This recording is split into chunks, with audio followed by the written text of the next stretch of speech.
Chapter 48-42. Duel at Skybreak Cliff. 8 Stallion Tao Lord of Chaos and Conceal Conqueror of White Stone.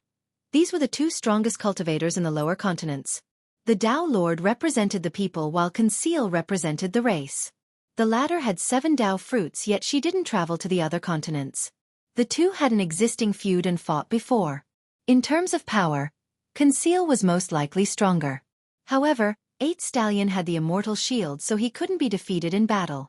Now, the story of the missing shield changed the landscape of the 3 lower continents, doubly so for Chaos. Everyone had their own agenda. Of course, this didn't mean that the Tao Lord was helpless. A being with 6 Tao fruits was still formidable. Both 10 fierce and 12 unmatched lineages couldn't touch him. Normally, Tao Lords and Conquerors would enter the upper continents after obtaining 3 or 4 Tao fruits. The lucky ones would travel straight to the immortal continent. It was historically rare for cultivators to stick around. Unfortunately for the Tao Lord, the inevitable always came knocking. Conceal Conqueror challenges 8 Stallion Tao Lord to a duel at Skybreak Cliff. Another piece of news interrupted everyone as they were debating the topic of the missing shield. In just one night, villains gathered in chaos after hearing this news. How fast! Cultivators and ancestors became emotional. This battle between the 2 strongest masters could change everything on the 3 continents.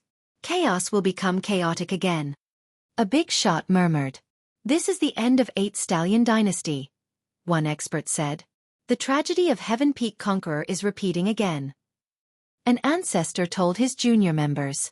Heaven Peak Conqueror represented Primal Trinity and the people, creating a sect with the same name.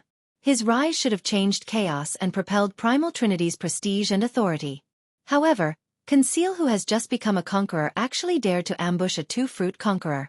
Surprisingly enough, she was successful and killed him. Of course, she paid a heavy price, lasting injuries. Next came 8 Stallion Tao Lord, who has just ascended. With 1 Tao fruit, he fought and defeated everyone on the lower continents. Conceal lost to him due to her injuries and was saved by the ancestors of deity. This was the start of their feud. In the last 1,000 years, the two have fought repeatedly while improving their cultivation, from 1 Tao fruit to 6. Finally, 8 Stallion gained the immortal shield while Conceal earned the 7th fruit. This temporarily stopped their competition until the duel request today. 8 Stallion Tao Lord accepted. More information came subsequently and stirred the realms. What is going to happen? Most worried for their future. The Tao Lord should just leave. Those from the people didn't want him to risk fighting due to his contributions to Chaos. He could simply leave for the upper continents instead. If he enters Immortal City, no one can do a damn thing to him. An ancestor said, not even Celestial Court, let alone Conceal Conqueror or the race. In the past, rumor has it that 8 Stallion Tao Lord was well liked by a supreme immortal emperor. This granted him entry to Immortal City located on the highest continent. Alas, he chose to fight instead of seeking asylum. That's a Tao Lord for you, still domineering and preferring to die in battle. Cultivators respected his choice. Many anxious souls started fleeing Chaos, especially the weaker sections. They abandoned their ancestral ground in order to travel faster. Top lineages such as Primal Trinity and 100 Races felt the same way. With unrest came those who would love to take advantage of it. Unceasing wars could be the result. Skybreak Cliff, an ancient battlefield, was packed with cultivators from all 3 lower continents. Ancestors from the 12 lineages also showed up to watch the fight. It consisted of floating cliffs suffering various damages. Some were severed by sword slashes, others only had the base left. Wreckage and remains were abundant as well. Fractured ships, gigantic beast skeletons, broken weapons. Big Shot seemed to enjoy fighting on this battlefield.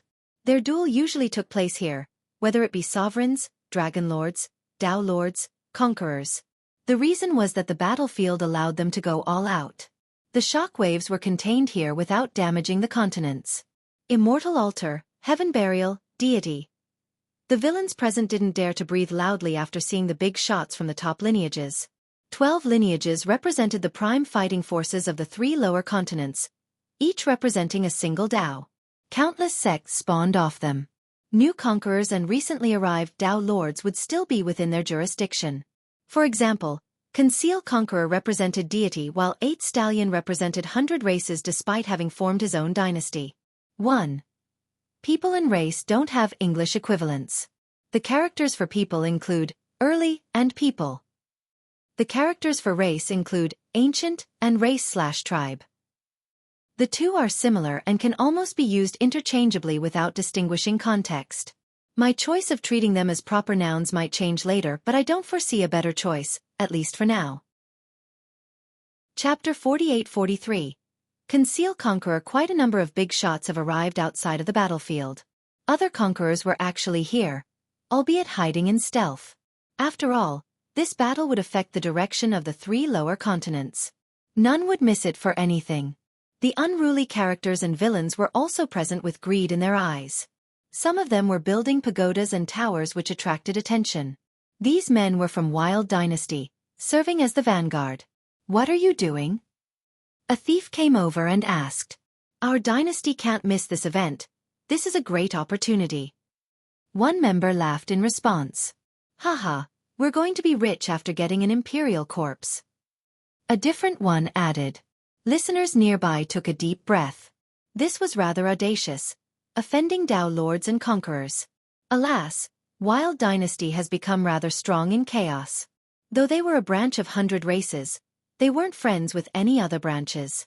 Watch out, this is an imperial-level fight. A different villain said. Haha, so what? One of them will die and we'll just be grabbing the corpse instead of letting it go to waste. A member of Wild's vanguard laughed. Suddenly, a chilling murderous aura descended upon them. Who dares? The members immediately unsheathed their weapon. Splash!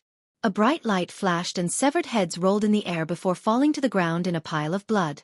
They didn't even have a chance to fight back. Spectators looked up and heard a sword chime. A sharp intent filled the entire battlefield and pricked them in the chest. This was due to the arrival of a woman whose appearance was hidden behind a veil. Her figure was immaculate and alluring. Alas, no one harbored any unsavory thoughts due to her murderous intent. It seemed to be natural and innate yet overwhelming. Weaker cultivators and juniors got on their knees, unable to withstand her aura. In fact, this applied to some ancestors as well. Conceal Conqueror. Her title was known by all. The battlefield became silent instantly with her arrival. Those kneeling didn't dare to utter a single word. Not even the powerful sovereigns and treacherous villains. Her notoriety reigned the 3 lower continents. She made her name through fighting, having slain countless top cultivators and going as far as destroying sections. At 16 years of age, she entered the remote region of Demon and flattened Poison Dragon sect after killing 6 dragon monarchs. During her Dao journey, the geniuses from Immortal Altar were incredible. Unfortunately, none of them could stop her. She put an end to them and 16 top ancestors there. However, it was hard to top how she ambushed and killed Heaven Peak Conqueror while only having 1 Dao fruit. This feat astounded the 3 continents due to the disparity in power. Because of this, her notoriety was second to none. It wasn't competitive until 8 Stallion Dao Lord. Nonetheless, he nearly died to her several times before gaining the immortal shield. That was when it became even between the two of them. The villains learned a quick lesson about offending a conqueror. They immediately abandoned any plan since that would be suicidal. Creak! The sound of a carriage grinding the sky could be heard. The wheels also destroyed the murderous intent of the conqueror. The pulsing carriage slowly arrived on the scene. It was pulled by a mountainous wolf with golden fur, looking magnificent. The carriage was just as large, being made from imperial metal. The surface had embedded Dao runes and circling celestials. On deck was a special rug with yin-yang light. It was made from the leather of a heavenly ape. A man lazily lay there with 2 beauties keeping him company. One was elegant and graceful while the other as sexy as can be. Either of them could drive spectators crazy. They were famous in the lower continents. One was a demon monarch, the other a powerful sovereign. Nonetheless, they were feeding him fruits. Truly an enviable scene. 8 Stallion Dao Lord. Everyone knew who he was since his reputation preceded him. He was known as a romantic soul who didn't hold back on the pleasurable things in life. Ever since he ascended, he had plenty of female friends including demon monarchs, saintesses, and princesses. Chapter 48-44. 8 Stallion Dao Lord. He had connections with pretty women since his arrival. This included the saintesses and queens from deity lineage. All in all, there have been too many to count. He didn't discriminate against his lovers' backgrounds. It didn't matter if they were from the race or the people, a great power or a minor sect. Thus, spectators weren't surprised to see him with 2 women. In fact, it would be more shocking to see him alone. Though he appeared to be walking to his death, he still had female companions who might actually be willing to die with him. This was his peerless charisma and charm. The scene became silent again with his arrival. As for the people, especially in chaos, they had nothing but respect and fear for him. They would prostrate even though he didn't activate his aura. After all, he had brought 1,000 years of relative peace to the continent. A 6 Dao fruit cultivator had no reason to linger in chaos, yet he chose to stay while dealing with villains and bandits. As for the race, many of them despised him. Leaving his aggression in battles aside, he had charmed countless beauties from their side, including even empresses and queens. They considered themselves superior and looked down on the people. Thus, they didn't appreciate being cuckolded by him. Alas, there was nothing they could do considering his power. The boyfriends and husbands wanted nothing more than to cut him to pieces. Unfortunately, they lacked the power to avenge their lost pride and honor. Eventually, the carriage stopped right outside the battlefield. The Dao Lord stood up while embracing both women. He was remarkably handsome. If anyone here were to see Shen Juntian, they would notice a striking similarity between the two. It's just that the Dao Lord had more of a playful air to him. He wore a tight upper robe with sleeves tied around his waist and a gilded collar. He left his chest exposed, revealing his impressive muscles. They brimmed with strength. Each muscle looked like a dragon wanting to break out. His skin was flawless as well and drove women mad with jealousy. His trousers were black, a style different than the monochromatic ones seen in the lower 3 realms. A perfect appearance with an unconventional bad boy attitude. A combination that could attract any woman. Shen Juntian lacked the same pull and sexiness when compared to his father. So this is 8 Stallion Dao Lord. The crowd was in awe. In fact, even his cuckolded victims had no choice but to accept inferiority. Hating him was one thing. Accepting reality was another. Cultivators had no problem changing their physical appearance. Alas, the aura and demeanor were difficult to duplicate. 8 Stallion possessed unrestrained confidence and regality. Those as strong as him didn't have the same qualities. Women who saw him for the first time became stunned. Some princesses and saintess were caught in his web right away. I see why he has his reputation. It's easy to become enamored with him. One girl said, "Your Majesty." The powerful cultivators from the people came over to greet him.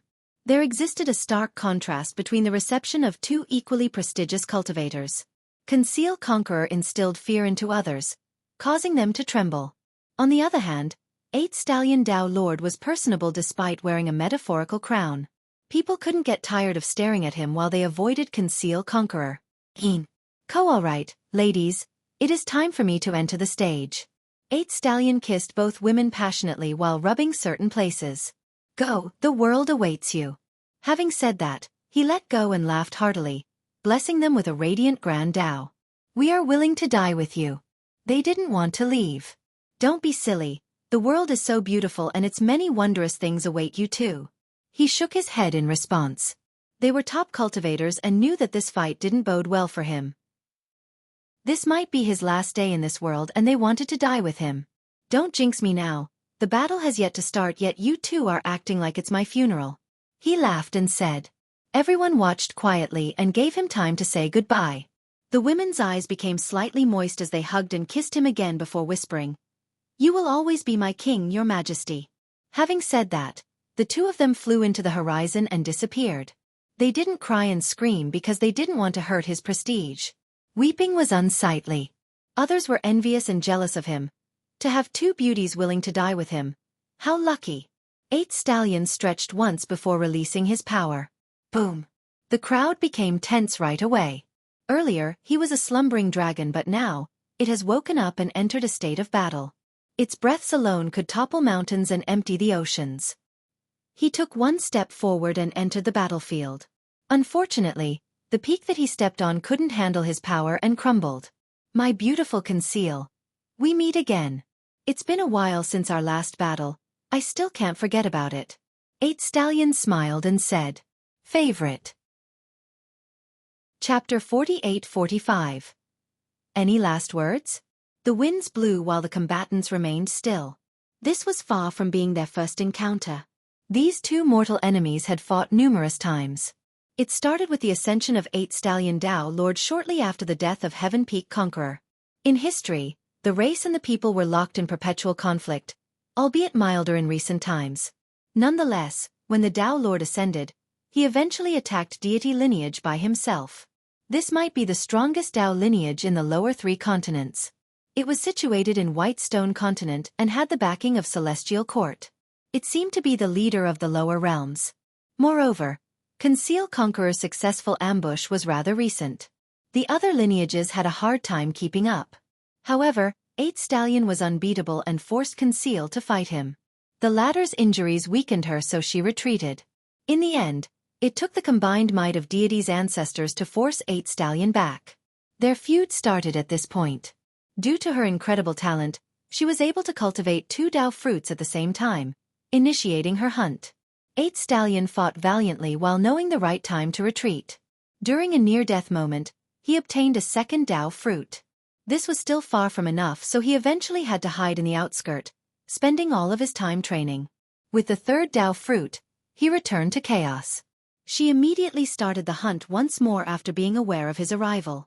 Their ensuing battles caused massive destruction and stirred the audience. The ferocious conqueror nearly killed him several times, but through sheer luck, the Dao Lord somehow obtained the immortal shield. The tides were reversed and Conceal became the hunted instead. He took the battle to deity once more. This time, he didn't hold back on the killing. Deity had no choice but to go all out. Their reclusive and slumbering ancestors woke up in order to suppress him. This battle lasted a long time. The Dao Lord couldn't be beaten due to the immortal shield. Finally, he left triumphantly after reaching a stalemate. All 8 continents heard of his title afterward while he became dominant in Chaos. Conceal focused on cultivation after this humiliation. Given her resources and talent, she obtained 3 more Dao fruits, becoming the strongest conqueror in the lower continents. Celestial Court gave her its blessing and approval afterward. She challenged her rival again, but due to the immortal shield, she couldn't defeat him. This was her last challenge until the present. As for 8 Stallion, he focused on stabilizing Chaos instead of pursuing her. He started a dynasty there and brought about peace. Of course, peace was rather relative. Nonetheless, the last millennium has been a blessing to the people compared to the previous eras. During this time, Conceal cultivated her 7th Dao fruit, solidifying her status as the strongest once more. The two of them were strong enough to travel to the upper continents and join their respective alliance. Alas, they decided against this to everyone's astonishment. A Dao Lord versus a conqueror. A sovereign said quietly. This wasn't that rare in history. Both types cultivated by gathering Dao fruits. It's just that Dao Lords came from the lower realm. As for the origin of conquerors, this happened a long time ago in the legends. A vine appeared in the primordial chaos and with one word, it became a conqueror. From then on, conquerors became a potential realm in the 8 continents. Long time no see. Conceal's tone showed no emotion. Nonetheless, spectators and ancestors took a deep breath, feeling as if a sword had just pierced their bones. The way she looked at him was as if she was looking at a corpse. Everyone knew that the Dao Lord's chance of victory was slim to none. When they both had 6 Dao fruits, he was still the underdog. Now, she had 7 while he lost his immortal shield. This battlefield would be his grave. You're as beautiful as before. He still felt like flirting despite the grim situation. Any last words? She uttered coldly. It's too early for that. Plus, even if today is my last day, I have lived a fulfilled life and want nothing more. He smiled, as heroic and carefree as ever. Hand over the item and I shall spare your dynasty. She threatened. Her chilling aura seemingly froze the entire battlefield. Spectators had a hard time withstanding the biting chill. She was frightening indeed, completely different from other Dao Lords and conquerors.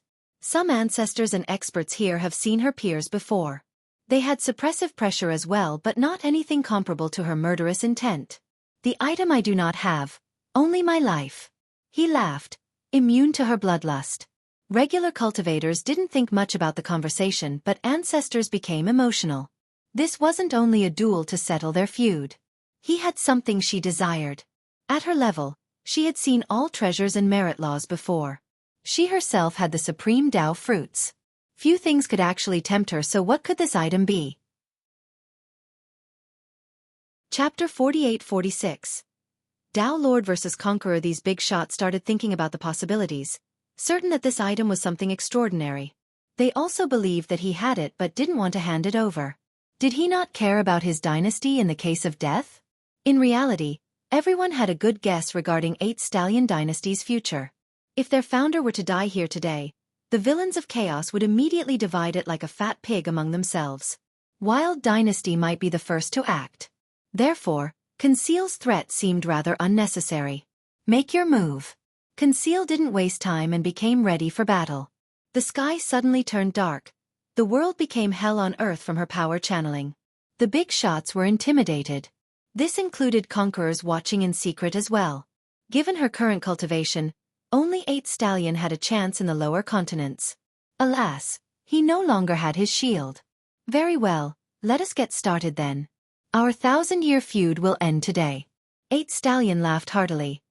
I hope to see your 7th Dao fruit. Excuse me. He gestured politely before attacking. He stomped the ground and lunged forward. The power of the Dao Lord immediately ravaged the battlefield. The floating broken peaks turned into dust due to the emergence of a terrible storm. If it were to leave this ancient battlefield, it could crush chaos to pieces. 8 Stallion Force. He roared and the tornado changed into the form of 8 wind stallions. This was the Dao he used to prove his worth. The sheer physical power could annihilate anyone. A single one could destroy 10 kingdoms. All 8 would end a continent. They all soared toward Conceal Conqueror with unstoppable momentum. However, she didn't bother to hide. Buzz! She became radiant and peerless halos manifested into reality. They had the sharpest edge and could take down any incoming weapon. Absolute concealment. This was her supreme Dao, a perfect combination of offense and defense. Just this single Dao was all she needed. The halos cut through the 8 wind stallions without any problem. Of course, the Dao Lord's Dao was more than that. The next wave included 16 stallions, and the next had 32. The winds were endless as long as the Dao Lord was around. Rumble! Chaos Continent shook violently from their battle. Its inhabitants quivered in fear. Conceal Conqueror had enough of this and suddenly disappeared. All the stallions converged on her initial position and exploded, leaving behind a fragmented void and spatial scars. In spite of its destructive prowess and total suppression, it couldn't do anything to Conceal Conqueror. Keep in mind that Dao Lords and Conquerors had the ability to lock onto their foes. Due to their divine intents, hiding became impossible, yet Conceal managed to do so. In the next moment, the Dao Lord felt a sharp pain on his neck. Conceal appeared next to him and nearly pierced his throat in an undetectable manner. She was able to hide her presence from all opponents to deliver a fatal blow. Boom! He gathered his Dao again with a speed faster than her thrust. The stallions returned and focused their energy in front of his neck, turning into an inch-thick barrier. Clank! Fiery sparks splashed everywhere and destroyed the area nearby. Boom! The shock waves managed to make it out of the battlefield and turned weaker cultivators into blood. Conceal Conqueror disappeared from sight again after the successful block. They're strong. An ancestor started sweating after seeing their power. That indetectable thrust earlier could have killed any of them. Even 8 Stallion didn't spot it until it was nearly too late. Oh, some big shots began to understand how she managed to kill Heaven Peak Conqueror back then. Impressive stealth Dao. 8 Stallion roared. He knew about her techniques more than anyone due to their rivalry. Tsunami of war. He roared and transformed into an unstoppable current. Chapter 48-47. 7-step death. Tsunami of war manifested from time and space, not from a particular source like water. It appeared without warning, devoid of a beginning and an end. Since it came from 2 intangible affinities, its physical nature shared the same characteristics, transparent and omnipresent. It began to ravage the battlefield in the form of vortexes. The strongest characters would still have a hard time getting away. This included Conceal Conqueror and her stealth technique. Space crumbled, forcing her to appear constantly before going into hiding again. She utilized her movement technique to its limit, leaping through space and time. Alas, the vortexes were overwhelming. 8 Stallion Dao Lord's attack is effective. A sovereign commented. The cat-and-mouse game continued unceasingly. Nonetheless, she still managed to retaliate during each flash. With each appearance, her sword Dao displayed its merciless potential, killing with every step. What is this Dao? Weaker cultivators touched their neck and felt some open gashes. 7-step death. Someone shouted, revealing that it was her third Dao fruit. Each step became more and more powerful and penetrating since they built on each other. Her murderous intent began to leak out of the ancient battlefield. Inhabitants of chaos that were far away still felt this chilling aura and became paralyzed on the ground. Rumble. Eventually, the murderous technique gained ground against the Dao Lord's vortexes. They couldn't maintain their form and collapse. Fell. Conceal Conqueror finally showed up again and thrust her sword toward 8 Stallion's chest, gathering all of the murderous intent in existence. By this point, the murderous intent has grown to a level strong enough to slay weak cultivators outside of the battlefield. The individual intents pierced their chest and sent them to the next life. In this crucial moment, another Dao fruit released its grand Dao as a defensive measure in the shape of a white hammer. Boom! Sparks splattered from the impact. He then summoned a spear that was rather in tune with him. It was created from a heavenly metal nourished by his Dao. He looked majestic and invincible while holding this weapon. This was how a Dao Lord should appear. Light the torches, heed the clarion call, your Lord is here. He chanted before swinging his spear vertically, splitting the heaven apart. Spectators shuddered while the big shots took a deep breath. In the previous 1,000 years, he rarely had to go on the offensive because of his famous shield. Now, he finally showed everyone a patrimonial attack. Rumble. The two combatants exchanged numerous blows in the blink of an eye. They derived their Dao to the limit and spectators had a hard time keeping up. As time passed, the pressure increased and forced them down to the ground. The sovereigns themselves had a hard time keeping up. Their speed and intensity were too much for heavenly gazes to handle. Constant explosions kept all inhabitants on their toes. Chaos was the home of many villains and merciless cultivators. Alas, they were overwhelmed with trepidation after feeling the shockwaves from the battle. This included Wild Dynasty. Its members became rather serious. There was no doubt that these two were the strongest in the lower continents. If they got serious, they would be able to kill anyone. As the fight reached the climax, Conceal Conqueror finally used her 7th Dao fruit. The Dao Lord was keeping up when it was 6 versus 6. Unfortunately, the disparity became apparent at this moment. Just a single Dao fruit was an immense difference. He couldn't possibly make up this gap without his immortal shield. Boom! All affinities shattered before an incoming slash from the Conqueror. Sovereigns gasped in horror since no one in this region could stop it. 8 Stallion's defenses were swiftly dismembered. The slash cut his chest and blood gushed into the air once she pulled back. However, she sliced horizontally, wanting to decapitate him for a sure kill. Chapter 48-48. Dao Lord's Death, Your Majesty. The two women who had left earlier appeared on the battlefield. They channeled merit laws into their weapon, wanting to help him block the slash. They were supreme geniuses, the top of this generation. Alas, this meant nothing, for they were facing Conceal Conqueror. Ah! The impressive barrier couldn't stop the murderous slash for a single second.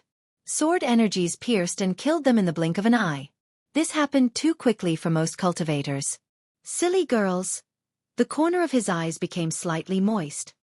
He didn't have the strength to save himself, let alone them. Conceal, if you wish to know the secret, I will tell you. Come closer. He shouted. Conceal approached after hearing this, but his 6 Dao fruits flew out of the Fate Palaces. They twisted and fused together into a single one. Time and space came to a halt from this seal. Conceal became cautious and activated her Dao fruits as well. 7 Supreme Grand Dao activated and turned into the strongest defense. Boom! 8 Stallion's single Dao fruit exploded and destroyed the entire battlefield. All the laws holding this place together were reduced to ashes. This explosion was beyond its containment. Ah! Spectators became unfortunate victims. The majority was reduced to blood. Only the mighty sovereigns managed to flee, albeit with grievous injuries. Chaos shook violently, Its inhabitants were scared out of their mind. The shock waves destroyed peaks and caused tsunamis in the lakes and rivers. The great Tao lineages such as demon and primal in chaos became threatened. This applied to deity, heaven burial, and lunar outside of the continent as well. 8 Stallion has fallen. Big shots from these lineages stood up in astonishment, realizing the result. Of course, the main target of the explosion was still Conceal Conqueror. She alone faced the brunt of the explosion. Her barrier had cracks everywhere as she was being pushed back. Nonetheless, due to her superior cultivation, she managed to stop the attack. Ugh! She vomited blood and staggered backward. Whoosh! A white ray flew out of the smoke and headed straight for her. It contained a power gestated from the start of time. Enough to horrify her. Her weakened barrier couldn't stop it from piercing through, only managing to lessen the intensity. Pluff! It pierced through her body, leaving a gaping hole. She didn't bother to find out who the assailant was and used her remaining strength to run away. After a long while, the lucky survivors calmed down and gazed at the aftermath. Skybreak Cliff was no more. The area outside suffered untold damage as well. This looked like the end of the world. Both the combatants were nowhere to be seen, signaling the end of the battle. This is it. Chaos will fall into unrest again. A peerless cultivator murmured. Lichia lay on top of a hill, enjoying the breezes. Bam! A shooting star landed on it and left behind a deep pit. Sai bothered again. Lichia complained and then got up. He came over and saw 8 Stallion Tao Lord in the pit, gasping for breath. Can't survive. He shook his head after seeing the injuries. Right. 8 Stallion laughed and climbed out of the pit. He vomited blood before asking, Who are you? Just a passerby. Lichia gave the usual answer. The Tao Lord used his remaining strength to take a closer look and started laughing. Ha ha ha, I've seen you before. Through my son's ultimate strike. I see. It's a shame that he is no longer around. Lichia smiled. Ha ha ha, it was a beautiful death. 8 Stallion said, I want to have a drink with you but unfortunately, I won't have the chance. Yes, you don't have much time left. The Tao fruits have been destroyed. Not even an immortal can save you. Lichia nodded. Are you interested? 8 Stallion's eyes flashed brightly after coming up with an idea. In what? Lichia asked. I have a certain item that can trace up a particular bloodline pertaining to a certain someone. He said excitedly. I heard of it and have been searching. Lichia stroked his chin. Ha ha ha, perfect, then I'll give it to you. 8 Stallion opened his mind and a blood ray shot out. It looked like a drop of blood as it drilled into Lichia's forehead. So this is it. Lichia took a look inside his mind. And my life is over now.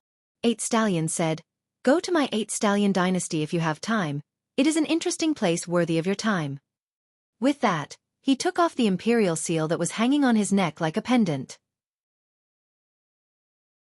Chapter 48-49. 8 Stallion Knights Go. He activated its laws and commanded the seal to wrap around Li Kai's neck instead. The chain was made from laws. No one could take it off without his permission. He seemed rather happy while staring at Lichia. Ha ha ha, this will be interesting. Having said that, he spat out a mouthful of blood and fell backward. I have no regrets. He looked at the sky with a smile before slowly closing his eyes. This was the death of a Tao Lord. He had dominated and engraved himself into history. Alas, everything had an end. Quite an interesting fella. Lichia sighed while staring at the group before sitting back down. The Tao Lord left in peace, no longer holding grudges or hatred. He came to this world with nothing and left with nothing. Unfortunately, no friends or family were with him during his last moment. Only a stranger. Rumble. Loud explosions and dust could be seen on the horizon due to an incoming cavalry. Their armor was made from expensive metal. These elites traveled fast and still maintained a uniform pace. Their banners belonged to 8 Stallion dynasty. This was the Tao Lord's guardsmen cavalry. He recruited them after starting the dynasty. They followed him as he attempted to bring peace to chaos. Their contributions were rather significant. This flood of steel was led by a white-haired old man with a tough-looking beard. Saber intense pulsed in his eyes. Sure enough, his weapon of choice was the saber. He appeared always ready to fight even with the saber still sheathed. Fireridge Saber, the commander of the Imperial Guard and Cavalry. He was one of the Tao Lord's earliest followers, a trusted confidant. Their relationship was highly praised and celebrated, that the saber was ready to die for his lord. "Your Majesty!" He saw the corpse and dropped to his knees, sobbing. "Your Majesty!"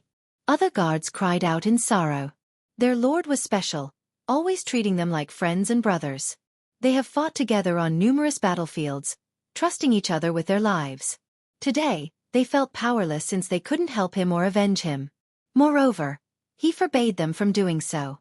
After all, fighting Conceal Conqueror was akin to moths heading for the fire, a meaningless action. "Your Majesty, we will bring you back home." Fireridge embraced the corpse and wept. The guards prostrated and ceremonially kowtowed. They prepared the corpse in a respectful manner for the journey. Amusingly enough, they had a coffin ready. They placed the corpse inside and closed the lid tightly. This coffin was purchased by 8 Stallion Tao Lord before the battle and handed over to Fireridge. He knew that his death was inevitable. Thus, he prepared his funeral arrangements and told Fireridge to come afterward. He could have ran away and Conceal would never be able to do anything to him. Alas, he chose to face death fearlessly. "You are?" Fireridge turned his attention to Xueqi after taking care of the corpse. He didn't understand why this youth found His Majesty's resting place. However, the moment he noticed the hanging seal, his expression shifted completely. "Let me take a look." When he touched it, a buzz sounded and out came the power of a Tao Lord. "His Majesty bestowed it to you?" Fireridge couldn't believe it. "Indeed, he told me to go play in 8 Stallion Dynasty." Xueqi nodded, not thinking that this was a big deal. The others stared at the two in confusion. Fireridge pondered this matter. As 8 Stallion's personal guard, few understood the Tao Lord better than him. He didn't pass the seal down to Northern Monarch or Venerable Dragon God. Not his daughter either. He picked a stranger instead of his family, something rather illogical. He knew all of the Tao Lord's acquaintances. This person was not one of them. Of course, His Majesty was never one to adhere to conventional wisdom. Most importantly, this stranger couldn't have gotten the seal off the corpse due to the chain laws. Ultimately, it meant that the Tao Lord has passed on his system to this stranger. Was this just a coincidence or planned? "Commander." One member quietly woke Fireridge from his contemplation. Fireridge sighed and didn't come up with an answer. The most reasonable outcome should have been His Majesty passing the dynasty down to his daughter or high-ranking nobles. "Your Highness." Fireridge got on one knee and bowed before Xueqi. His men also did the same after seeing this. This was them recognizing Li Kai's new status. Though none of them understood, they had absolute loyalty toward 8 Stallion Tao Lord. If this was his wish, may it be done even if it meant them working for this stranger. Chapter 4850. Coffin Returning Chaos had 4 top lineages: Primal, 100 Races, Demon, and Maddened. Primal has declined, 100 Races maintained neutrality, Demon, always ferocious and lawless, and finally, Maddened was unpredictable. This was the main reason why Chaos became so dangerous. In fact, it became a safe harbor for villains of all 3 lower continents. Rumor has it that during the ancient past when Primal was in its golden age, Eternal Conqueror was unstoppable and kept this place safe. Villains had no choice but to live in hiding. Later on, Primal declined and lost control over the land. How unsafe was Chaos? One example was that a newly created sect or kingdom could be robbed and destroyed the next day. In fact, these immoral cultivators even started their own dynasties and sections. For example, Wild Dynasty was one of them. 8 Stallion Tao Lord tried to get rid of the vermins, attacking the 10 mountains of Demon and Wild Dynasty. Eventually, he started his own dynasty and this helped the situation. No power dared to invade the dynasty when the Tao Lord was around. They stopped massacring sects and clans as well. Today, the news of his demise has spread across Chaos. Villains hiding in the mountains of Demon, the ferocious members of Wild Dynasty, and the crazies of Madden shouted in jubilation. Many wanted to attack and divide 8 Stallion Dynasty right away. However, the dynasty still had Northern Monarch and Venerable Dragon God. This stopped them from acting recklessly. Of course, the same couldn't be said about the coffin on the way back. The corpse of a Tao Lord was rather precious and beneficial. This wasn't to say that everyone living in chaos preferred having no rules and violence. Weaker cultivators and sects hoped for order. At the very least, their survival would be guaranteed. 8 Stallions' reign gave them room to grow in the last millennium. They were saddened by his death and came to pay respect.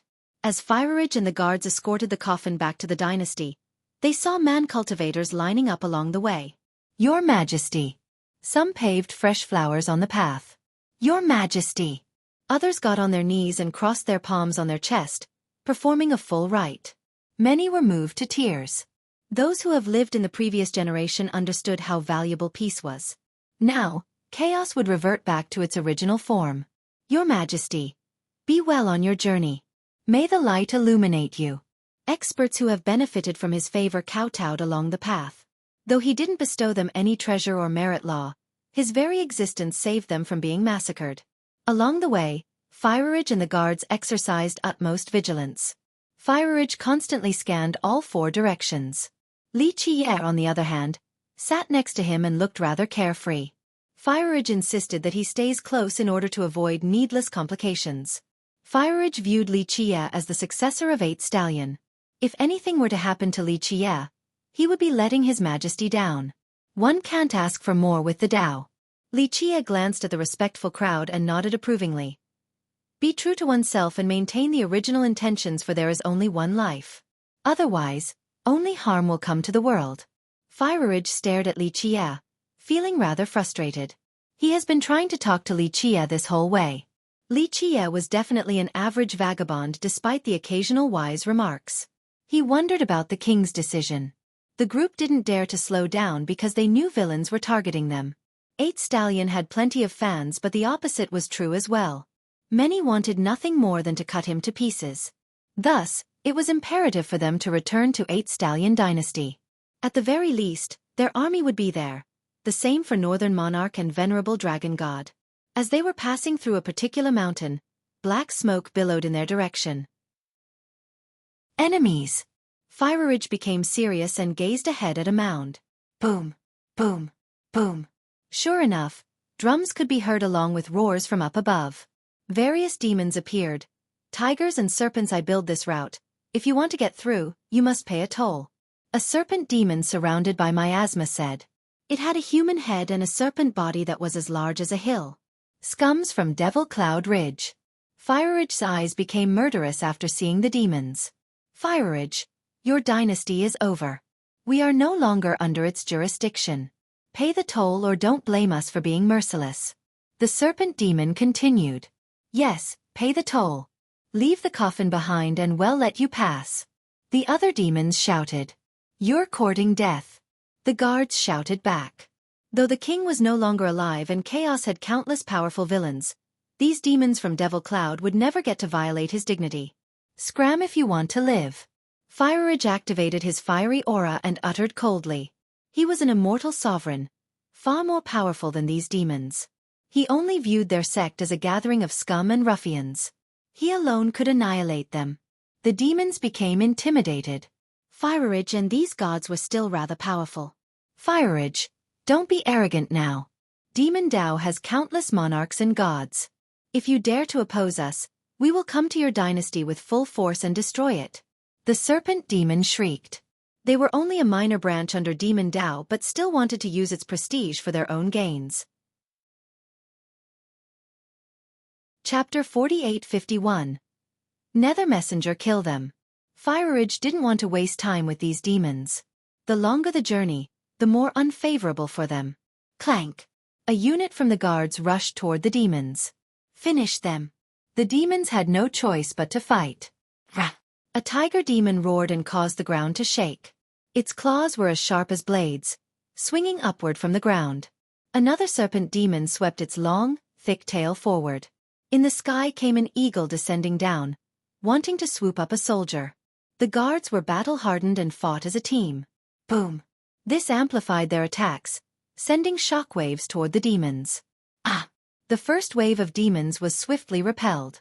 The eagle fell from the sky while the tiger got sent flying. Clank!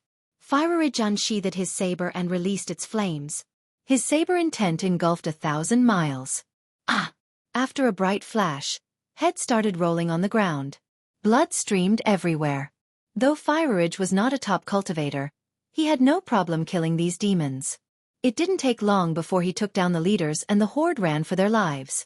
The guards rushed forward and overwhelmed the runners, killing thousands in the process. However, they only pursued a short distance before returning to the coffin. The stench of blood permeated the air. In reality, there were many experts and villains watching from a distance, waiting for the right opportunity. They didn't see the right time to act just now. Go! Fireridge ordered. Alas, the convoy only took a few steps before stopping. Fireridge raised his saber horizontally and looked rather solemn. A specter started dashing through the forest, making it look haunted. It instilled a creepy fear into spectators. The villains and experts themselves had a bad feeling about this. Clank! Fireridge activated his saber intent again, suppressing many of the weaker spectators in the process due to his considerable might. The specter finally landed in front of the convoy, prompting the guards to raise their weapons again. Stop! Fireridge said sternly. Brother Fireridge, you are too tense right now. The specter took on a more physical form, a figure covered by a black robe and a veiled hat. Only a pair of chilling eyes were seen. Everyone felt a nefarious intent coming from this figure, thinking that it was a creature from hell with a soul-piercing stare. Nether messenger of ancestral flow, is the untethered Tao getting involved as well? Many recognized the figure right away. Why are you here? Fireridge coldly uttered. Your lack of civility is hurtful. The messenger's hushed voice seemed to be coming from underground. I am here to offer my respect to His Majesty and to see him heading for the next journey. Untethered lineage appreciates his magnificent deeds for the people. Nether messenger came from Ancestral Flow Gate, a member of the Untethered Tao. This sect was extremely ancient and was rumored to be created by an immortal emperor. It was famous for a long period. The same couldn't be said in the present, but it still maintained an acceptable level of influence. Nether messenger was a supreme genius, but in the end, he chose to interpret its merit laws differently. This turned him into an abomination, yet he considered his path as the proper method to reach the source. Don't flatter yourself, you don't speak for untethered lineage. Fireridge didn't hold back. How rude. Fine, I am not representing untethered lineage. Would it still be okay if I pay my respect to His Majesty? Nether messenger smiled and said. Fireridge couldn't refuse the guy. Some might harbor ill intentions today, but they had to let people show their respect. Fro. CM fine. Fireridge said while still holding his saber. Nether messenger walked toward the coffin while speaking. You Majesty, your life can only be described with words such as invincible and wise. Everyone will sorely miss your divine appearance and voice. He came closer and closer. Clank. The guards raised their spear and didn't let him come any closer. Stop there. Fireridge glared intensely at him, ready to cut him down if he got one step closer. I only wanted to see His Majesty one last time. That's all. Nether messenger shuddered from the aggression, trying his best to put on a smile. We appreciate the sentiment. Please leave now. Fireridge demanded. Nether messenger glanced at the guards and then Fireridge. He understood that he wasn't strong enough to defeat all of them. Very well, I'll be taking my leave then.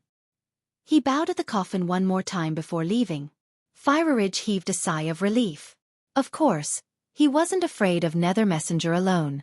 The problem was that this guy was from Whitestone Continent. It meant that every interested party had enough time to get here. If the generals of Wild Dynasty were to come, he wouldn't be able to stop them. Many are waiting to deliver the fatal blow once you're down. Li Chia smiled and said. Fireridge glanced at Li Chia without responding. He already knew this, but why did this average cultivator know as well? Go. Fireridge ordered before telling Li Chia. Your Highness, stay next to me no matter what happens. That's the only way I can keep you safe. Li Chia smiled in response. Chapter 4852. Mad Pyromancer. The convoy traveled fast this time around while keeping a low profile. Nonetheless, eyes were still watching from the shadow. Fireridge could do nothing because evading all of them was impossible. Therefore he focused on speed instead, hoping to bring the coffin back to the dynasty in time, the only way to keep it safe. Some forest fires could be seen along the way, seemingly natural at first. Plus, this was chaos. Sect destruction happened often, not to mention the current political climate. As they moved on, the fire seemed to be following them on both sides for 100 miles. The two trails were right on their tail. Not good. Fireridge's expression soured as he thought of someone. Mad pyromancer. We need to hurry, he ordered. The guards heard this title and became alarmed as well. They increased their speed to the maximum. Eno. Pyromancer? Xueqi was curious. Fireridge gave him the side eye. Was this guy from Chaos? How did he not hear the name Pyromancer before? Your Highness, Mad Pyromancer is one of the 10 monsters of Chaos, a fire maniac. His appearance means mass fire and death. I believe the trails of flame right now are his doing. Fireridge patiently explained. Please stay close to me. Pyromancer was a heinous villain who hailed from Madden Dao. His ranking was only 8th, but in terms of the number of victims, he might be 1st or 2nd. He massacred both mortals and cultivators without qualms.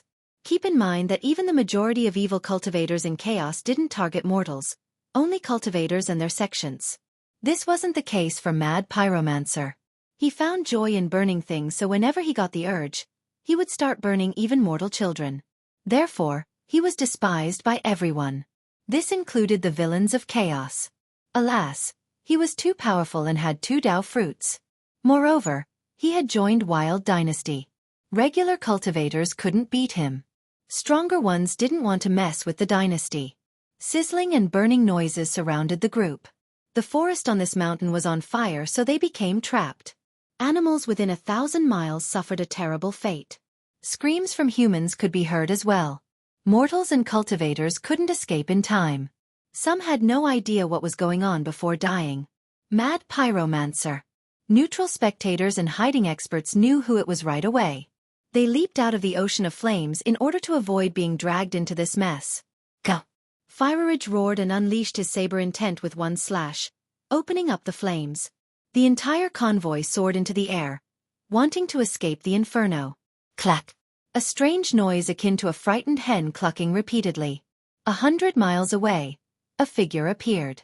It teleported from one place to another at an extreme speed with an unpredictable pattern. Once it got close enough, everyone could see that it was a thin and small old man wearing a golden Taoist robe and had his hair tied up high. He held a torch that released flames everywhere he went. As the convoy was trying to break out, the old man's flames surrounded them once more with his erratic movement. Mad Pyromancer, do you wish to oppose us? Fireridge shouted. Hee, I just want to roast some meat. Don't you want to know what a roasted Dao Lord smells and tastes like? Pyromancer continued burning the vicinity. Fireridge and his men became livid. Alas, this old man was a dragon lord, strong enough to torch them all. Poof! Once enough flames have been lit, they gather together into a vortex that flies straight for the convoy. Land. Fireridge slashed downward and opened a new path, hoping to find a way to break free.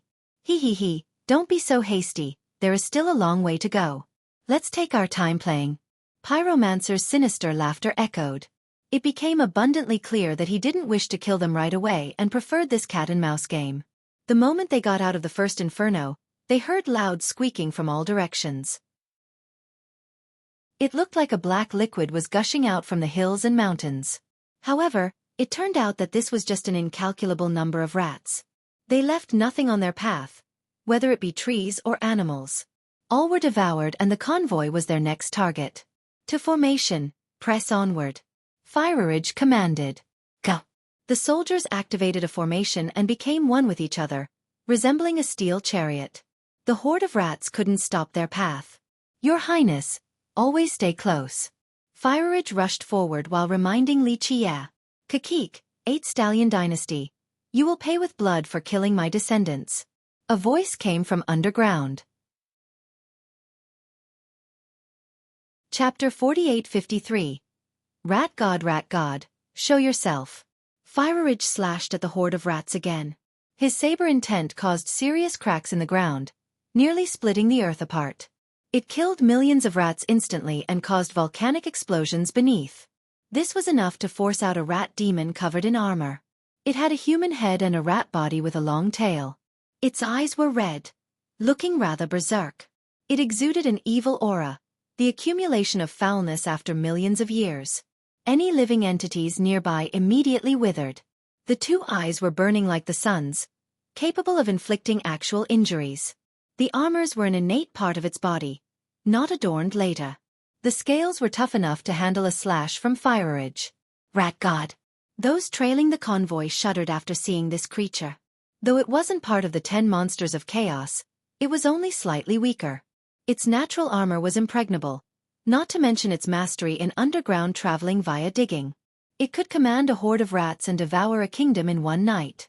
It enjoyed eating cultivators, not leaving a single bone behind. Therefore, even the villains feared this creature. They were murderers but not cannibals. Most ran whenever the rat was known to be around, not wanting to become victims.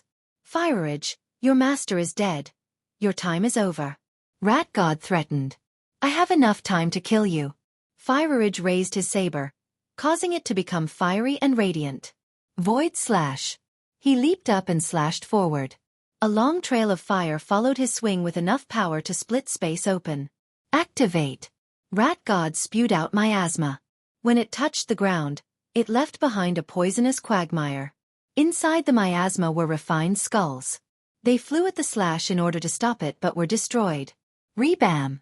Fireage almost struck his target but the rat drilled underground and disappeared. Bam. In the next second, it drilled upward and appeared in front of Xueqi. Young one, your flesh looks delicious. It reached for Xueqi and opened its jaws. Dang.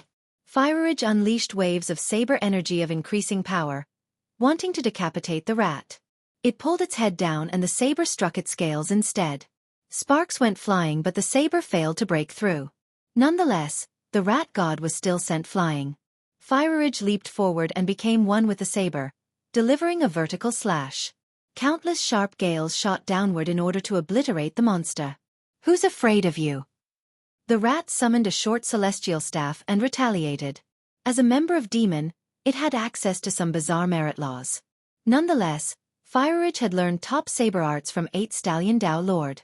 The latter was precise and dangerous, capable of seizing the upper hand. Rumble. Meanwhile, the horde of rats was still launching themselves against the convoy. However, the formation of the battle-hardened soldiers remained unbreakable. They killed numerous rats and still pressed forward. Rat corpses piled up like mountains along the way. Buzz. Space suddenly opened and a mighty creature appeared above the battlefield. A king from the devil race. It had numerous wings made of light on its back. Unfortunately, they were covered in rotten feathers. He exuded an impressive aura with a halo above his head. Truly a regal image. Fallen king. Fireage, who was fighting the rat, didn't like this development. Second variation. The guards swapped from offense to defense, creating a barrier made of energy shielders. Does deity want to expand its influence to chaos? One villain said while watching the battle. Fallen king came from a minor clan of the same title, a branch of deity lineage. One shouldn't be misled by the minor character in its classification. It was a true behemoth in the previous epic. Alas, it went down in a great battle and now, its descendants were finally gathering again. 8 Stallion Dao Lord might be dead but he had offended deity before and killed its members. Fallen king said, "We will bring his corpse back to deity in order to appease the lost souls." Others in the shadow took a deep breath since they knew how powerful deity was. Was he actually representing deity? They doubted this but there was no time to investigate this issue. Never. The guards finished their formation and still had high morale. Not a single member wanted to run, preferring to die while protecting their master's corpse. Have it your way then. Fallen king immediately attacked, shooting down energy feathers as if they were swords. Keep it up. The captains shouted and expanded the defensive formation. Chapter 48-54. 8 Stallion Force Formation Boom. The barrier shot out a tsunami to contest the rain of swords, successfully reducing them to dust. Take him down. A captain of the guards shouted murderously, pointing his spear straight at the target. 8 Stallion Force Formation. They released the might of this grand formation. The spears gathered power into a single point before erupting. Clank. This had enough force to deter sovereigns and dragon lords. The formation was similar to its creator. Domineering and forceful. The guards have used it successfully to take down powerful enemies in the past. Such impudence! Fallen King became livid. In his eyes, these guards were masterless dogs, unqualified to provoke a great cultivator such as himself. He pulled back his energy wings and created a citadel of swords to stop the incoming formation. Bam! The thrust slammed into the defense and caused him to stagger several steps backward. All of you court death. He was a devil from the race who thought highly of his prestigious bloodline. Thus, he looked down on the inhabitants of chaos, that they were nothing more than lowly ruffians. Now, their leader was dead, so they were worth less than nothing. His pride was hurt by this effective opposition. Perish! The light of the wings gathered into the form of a heavenly sword with an intense pulsation. Boom! He swung down and displayed his supremacy. Force formation. The guards were undeterred and continued to fuel their formation. The spear thrust forward again, this time with countless spear shadows in an attempt to stop the slash. The heavenly sword, albeit strong, couldn't break the countless waves of spears. These Imperial guards are rather strong, that's why they survived all those battles. A villain in the shadow praised. In fact, some of the hidden spectators have personally experienced the power of this legion before. In the past, some thought that they only relied on the Tao Lord's might to be so fierce. Now, their ferocity still remained after his death. During the raging conflict, a specter appeared next to the Tao Lord's coffin and manifested into a physical form. Nether Messenger. A guard shouted after seeing this. Some villains have thought about the same thing.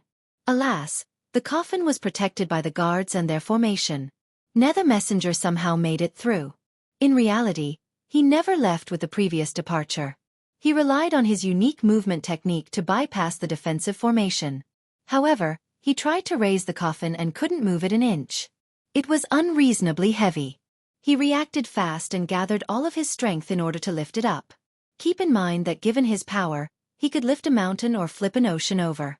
How dare you! The guards nearby roared. They stopped attacking Fallen King and sent their spears toward Nether Messenger instead. Audacious dogs! Nether Messenger was furious after what should have been an easy win and unleashed sharp gales against the soldiers. They were fearless, ready to throw their lives away to protect the coffin from the thieves' dirty hands. Fallen King took advantage of this and added more strength to his sword Dao, intensifying the rain of swords. Half of the guards immediately focused on the formation, raising their shields to stop the swords. Rumble! Although their teamwork was flawless, they were facing two renowned enemies. Some spots broke down and they could hear the last cries of their fellow brothers. Enough!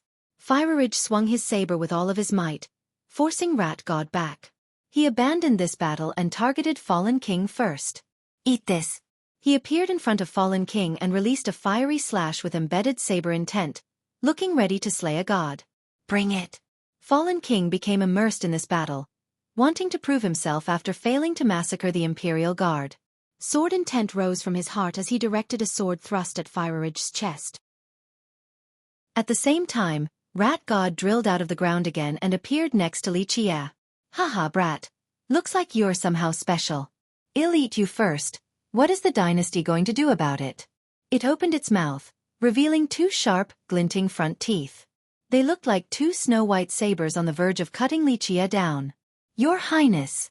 Fireridge panicked, but he was too far away, unable to protect Li Chia in time.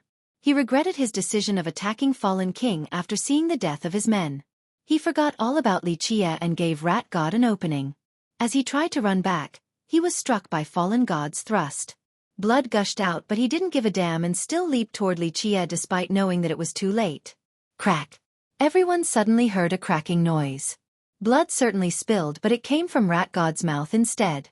They couldn't believe the result. Li Chia breaking the rat's front teeth. No one saw how he did it either. Rat God immediately retreated, looking utterly shocked. Clank! Fireridge made it back and stood in front of Li Chia with his saber drawn.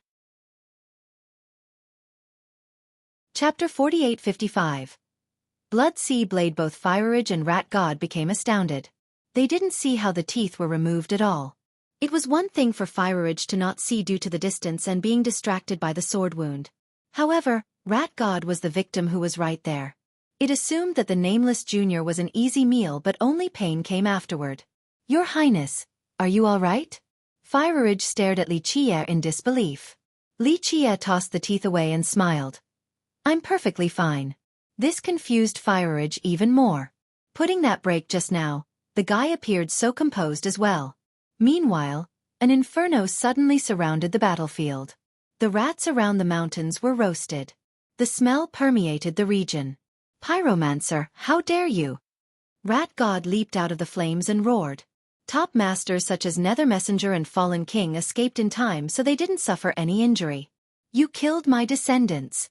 Rat God was furious. It relied on these demon rats to kill kingdoms in just a short time. They were no different from a precious artifact in its eyes. Kakik. Pyromancer had a burst of strange hen-like laughter. Doesn't it smell good though? My demon lineage has no feud with you. Rat God was both angry and afraid. I do whatever the hell I want. The smell of roasted meat pleases me. Pyromancer snorted and stared at the rat. It's a shame that I don't eat rat or I would roast you too. Rat God nearly vomited from anger. Alas, Pyromancer was stronger than all of them. This is karma. One villain murmured because the rats enjoyed eating cultivators. This was well deserved. The atmosphere became heated, both literally and figuratively. Pyromancer's appearance changed the situation completely. Pyromancer had 2 Dao fruits, far stronger than anyone present. If he were to team up with Rat God's group, then the Imperial Guard would have no chance of escaping. However, if he were to feud with the other side, then there was still hope for Fire Ridge and his men. You 3, take that corpse out and I'll roast it. Have you ever had Dao Lord meat before? Pyromancer commanded Rat God's team. The guards were furious after hearing this. Hurry up! Pyromancer urged. Why should we listen to you? Nether Messenger scowled.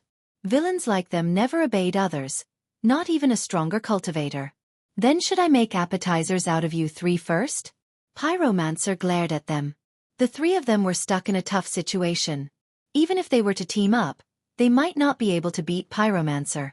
So be it. Rat God ignored the contempt and focused on something else. I've eaten plenty of people in my life but never a Dao Lord. It's time to have a taste. Very well. Nether Messenger and Fallen King exchanged glances and nodded. Kill them. The 2 immediately attacked Fire Ridge and the guards. Fallen King unleashed an ocean of swords with loud clankings toward Fire Ridge. Nether Messenger let out a strange shriek and summoned a banner. He swung it and released ferocious specters at the guards. It was as if thousands of specters were finally being freed from their imprisonment. They wanted to buy enough time for Rat God to steal the corpse. Plus, they didn't want to be the ones committing the heinous act. Eating a Dao Lord would be a life worth living. Rat God had no problem with a bad reputation. Stop! Fire Ridge and the others bellowed. Alas, they were occupied with blocking the incoming attacks. Clank!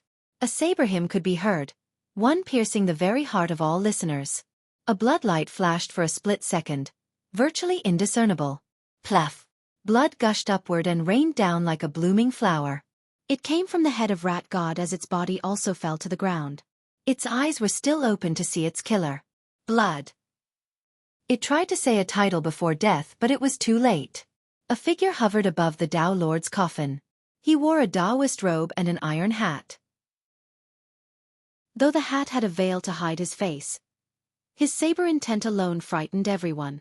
Fire Ridge's own paled in comparison. The scabbard had a dark crimson hue, seemingly the result of being stained by dried blood. People could smell the stench of blood even though he has yet to unsheath it. They didn't feel safe in his presence. The threat of the cold blade was ever present, intending on decapitating them. Villains in the shadows stopped moving, not wanting to provoke the sharp saber intents. Rat God was a ferocious demon, only second to the 10 monsters of chaos. Alas, it died to a single swing. Blood Sea Blade.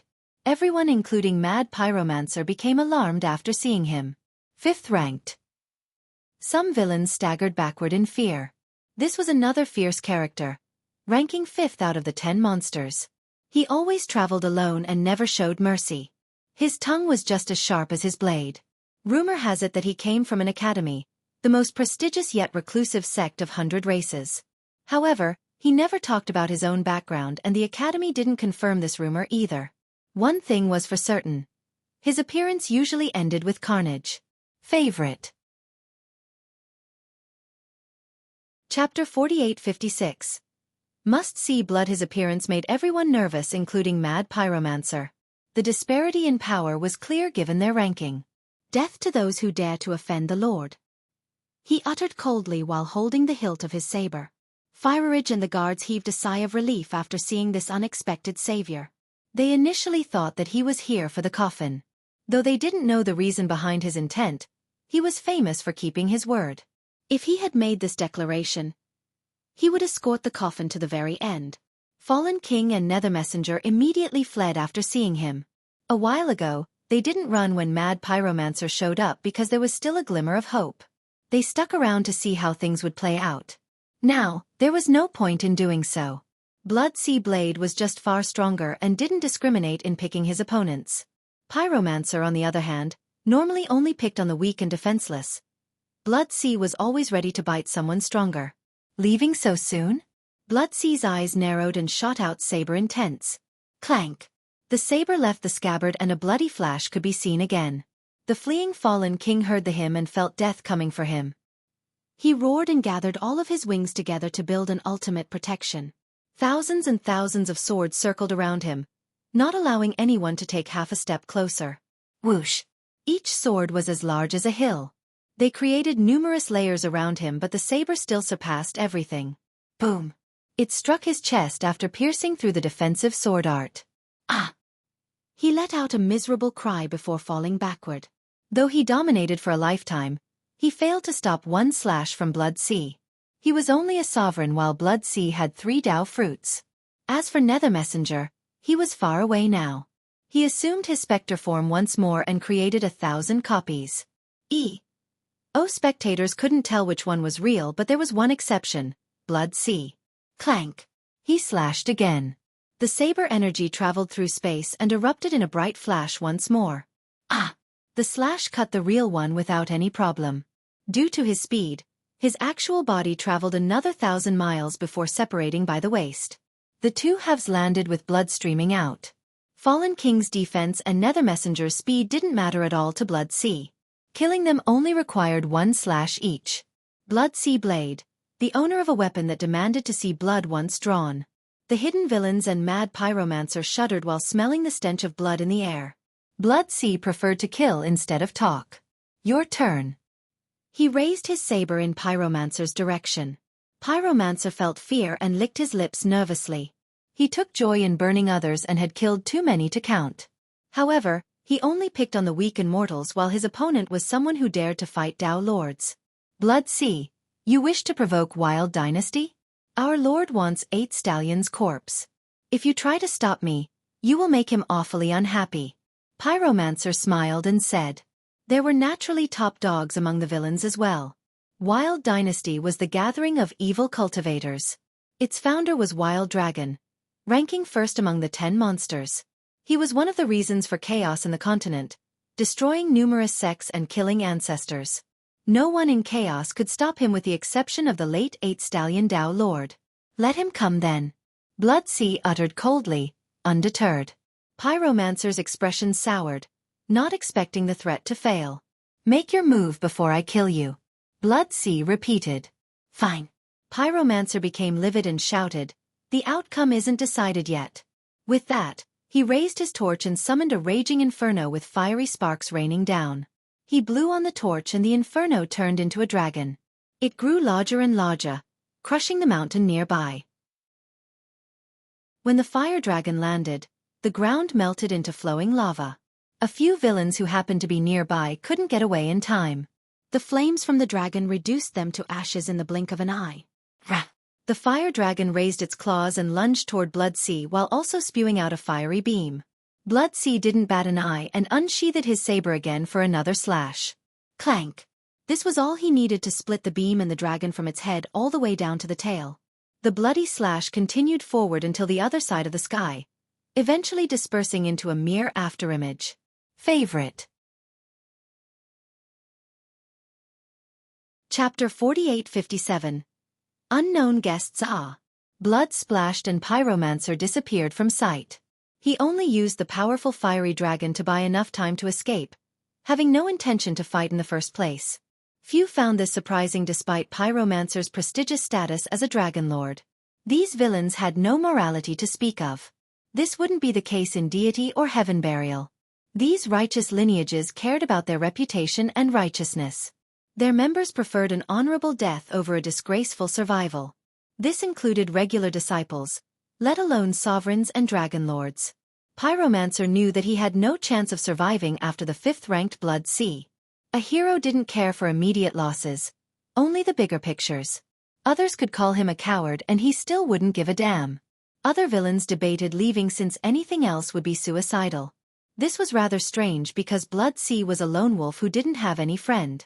Why did he want to protect the Tao Lord's corpse? Anyone else?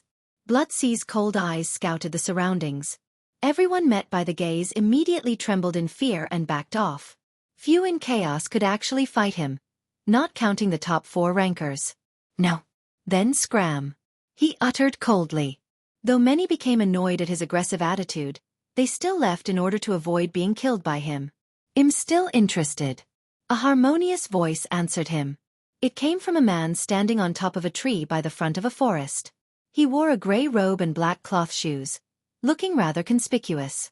His face, for some reason, was a blur. Spectators suddenly stopped leaving and exchanged glances. Someone daring to oppose Blood Sea must also be immensely powerful. Alas, no one could see through the blurry phenomenon. This was rather rare in Chaos because the villains had no problem being held accountable for their atrocities. In fact, they looked down on those who hide their identity. Who are you? Blood Sea's eyes glimmered with sharp intent. Just a nobody. I come without malice, only wanting to see 8-stallion Tao Lord for a bit. In particular, the destroyed Tao fruits. The old man said. Ask my blade first. Blood Sea raised his saber. So be it. The old man wasn't afraid. His attitude made Blood Sea serious. The latter had a bad feeling about this. In the grand scheme of things, Blood Sea wasn't the strongest in the lower continents. However, he had met the Dragon Lords and Tao Lords before. Was this man one of them? Take this. Blood Sea unsheathed his saber again.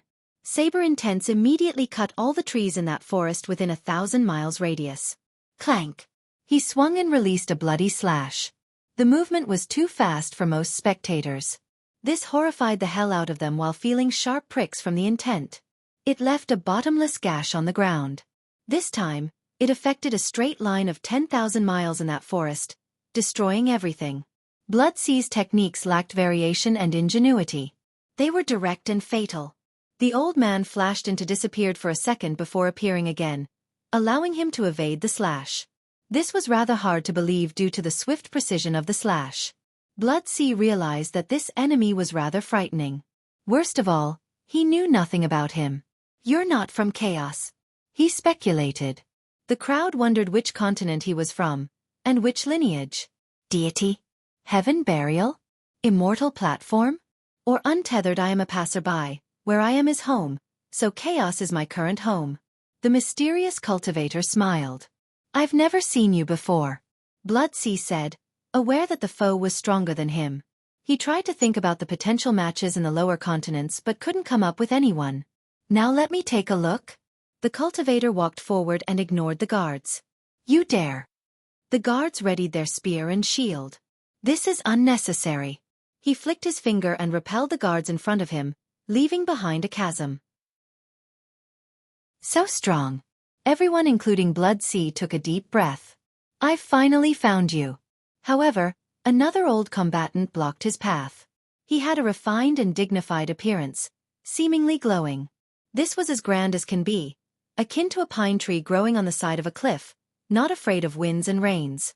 He had an unhurried temperament, a calmness obtained after experiencing countless near-death opponents. The world could change drastically for the worse, yet his composure would always be the same.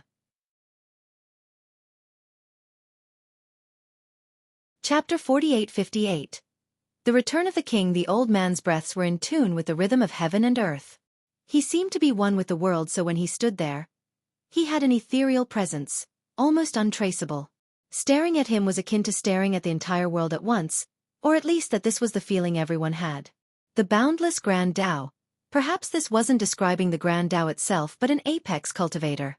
The unknown cultivator's expression soured after seeing him. Fellow Taoist, isn't it time to drop the incessant and unnecessary pursuit? That's an interesting way of putting it. When I arrived at the treasure ground, I was welcomed by your ambush. Fortunately, I knew how to fight a little and managed to escape.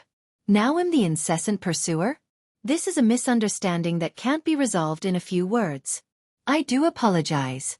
The cultivator said. Tell that to my fist. The old man said nonchalantly and made a fist. Boom. The world seemed to be shrinking down, small enough to fit inside his fist. This made those nearby lose balance and fall to the ground. Just this simple movement alone was incredible. No need for an activation of power. Villains in the shadow gasped at his ability. Blood-Sea Blade was astounded, thinking that this old man was unbeatable. However, he had never met this powerful cultivator before. The guy wasn't hiding his true appearance either. First came the mysterious cultivator from the pine forest. Now, another unknown old man? The first had no interest in fighting, and immediately disappeared into the horizon. The latter frowned and wanted to pursue. However, he glanced over at Xueqi first. Xueqi waved his hand and gave him permission to leave. He then took one step forward and gave chase. The atmosphere calmed down again and the attention returned to Blood-Sea Blade. The initiative was his once more since none could contest his saber. Death to all transgressors, he uttered coldly. No villains responded because they saw what happened to Rat God, Fallen King, and Nether Messenger. Even Mad Pyromancer only managed to flee, albeit with serious injuries. Go hurry, he told the guards. Thank you for your help, Senior. Our dynasty truly appreciates it. Fireridge and his men bowed deeply. Though they didn't understand the reason, they could tell that Blood-Sea was determined to protect the Tao Lord's corpse. With that, the convoy swiftly coursed to 8 Stallion Dynasty again. Blood-Sea was also following them, albeit in secrecy. With his escort, no villains along the way dared to attack. Eventually, they finally saw the dynasty in a distance and heaved a sigh of relief. We did it, mission accomplished. Fireridge said sentimentally. Senior, we have arrived. The dynasty will never forget the kindness you have shown today. Fireridge bowed again. He knew that Blood-Sea was still following them. Blood-Sea left without saying anything, satisfied with the result. Your Majesty, we're home now. Fireridge came to the coffin and whispered. Tears streamed down his cheeks again. The other guards felt the same pain. Whenever they traveled with His Majesty, they were always in high spirits, especially after a triumphant return. Memories of the past flashed in their mind, only serving to increase the sorrow. Your Highness, here we are. Fireridge told Xueqi, still not wanting to be apart. During the journey back, his main responsibility was protecting the coffin. Now, his new target was none other than Xueqi. The future coronation included numerous perils. Xueqi looked up and observed the dynasty. It was rather different, lacking towering walls and palaces. It was built in the center of nature among the mountain ranges and valleys. Buildings were erected among the ridges and peaks. Some were floating and fixated in place by Tao laws. Waterfalls poured down as if they came from an upper realm. Some mountains were tall enough to be hidden by mists and clouds. Chaos energies and Tao laws were in abundance. A few palaces looked rather special and had auspicious pulses as if immortals were cultivating inside. The cranes were free to roam about. Flood dragons could be seen as well among other wonderful beasts. Thus, 8 Stallion resembled a sect more than a traditional dynasty. Nonetheless, knowledgeable cultivators who took the time to explore would find ruins everywhere. In reality, this place used to be ancient ruins. Rumor has it that 8 Stallion Tao Lord came across this place during his conquest. He became excited and started building various temples and palaces here as time passed. He gained more followers and decided to start a dynasty, turning this place into a famous location in chaos. It was just as lively as any of the other lineage such as Primal, Maddened, or 100 races. The Tao Lord harbored great ambition, leading many expeditions to expand the border and quell the chaos. He alone changed the landscape of chaos, giving it a brand new atmosphere. Although he couldn't truly change this lawless land, the dynasty he created became a special pillar of stability and order. Its fame wasn't only limited to chaos. Even those from Whitestone and Fragmentation have heard of it before. Of course, it was also the thorn in the villain's eyes, especially Wild dynasty. Unfortunately, Wild couldn't compete in the past. Now it was no longer the same. His Majesty has returned. Fireridge stood in front of the entrance and roared, "Your Majesty!" The quietly waiting members of the dynasty finally got on their knees. They were already dressed in white ceremonial outfits meant for mourning. Chapter 48-59. 8 Stallion Dynasty. All members of the dynasty knew that the Tao Lord was everything to the dynasty. Their home was created because of him. Without his presence, they would have become prey to the bandits or become bandits themselves. Thus, his death instilled untold sorrow and grief in everyone. "Your Majesty!" Some couldn't help smashing their forehead against the ground as his coffin was passing through the street. An aura suddenly emerged from afar, carrying the intensity of a marching army or looming dark clouds. Not the best feeling to have. It came from an old man in battle armor. His cloak fluttered gallantly to the wind. Despite his old age, he was still as vigorous as a tiger. The gleaming battle intent in his eyes could make anyone shudder. This was a general who had partaken in countless battlefields. Dragon roars could be heard due to his cultivation. Beasts and animals would immediately kneel to show their subservience. "Your Majesty!" He kneeled before the coffin and let the tears flow. "I wish I could have been there by your side." He had followed the Tao Lord for a lifetime yet couldn't see him during his last moment. His title was Venerable Dragon God, the Grand Commander and second in command of 8 Stallion. He was in charge in the Tao Lord's absence, beneath one man but above the rest. The Tao Lord trusted him and most importantly, he was powerful enough to shoulder this responsibility. He was a dragon lord with 5 sacred fruits, enough to fight anyone in the lower continents. The members of the dynasty respected and feared him, the same for his enemies. He also commanded the main legion of the dynasty in times of war, soaring stallions. The Tao Lord told him to preside over the dynasty before heading off to battle with Conceal Conqueror. This was to avoid others from taking advantage of the situation. The Dragon Lord felt great pain standing before the coffin despite having guessed the result. Reality still struck him hard. After showing sufficient respect to the dead, he stood up and told Fireridge, "Guard Commander, the journey must have been difficult." Everyone understood how tough it must have been. Escorting the coffin back was easier said than done. "It is my duty," Fireridge said while still sticking close to Li Qie. The Dragon Lord then noticed Li Qie and the Imperial Seal. The look in his eyes changed. He then took a closer look at Li Qie and didn't notice anything special.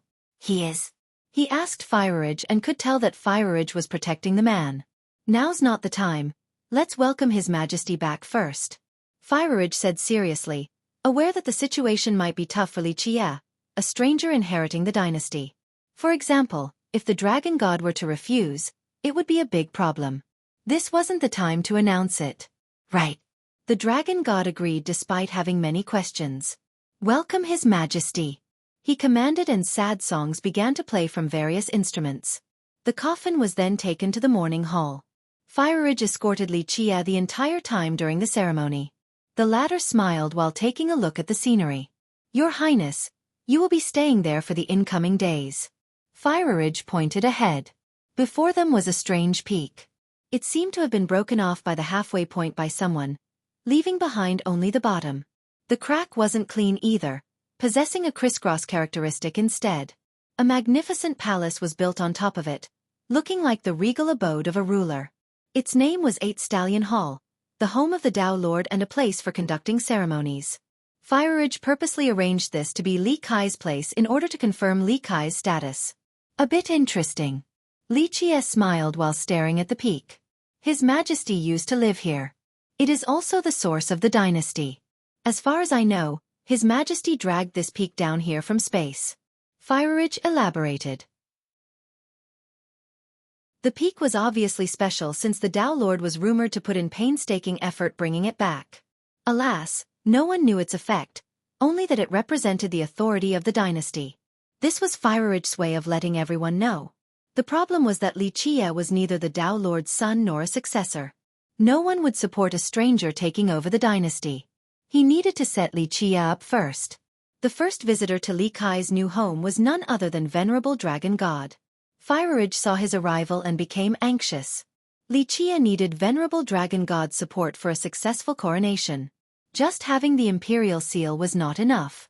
Who are you? Where are you from?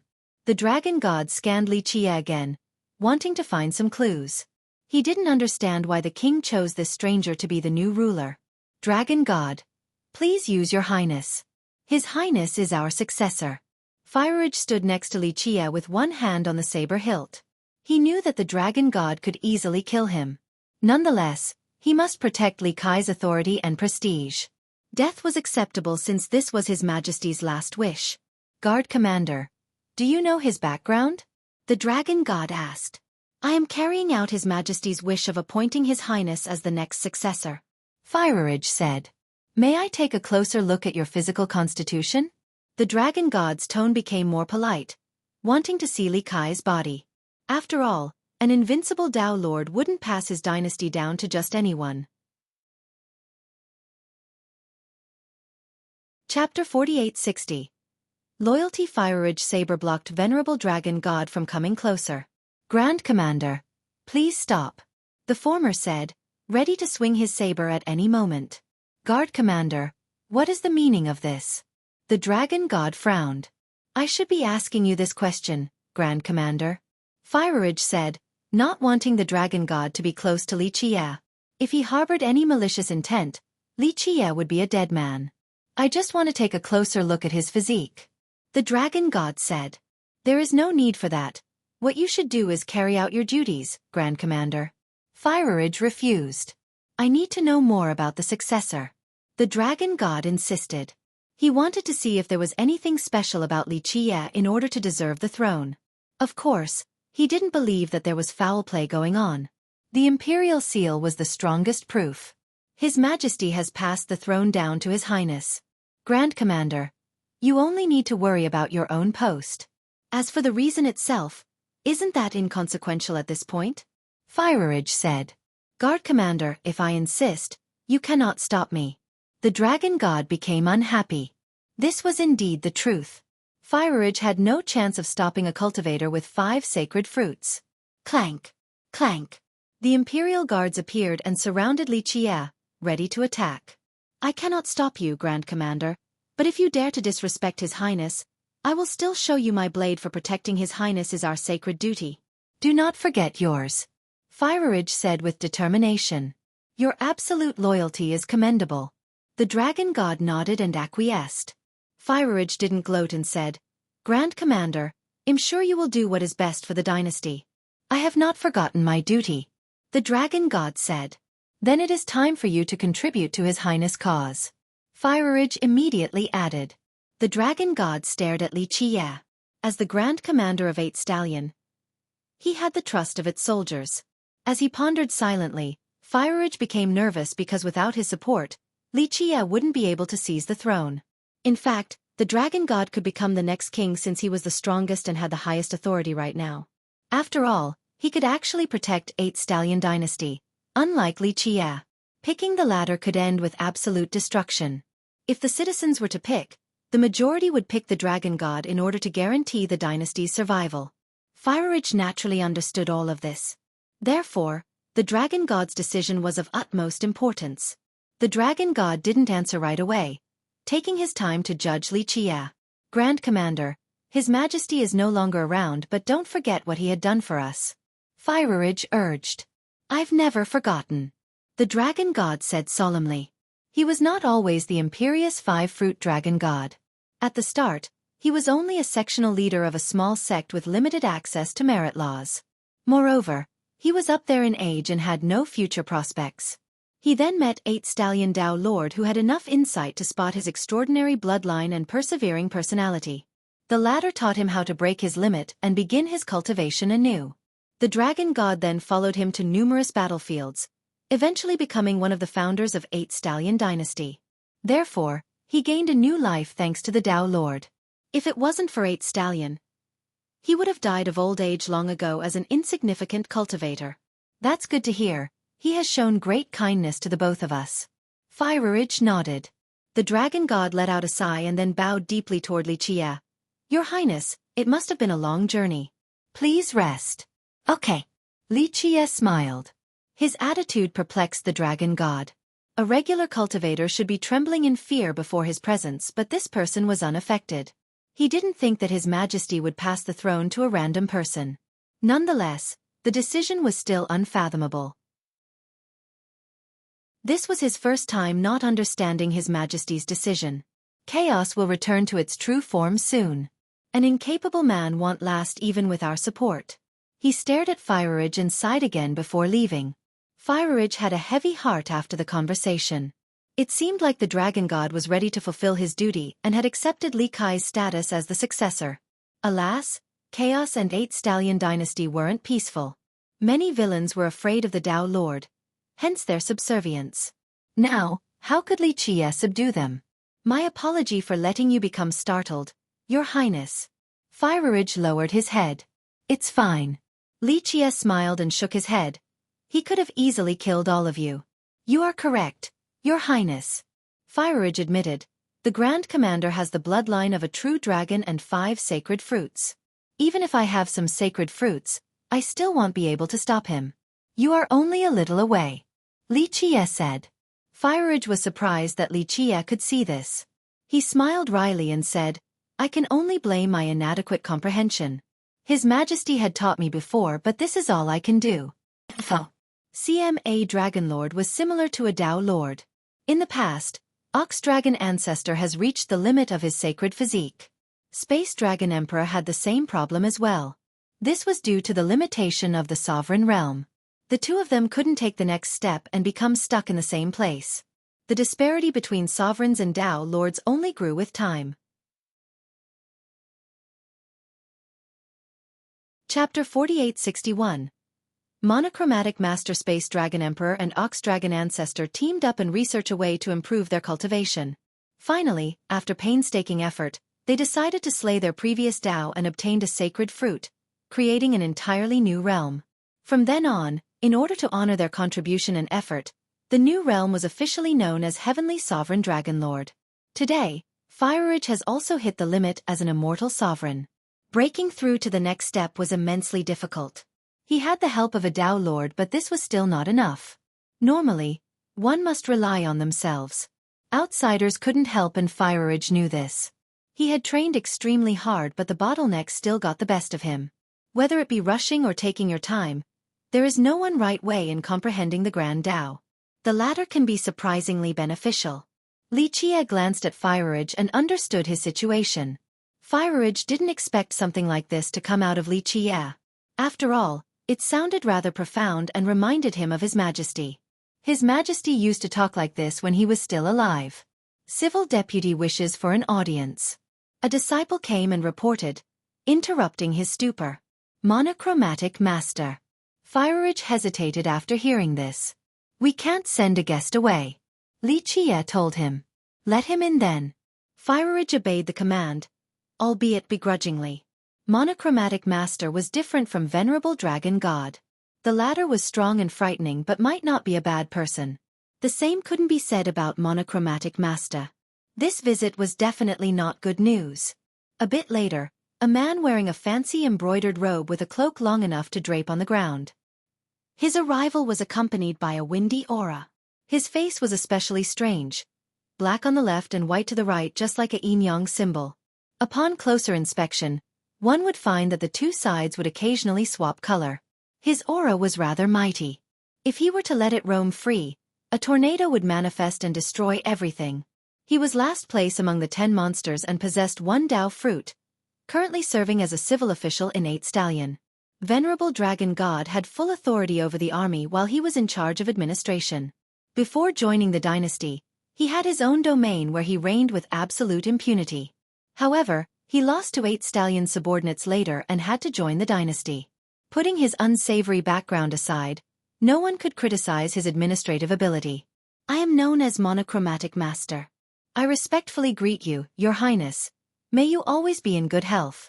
He immediately kneeled before Li Qie. This lawless villain, surprisingly enough, chose to kneel before an unknown junior. He looked more loyal than Venerable Dragon God, who questioned Li Qie. Your subject is overwhelmed with sadness regarding the late king's death to the enemy. I will do everything I can to serve you, and one day, may we avenge him. He spoke with sorrow and tears. Fire didn't fall for this and was still prepared to attack whenever. Rise. Li Qie waved.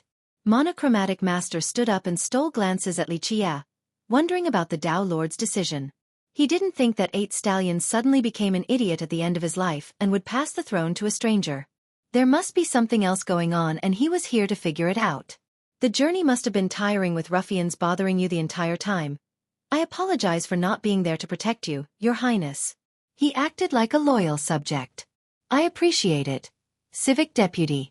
Li Qie smiled. Your Highness, would you like to take a stroll with me and chat? He glanced at Fire and asked. Civic Deputy, say what is on your mind here, no need to leave. Fire immediately refused. He would never let Li Qie leave his side, especially not alone with this monochromatic master who was more dangerous than Venerable Dragon God. The Dragon God would never usurp, but this guy could. This wasn't baseless speculation either. Guard Commander, I only wish to speak to His Highness. Are you questioning my loyalty? Monochromatic Master smiled. I do not dare to question your loyalty, Civic Deputy.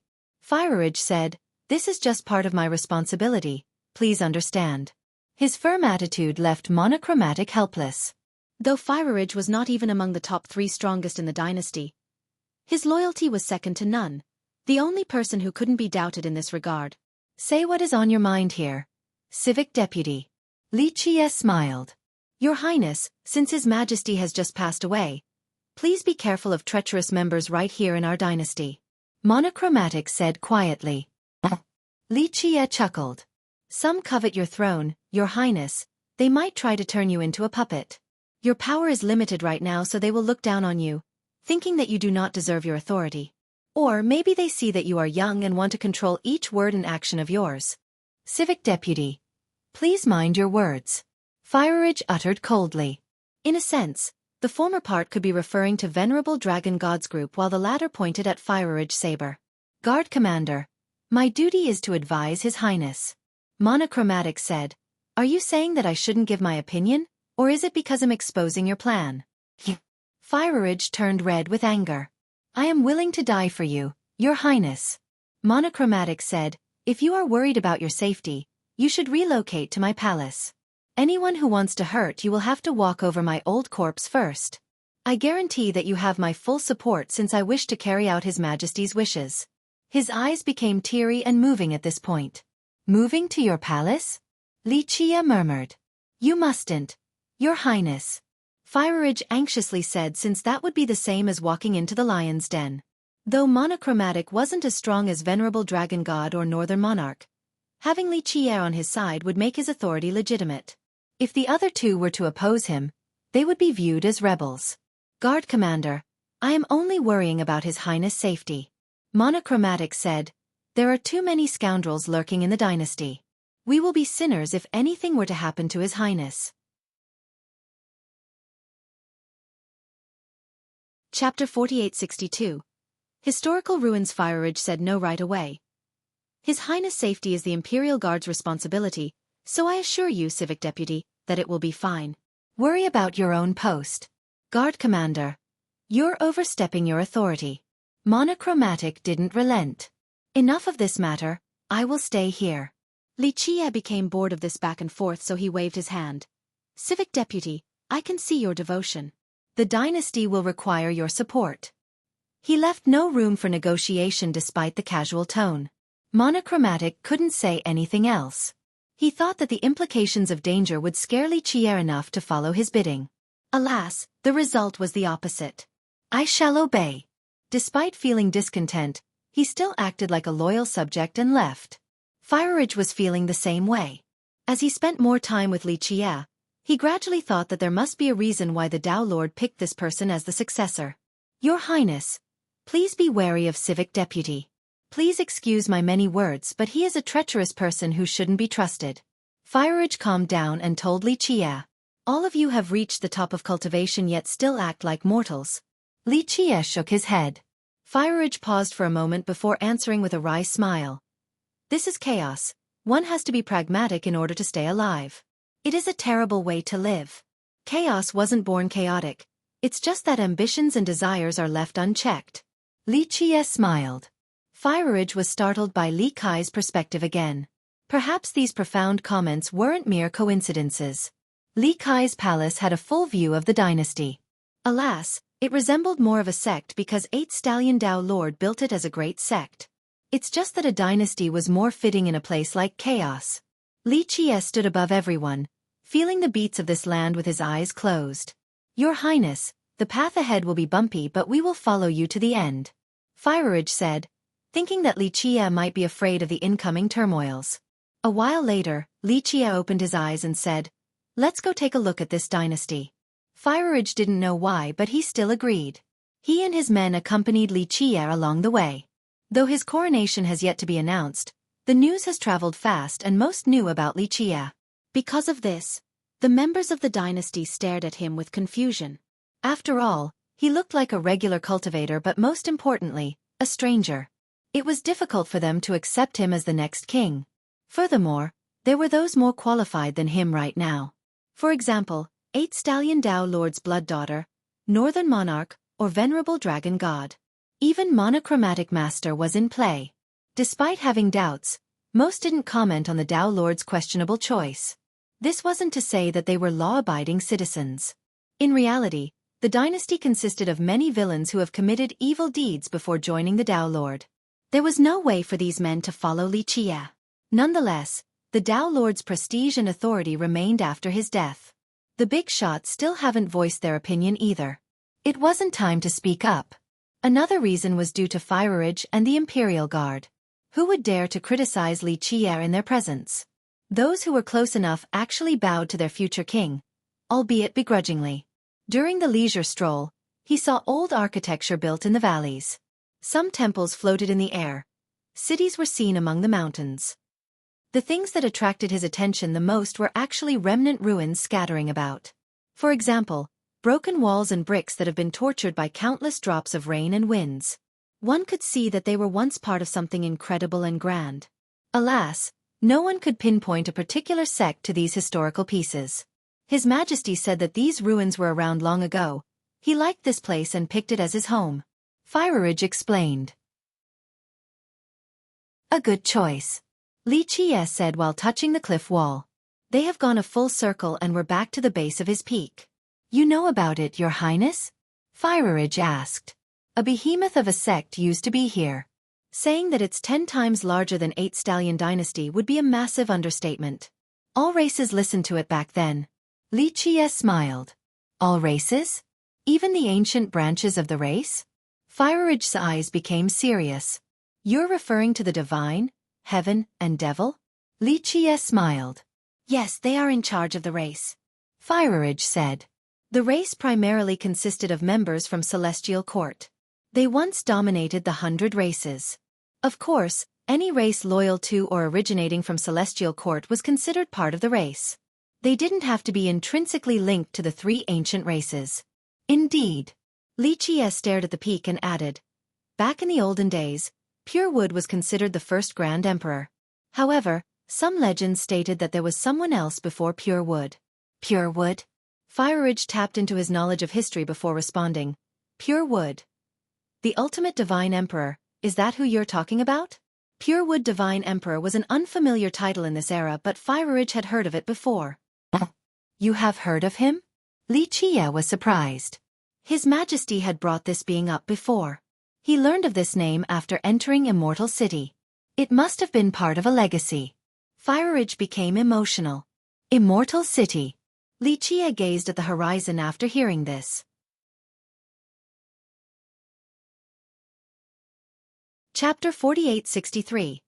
The traitorous Qian Pure Wood Divine Emperor's era was so long ago. Few remembered his tales and legends. All in all, anything before Immortal City was unknown to current inhabitants.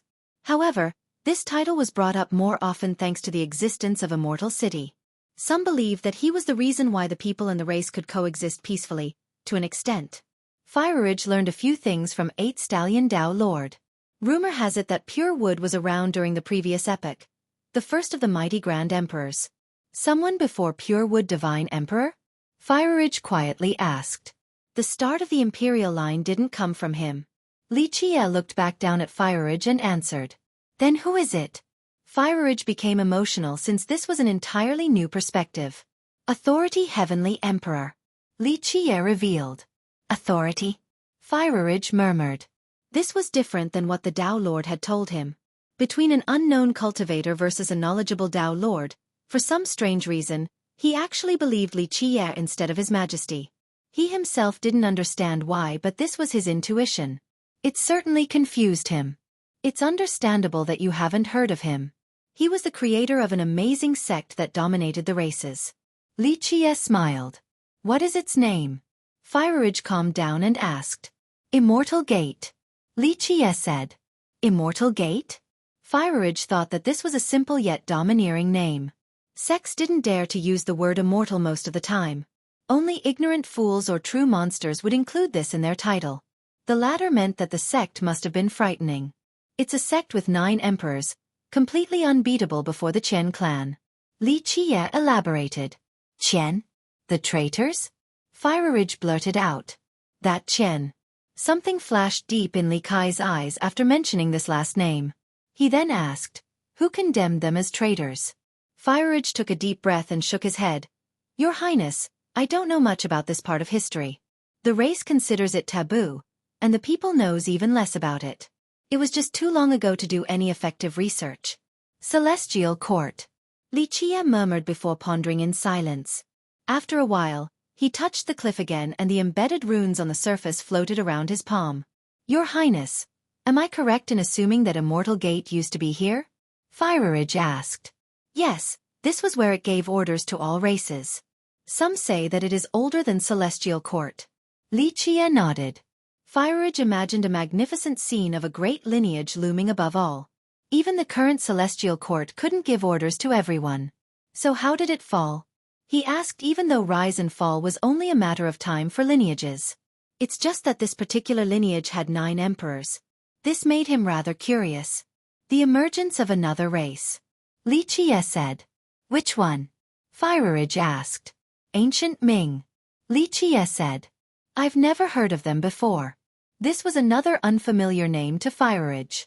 It didn't seem to be a part of the people or the race. How could a single race take down the most powerful force in the 6 continents? Also understandable. They are now extinct. Li Qiye smiled. How? He asked. The same perplexing concept arose again. Li Qiye chuckled and didn't answer. During this conversation, Ridge felt so inadequate before Li Qiye, as if he was a young child asking his teacher questions. It seemed silly, but Ridge had no other way to describe this. His Majesty only knew that this place once belonged to a great sect. However, Li Qiye knew far more about it. For example, His Majesty had no idea about the ancient Ming or Authority Heavenly Emperor. Ridge didn't think Li Qiye was making this up either. The question became, how did a junior know all of these ancient secrets? Your Highness, how do you know all of this? Ridge had to ask. The more you read, the more you know. Li Qiye smirked. Ah. Ridge felt as if he had never read a book before. Plus, he didn't think that these secrets came from books either. No ancient scrolls available now depicted these matters. He gradually felt that His Majesty picked Li Qiye for a particular reason. Li Qiye didn't pay attention to the puzzled guard. He closed his eyes and continued feeling the cliff. Ridge suddenly had an illusion of Li Qiye disappearing from sight. However, his eyes told him otherwise. That Li Qiye was still standing there. It's just that he seemed to be fusing with the mountain itself. Chapter 4864. Strange Cemetery Rumble. The entire dynasty suddenly trembled once Ridge witnessed the fusion. What's happening? Everyone thought that enemies were invading, so they took out their weapons. A colossal bull seemed to be turning, causing changes to the terrain.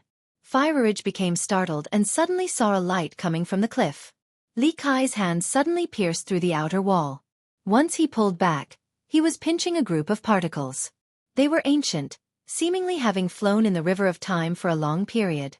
They could explain the mysteries of cultivation or contain untold secrets. Command men to go fetch this from the mountain bases in the dynasty. They will need this. Li Qiye handed the particles over to Ridge. I'm afraid we can't mobilize properly right now. Ridge quietly said. Li Qie was yet to be the king, so he didn't have the authority to command the army. The soldiers wouldn't listen to him. Let the Imperial Guard do it. Li Qie said. Well. Firerage hesitated. Your Highness, protecting you is more important than anything. Can this matter wait? He didn't know what Li Qie wanted to do. However, those changes earlier frightened him. Even a fool could tell that something extraordinary was taking place. What is there to protect me from in the dynasty? Li Qie chuckled. Can you stop Venerable Dragon God? Firerage couldn't answer because the result would be too humiliating to say. Let the knights go since they are reliable and trustworthy. Li Qie ordered again. Firerage accepted the particles and gave out the order. Li Qie turned to leave, but Firerage gave chase and asked, Your Highness, what was that earlier? He knew that the rumbling had to do with Li Qie harmonizing with 8 Stallion Peak. His Majesty was never able to do this before, but Li Qie did it so effortlessly. A legacy, old and magical beyond words. Li Qie said. Immortal Gate was once stronger than the Qian, but most importantly, secrets greater than authority. Heavenly Emperor's existence loomed behind the curtains. Not to mention the present, few back in the 13 worlds were privy to this information. All of this was purposely hidden by Pure Wood Divine Emperor after its destruction to the ancient Ming. So this mountain is the foundation? Firerage asked. Yes, this thing has been missing for a long time. Now I have found it. Li Qie nodded. His Majesty pulled it back from space long ago. Firerage said. This is the reason why he chose to stay in the lower continents. He knows about the underlying secrets. Li Qie smiled. I see. Firerage pondered. His Majesty could have gone to the upper realms long ago due to his powerful cultivation. Now, he finally got an answer. How did a stranger know so much about the Tao Lord? Was Li Qie really just a stranger? Where is he buried? Li Qie asked casually. Firerage found this strange. Li Kai's tone should be more respectful regardless of whether he was the Tao Lord's descendant or just a stranger. This was a rather sensitive question in the cultivation world. I do not know. Firerage told the truth. His Majesty had arranged this before leaving for battle. True, it is taboo indeed. Li Qie smiled. 8 Stallions' choice was not surprising. Top cultivators normally had secret funeral arrangements if they were fortunate enough to die with their corpses intact. Not even their closest family and friends were privy to this knowledge. While the two of them strolled in a remote plain, Li Qie suddenly stopped. There was a large garden surrounded by rusted steel poles propping up a canopy and forming a fence. Inside were memorial tablets, making it look like an abandoned cemetery. His expression changed as he tried to feel the beat of the garden. Who is buried here? He asked. It was already abandoned when His Majesty came. He didn't have a problem with keeping it around. Let's go take a look. Li Qie said. Firerage obeyed the command despite not knowing why Li Qie was interested. The entrance was a dilapidated arched gate with engravings of lively birds and fish that couldn't be recognized. Some discrepancies. Li Qie murmured. Uncle Xiang, open up. Firerage shouted. The stained dual doors could be easily pushed down. The iron lock was just there for show. An old man from a cabin nearby came over. He wore a thin black robe and walked feebly over, seemingly coughing once every 2 steps. Just a gust of wind could sweep him off his feet. Guard Commander, what is it? He opened the lock and asked. His Highness wants to take a look. Firerage said. Li Qie glanced at the old man who kept his head lowered. What are you waiting for? Firerage coughed. Old Xiang greets you, Your Highness. The old man bowed. Many strange things here, and strange people. Li Qie smiled. Your Highness, Uncle Xiang is this cemetery's keeper. He has always been here. Firerage said. He could see that there was something off about this old man, but since 8 Stallion Tao Lord didn't say anything, it was none of his business either. You've been watching this place? Li Qie entered the cemetery and then asked. No. Old Xiang coughed and shook his head. But this is my clan's profession. Once I became old and weak, I came here to find a peaceful place before the end. Whose graves are these? Li Qie asked. I don't know. Old Xiang shook his head, still not looking at Li Qie. He then returned to his cabin and didn't follow the two. They looked around and saw graves overwhelmed with weed. Most importantly, they were all unmarked. Chapter 4865. Unknown Cemetery. The majority of the tablets had no markings. Only a few had special markings that were done meticulously. In fact, some of them were carved from ordinary rocks. There must be more than 100 of them. This desolate scene should give off a creepy feeling, but on the contrary, there was something dignified about this place. Those buried here didn't wish to be bothered.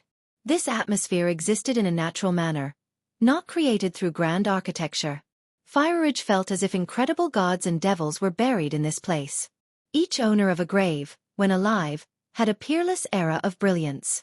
He could see them being worshipped and feared by all living beings. Alas, their time has passed and now, they have returned to the earth. Xueqi took his time walking by each tablet and gently traced his fingers through them, seemingly getting to know them and their legacy. Without needing to read any information, Xueqi came to learn about these great beings. Eventually, he sat down next to one and enjoyed the breezes. Fireridge followed him silently, only fulfilling his duty as Xueqi's protector. He knew about this cemetery and that none of these graves belonged to those from 8 Stallion Dynasty. The Tao Lord gave implicit permission for the cemetery's existence inside his domain. Uncle Xiang, the keeper, has been here for a long time as well. Nonetheless, this seemed to be a suitable job for a man near the end of his life. The members of 8 Stallion Dynasty didn't pay attention to it. However, as the person in charge of security, Fireridge had wondered about this before. At the start, he thought that Uncle Xiang would die after a few years. Alas, decades passed and he was still alive, and then centuries. He had asked His Majesty before, but the latter didn't comment on it. Fireridge could tell that the Tao Lord knew more than he let on but wanted to keep this a secret. As Fireridge waited close to Xueqi, he got the feeling that Xueqi was connecting with the cemetery again, that he knew everything there was to know about each grave and its owner. Once again, he found himself being more confident in Xueqi's knowledge than His Majesty's.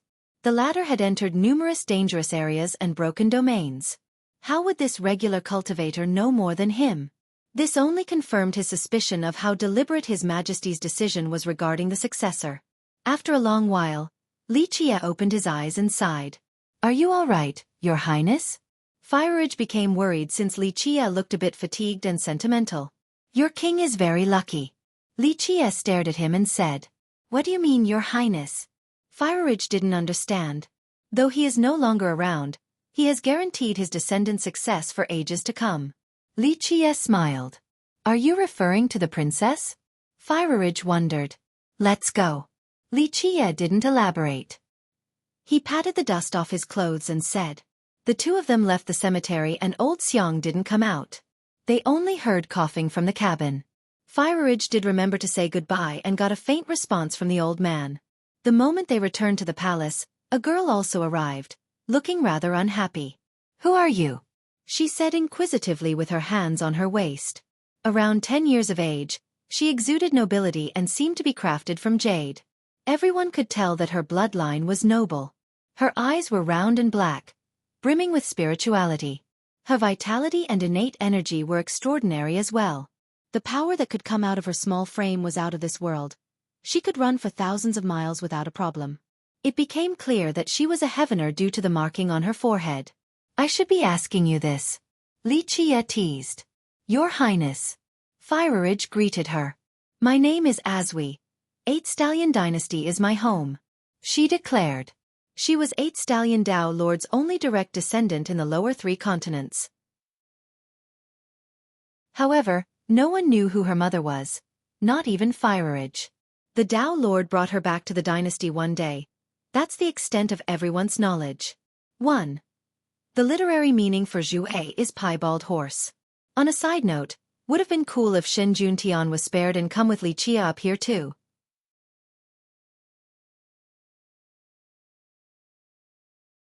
Chapter 4866. Northern Monarch. My name is Xueqi, the ruler of 8 Stallion Dynasty. Xueqi smiled and took her down a notch. "Yo, you're lying." She turned red and raised her voice. "Are you an illegitimate bastard? Don't come here and claim that this dynasty is yours. It belongs to fathers." "Well, your father passed it down to me." Xueqi flicked the imperial seal hanging on his neck. Asui pointed at him, trembling in rage, and said, "You must have shamelessly resorted to despicable means to trick my father." Li Qiye put on an exaggerated look of astonishment. You're telling me that your father is an idiot, that during his last moment, I somehow managed to trick him into giving me the imperial seal? Asui was furious. That's not what I meant. I'm talking about you being a sinister swindler. Regardless of your intention, you are stating that your father was tricked.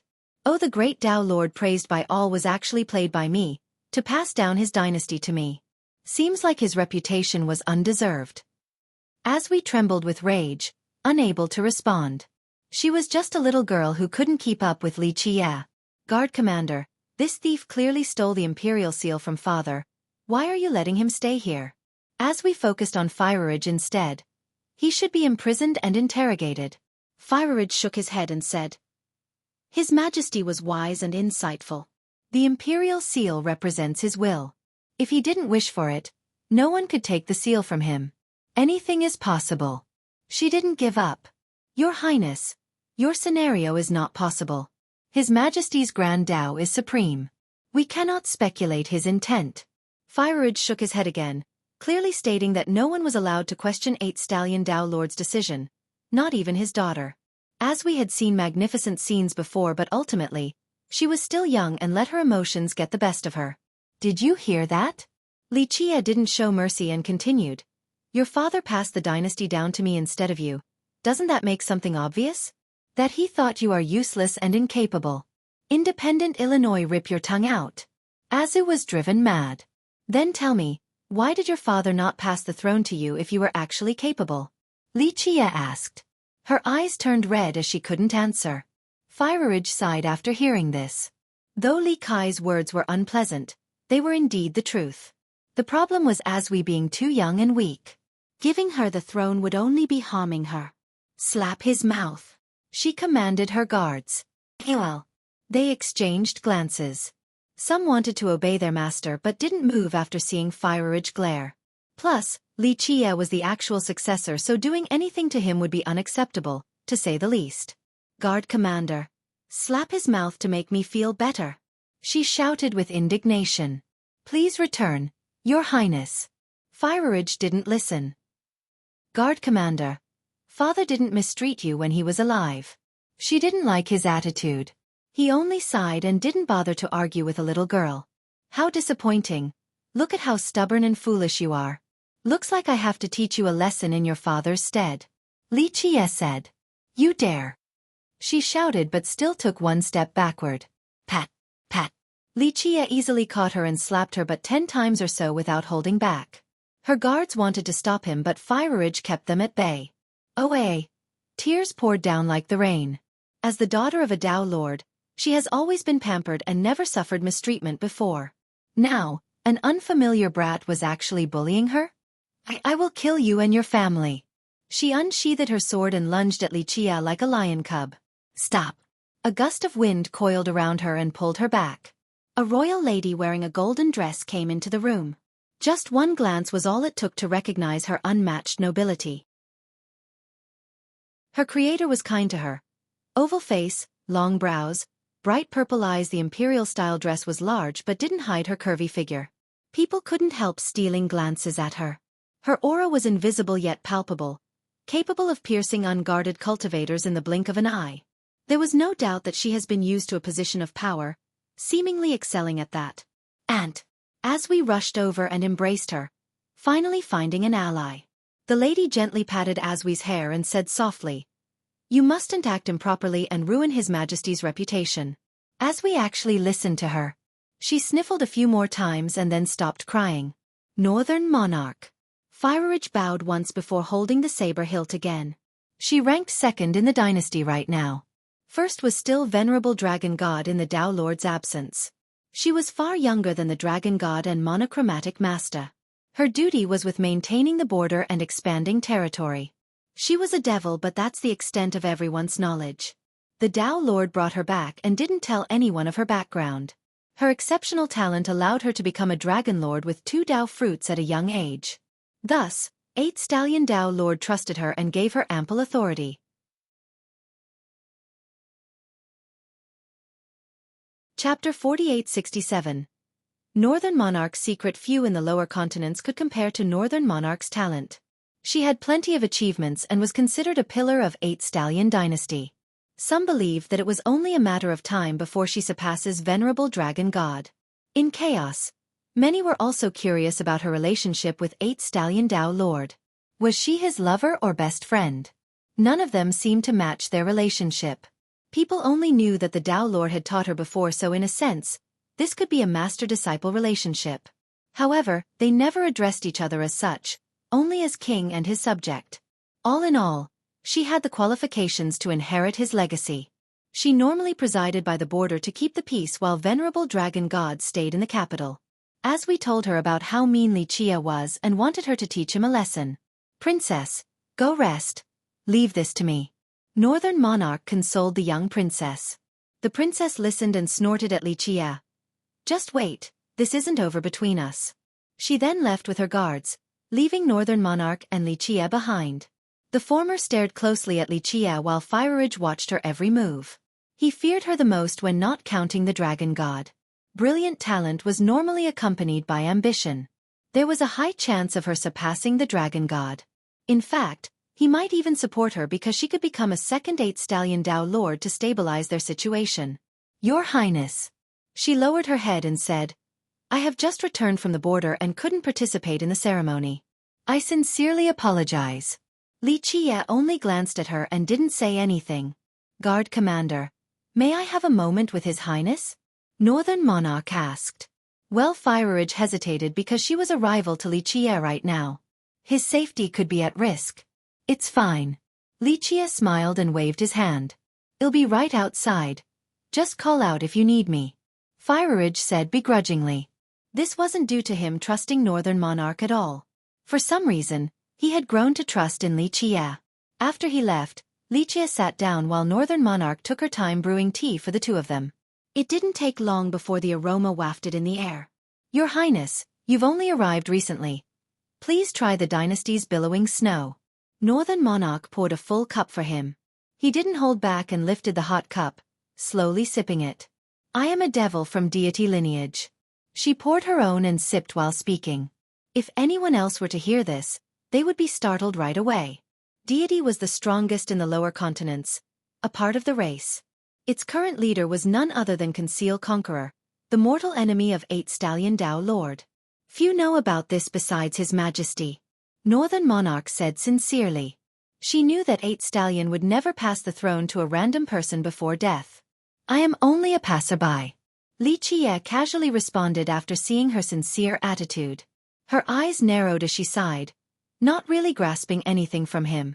If he didn't wish to reveal his background, there was nothing she can do. The devils have declined. My background was not impressive, the same for my shoddy talent and comprehension. She stared at the steaming cup of tea and reminisced about the past. This was rather hard to believe given her current status and cultivation realm. Supreme genius was how people would describe her. I was delegated to heavy labor in my small sect. She continued. The hall was silent as she recalled her life story. Even the flickering of the torches could be heard. I thought that I would be lowly and wretched my whole life. She said softly. One day I met His Majesty. He was as bright as the sun and illuminated my life. He said that my bloodline was full of potential and whether I was willing to follow him to train. Li Chia nodded. His vision was excellent since he saw your ancient bloodline. You can see it too. She nearly dropped her teacup. Her bloodline was the reason why the Dao Lord asked her to follow him back to the dynasty. Sure enough, she didn't let him down and excelled at cultivation after having the right advantages. She never forgot about his kindness and favor. If it wasn't for him, her life would still be terrible. On one hand, a great Dao Lord should be able to recognize her ancient bloodline. In her mind, he was the greatest and most knowledgeable. Thus, it surprised her that Li Chia was able to see it as well. Don't be so shocked. Li Chia said, he was able to hasten your cultivation progress but ultimately, he wasn't a devil so his knowledge was limited. Otherwise, given your current cultivation, your devilization bloodline wouldn't have stopped here. She blurted out in astonishment. You know about devilization? Upon the first meeting, the Dao Lord could tell that her bloodline was special. Alas, he didn't know the exact detail. Once they returned to the dynasty, He researched extensively and eventually came across this special bloodline, Devilization. One of the 8 ancient bloodlines. Xueqi casually remarked, leaving her in shock. Chapter 4868. Madden Devilization was an exceedingly rare bloodline. This became truer after the calamity. Moreover, the devils were no longer the same. They were once competitive with the Heaveners and Diviners. Now, they were mere shells of their former selves. Few in the world knew about this special bloodline. Alas, Xueqi could tell at a glance. Your Highness, how do you know this? She took a deep breath and asked. I'm an avid reader. He leaned back on his chair and took another sip with a smirk. She smiled wryly after hearing this. If reading could make someone omniscient, life would be far simpler. She paused for a bit before continuing. I was ordered to visit the academy before His Majesty's duel. The academy didn't have any other name. However, in the lower continents, everyone knew what this was referring to. Academy, a part of the 100 races. It was even rumored to be the leader of this lineage. In chaos, numerous sects and kingdoms fell in history. However, the academy remained standing. The villains here didn't dare to provoke it. I asked the academy for help since trouble will come. She said. The Tao Lord knew that his death would mean chaos for the realm, hence his command. But they refused. Xueqi smiled after seeing her expression. The academy only teaches the Tao and answers cultivation questions. They do not interfere with other matters. She took another sip. In reality, this was already expected. She didn't have that much hope before coming there. The dynasty is in trouble. She added. Xueqi only smiled and didn't comment. His Majesty once brought order to chaos. Though he couldn't fully stabilize the continent, the villains stopped acting so audaciously. His death meant an end to the temporary peace. She had a sorrowful expression. She couldn't do anything to help him in battle. Now, it was her time to protect the dynasty. As for Primal, it cannot do anything in its current state. She explained. Primal lineage once led chaos. Unfortunately, it declined after the departure of Eternal Conqueror. Maddened lineage is, unsurprisingly, crazy. It has plenty of experts but they only contribute to the chaos. Nonetheless, it is not out of malice. She went on. Maddened is insanity to the point of self-immolation, that is its Tao. Xueqi smiled. The cultivator known as Maddened was nothing short of a miraculous existence and started a Tao lineage. Plenty of conquerors wanted to destroy it to no avail. The most frightening thing about Maddened, the cultivator, was his cultivation. He was neither a Tao Lord nor a Dragon Lord. Rumor has it that he suddenly became crazy after a certain point of cultivation and incinerated 6 Tao Lords and Emperors. He left a void in Celestial Court, one that could never be repaired. This Tao was rather strange. Training was not necessary. One just needed to be in the special fire domain to gain the chance of becoming a top cultivator. As for the originator himself, there were many legends regarding the start of this Tao. One stood out above the rest. It stated that during his youth, Maddened was a servant whose task was to light the fires for the stoves in the kitchen. He was bullied and even burned by candles at times, resulting in a deep grudge. The strong feelings resonated with his Tao heart and soul. Something incredible happened then. One of the 9 heavenly scriptures manifested into reality. One heart. At the initial stage of his new cultivation, he incinerated all of his bullies along with the entire sect. An area of 10,000 miles became scorched earth. Henceforth, he became a terrifying monster in the 6 continents. His lineage added to the disorder of chaos. Those who tried to cultivate in the fire domain couldn't maintain their sanity. Only a few could do so. 4 of the 10 monsters came from Maddened. However, they weren't a real threat to 8 Stallion Dynasty since they didn't have an ambition for conquest. Do you have a good grasp on Maddened as well? Northern Monarch asked. I haven't been there, I merely felt it. Xueqi shook his head. Felt it? She didn't expect this response since the distance between Maddened and the dynasty was immeasurable. Not even 8 Stallion Tao Lord could do so given the gap. And demon? Xueqi smiled. She calmed down and said, their 6 demon gods might be the strongest force in the lower continents. However, they do not venture out of the 10 desolate mountains. The sole exception is Wild Dragon. The 10 mountains of demon were endless in size, allowing the demons to prosper. The demon gods and monarchs there didn't like leaving their domain. Only Wild Dragon chose differently. So the enemies are clear. Li Qie smiled. Yes, His Majesty managed to lock onto them and dealt with any potential problem. There are still plenty of evil cultivators and sects in chaos, but they aren't real threats. There is only one. Li Qie said. Wild Dynasty. She nodded. 8 Stallion and Wild were the 2 strongest sects in chaos. Primal has declined, Maddened was unreliable, and Demons stuck to their own land. Lastly, 100 races remained divided. 8 Stallion was part of 100 races and was eligible to lead chaos. As for Wild Dynasty, its leader was Wild Dragon from Demon. He built his lineage in 100 races, wanting their recognition. He went as far as going to the academy to study. Alas, it still didn't recognize Wild Dynasty. Nonetheless, Wild considered itself to be part of 100 races. It played the role of a safe haven for villains. 8 Stallion Dao Lord had sent expeditions several times to no avail. Wild Dragon was wily. The moment he noticed something strange, he would run back to Demon.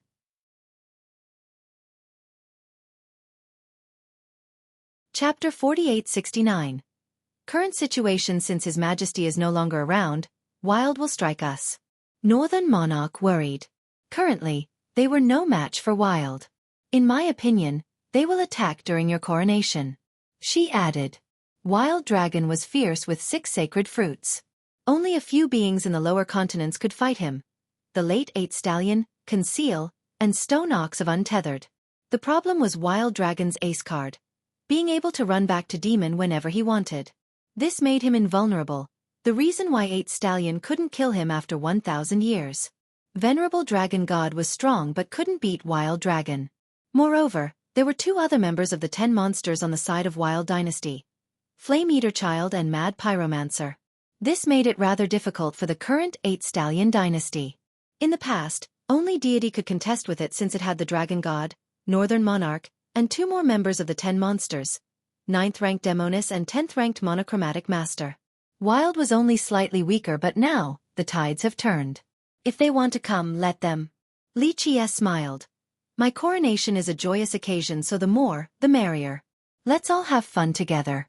Northern Monarch had no response. These guests from Wild were coming to destroy Li Qie, not to celebrate with him. That day might end with 8 Stallion Dynasty being left with mountains of corpses and rivers of blood. She could tell that Li Qie was neither an idiot nor a madman. This meant that he had enough power to prevent any mishap. Alas, he seemed to be an ordinary cultivator and his opponent was an entire dynasty. Just Wild Dragon alone can destroy all of us. I and the Dragon God cannot stop him. She said, plus, our dynasty lacks solidarity. The human heart is unpredictable once trouble comes knocking. This was not a problem when the Dao Lord was alive. The 2 members remained obedient in that scenario. The same couldn't be said now and they might betray the dynasty. As I've said, we should be happy that so many guests are coming. Li Qie chuckled. She simply didn't understand. There was not an ounce of worry in him, as if he had everything under control. After finishing their conversation, she left to meet Venerable Dragon God. He was staying in a temple named War God that float among the clouds. He looked down at the dynasty, pondering. His breath and aura engulfed the land and commanded respect. See, the dynasty required a powerful existence like him. The inhabitants could breathe easily in his presence. Though the Dao Lord was no longer around, they still had a 5 sacred fruit cultivator left. Northern Monarch climbed up the stairs and saw him sitting imposingly on his chair. Dragon God. She bowed.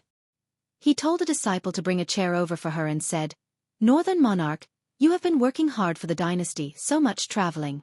It's not tiring at all. The only shameful thing is that I didn't accomplish anything and let His Majesty down. She shook her head. It is to be expected. His Majesty already knew that this would happen. The Academy hasn't done anything for eras now. He sighed softly. Let's talk. She said. He waved his hand and the disciples nearby left the 2 alone. Dragon God, what is your opinion on the new successor? Northern Monarch asked. He stared at her in silence. She shuddered and became serious. Dragon God, we have followed His Majesty together for so long. I won't waste your time. Just answer this. Will you support the new king? Her support alone was not enough. In fact, it was meaningless without his support. Not to mention fighting Wild Dynasty, they wouldn't even be able to deal with him since he was the strongest and had authority over the army. She stared intensely at him and prepared for battle if he were to refuse. Of course, she would also be his first target if he harbored any plan regarding the throne. What is your stance, monarch? He asked, aware of her potential. There was no doubt that she would be able to surpass him in the future. If they could somehow survive the incoming attack, she would become a strong pillar for the dynasty in the future. Dealing with Wild Dynasty wouldn't be a problem at all at that point. I support the new king. She didn't hide her decision. He needs your support as well. This is how you can fulfill His Majesty's last wish. The dragon god sighed and said, my support alone is not enough to convince the others.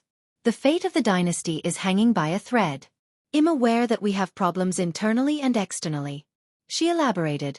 But, as long as we maintain solidarity, we can handle internal problems. If we can't even fulfill His Majesty's last wish, how will we keep the dynasty going? If only others share the same feeling as you. I'm afraid they do not want the same thing. The dragon god said. Those who disagree, we must eliminate. She answered strongly. Is that the right way to convince people of the new king? He asked. Favorite. Chapter 4870. Monochromatic Master's loyalty undercurrents ran strong in 8 Stallion Dynasty at this point, with armies and legions mobilizing. Disciples and experts discussed their future plans. Not all members were groomed by 8 Stallion Dao Lord. In fact, many villains were also recruited since this couldn't be helped in chaos. Demonis and Monochromatic Master were prime examples of this. They were famous villains who have committed heinous deeds previously. Alas, they lost to the king and joined the dynasty. When he was around, they were obedient, but now, some even thought about dividing the dynasty among themselves. A few thought that venerable dragon god was going to take over. Although the members knew about the chosen successor, they thought that he was not worthy of the throne. Even if he was an illegitimate child, his cultivation deemed him inappropriate for the position. The same couldn't be said about the dragon god. He could rule over both regular disciples and ex-villains. Moreover, his contribution to the land couldn't be understated. He matched all the criteria to be the next king: power, position, prestige. Meanwhile, Li Qie didn't give a damn about any of this. He was visiting an extravagant palace and its master came out enthusiastically and held his hand. Your Highness, I've been eagerly awaiting your arrival day and night. Monochromatic Master looked like a servant happy to receive his king. Please, welcome to my humble abode. Fireridge was unhappy with the close contact and grabbed his blade again. Guard Commander, I will only be drinking tea with His Highness. Monochromatic laughed. Plus, this is my palace and it's 8 Stallion Dynasty, nothing is going to happen. I guarantee his safety because I will lose my head if anything were to happen. Stop worrying. Fireridge couldn't answer because this seemed logical. If Li Qie were to be killed in Monochromatic Master's palace, Northern Monarch and Venerable Dragon God would demand retribution and punishment. Therefore, while Li Qie was here, it was in Monochromatic's best interest to protect him. Your Highness, I've prepared quite a gift for you, let's go take a look. He winked implicatively at Li Qie. Li Qi smiled and told Fireridge, Guard Commander, stay by the door. But Fireridge felt as if he was letting Li Qie enter the tiger's den. It's fine. Li Qie said. Your Highness, your bravery is commendable. No wonder why you're the chosen successor. Monochromatic praised before telling Fireridge. Guard Commander, rest assured that nothing will happen to His Highness inside my palace. Not even a hair of his will be harmed under my watch. Fireridge had no choice but to watch the two of them enter the palace without him. Of course, he didn't let down his guard and was ready for any development. His men were ready as well to break in.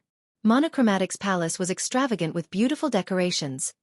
Artificial mountains and ponds, delicious feasts and gorgeous maids, softly embroidered curtains. Come serve our king. Monochromatic ordered and 2 gorgeous girls came into the hall. They were shockingly sexy due to their well-rounded figure. Each flirtatious wink and smile incited the lust in men. Their thin, revealing dress only fanned the flames. Once Li Qie sat down, they practically latched onto him, enticing him with their sweet fragrance. Two more, just as luscious, crouched down and massaged his feet. Xueqi seemed to be enjoying himself as he was fed fruits. "Your Highness, how is it?" Monochromatic smiled, seemingly pleased to be of use to his master. Not bad," Xueqi said. "Once you become the king, not to mention these maids, all beauties in the world will be yours, whether they be from the people or the race. You will enjoy the finest things in life, Your Highness." Monochromatic was glad to see Xueqi being into this. "True." Xueqi nodded. Monochromatic pressed on. "Your Highness, I will devote my very being to supporting you. The problem is others don't feel the same way, for they lack my absolute loyalty. They want to eliminate you and take your dynasty. If we let them do as they please, you won't be able to enjoy the greatest pleasures in life. In fact, they will definitely kill you first." "Your concern is reasonable." Xueqi rubbed his chin. "It's just that I've only gotten here. How can I tell loyal subjects from treacherous officials?" "Your Highness, isn't it obvious that the civic deputy is a loyal subject who will toil endlessly for you?" One of the gorgeous women embracing Xueqi revealed her sexy voice. "Civic deputy is loyal indeed. Even the sun and moon can testify to this." Xueqi agreed. "My courage has no bounds when it comes to fulfilling your ambition, Your Highness." Monochromatic became emotional and declared, "It is a blessing to have someone like you around, civic deputy." Xueqi praised again. "That is why I'm so worried about the traitorous members of the court who covet your throne." He said, "The audacity! Who are they?" Xueqi slammed the table. "Your Highness, please don't be angry. Let civic deputy speak." Another beauty said softly, "Speak." Xueqi still appeared furious. "Your Highness, I do not wish to slander anyone." Monochromatic hesitated. "I will pardon you, now speak," Xueqi benevolently said. Monochromatic looked around and spoke quietly. "Your Highness, who wields the most authority right now in the dynasty?" I'm not quite sure." Xueqi said, "According to Fireage, Venerable Dragon God has the most." "Right you are, Your Highness." Monochromatic clapped and then lowered his voice. "The Dragon God's power exceeds everyone else. Moreover, he has soaring stallions as well." He paused for a moment before continuing. "Everyone looks up to him. I've heard that when you first arrived, many members said that you were not worthy of the throne. Traitorous dogs. How dare they?" Xueqi became livid and slammed the table again. "Please, Your Highness, don't injure yourself." One of the beauties rubbed herself against him. "Regular disciples don't have the courage to say these things. I'm afraid that they are under order to spread these malicious comments." Monochromatic suggested.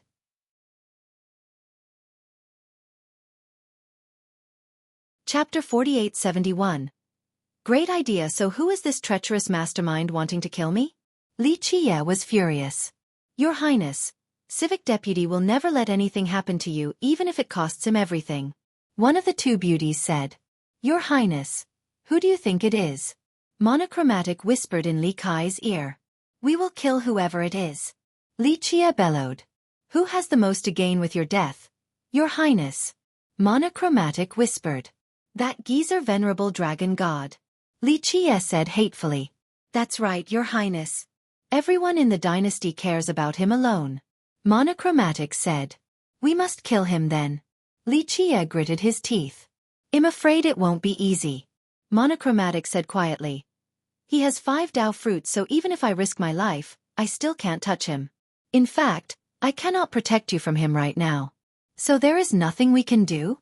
Xueqi became pessimistic. "Your Highness, don't be discouraged. I'm sure civic deputy will have a wise plan."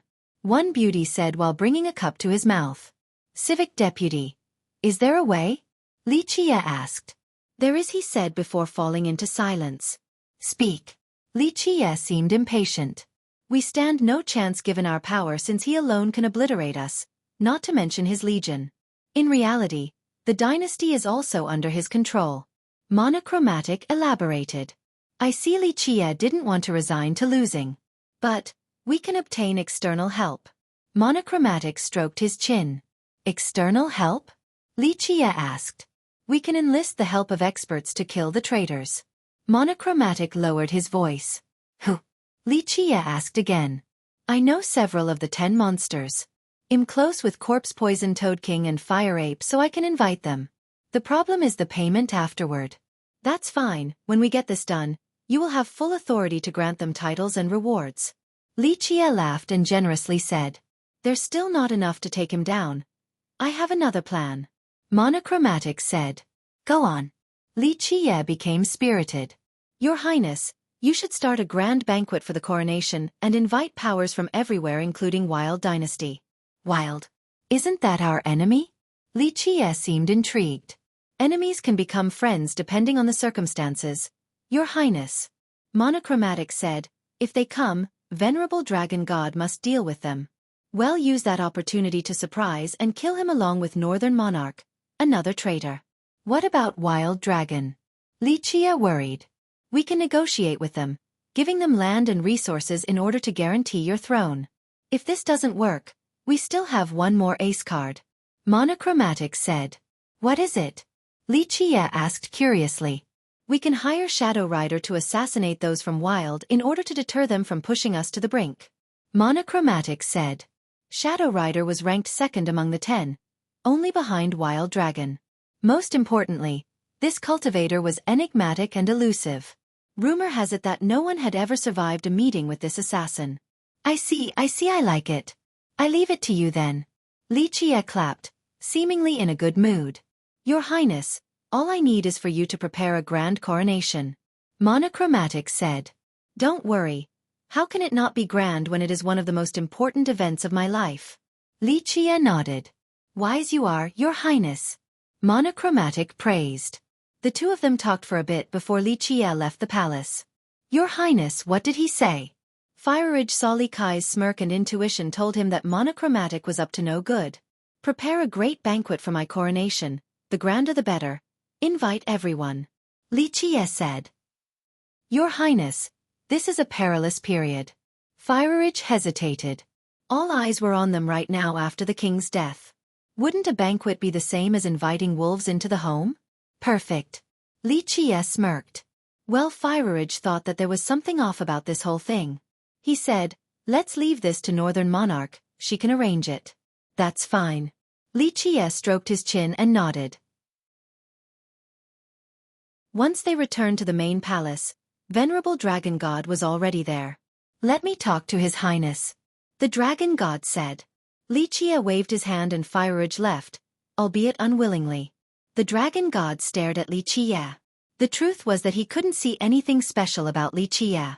However, he knew that there was something going on because 8 Stallion Dao Lord's wisdom was second to none.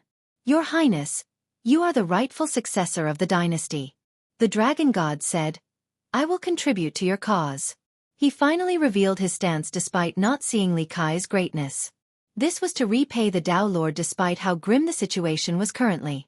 A loyal subject indeed. Li Qie nodded. However, I do have one request. The Dragon God got to the point. What is it? Li Qie asked. Please leave 8 Stallion Dynasty. He said. Li Qie chuckled. This is not an attempt to get rid of you, Your Highness.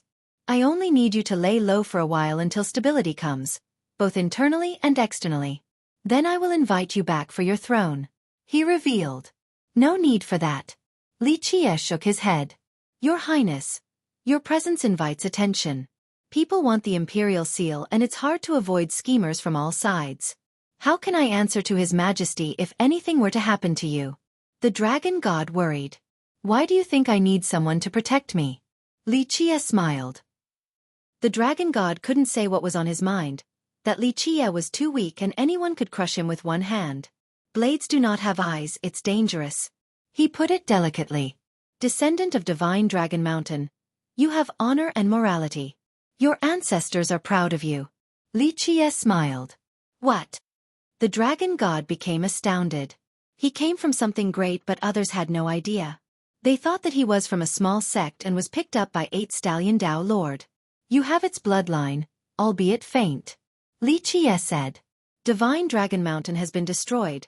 The legendary ancestral ground is no more. We have no one left after the 6 ancestors. The dragon god calmed down and responded.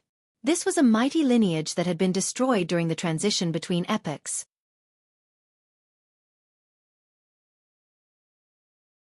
Chapter 4872.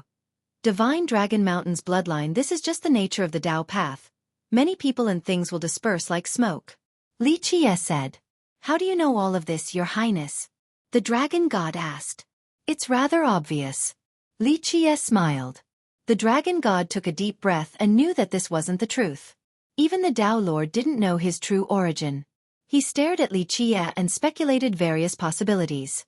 This ordinary cultivator could see through his bloodline despite his cultivation realm. This didn't make any sense.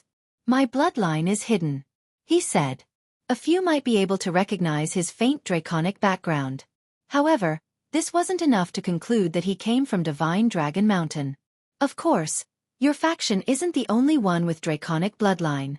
However, yours is different since it has been refined in the stone grotto. Not the same as dragons from demon lineage. Is there anything you don't know? The dragon god was astounded. The stone grotto was the oldest secret of their sect. Alas, it was no longer around. Not to mention him, even his ancestors never had the chance to visit it.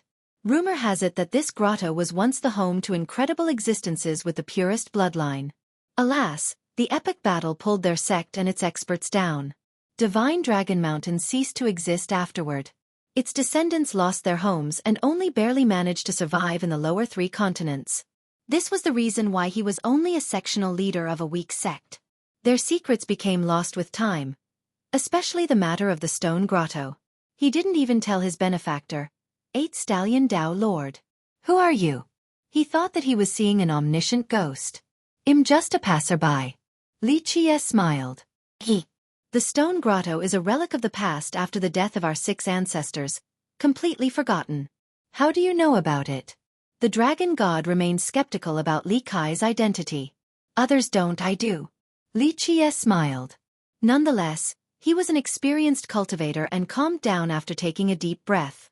Your Highness, it seems like your true origin is unfathomable. The dragon god said.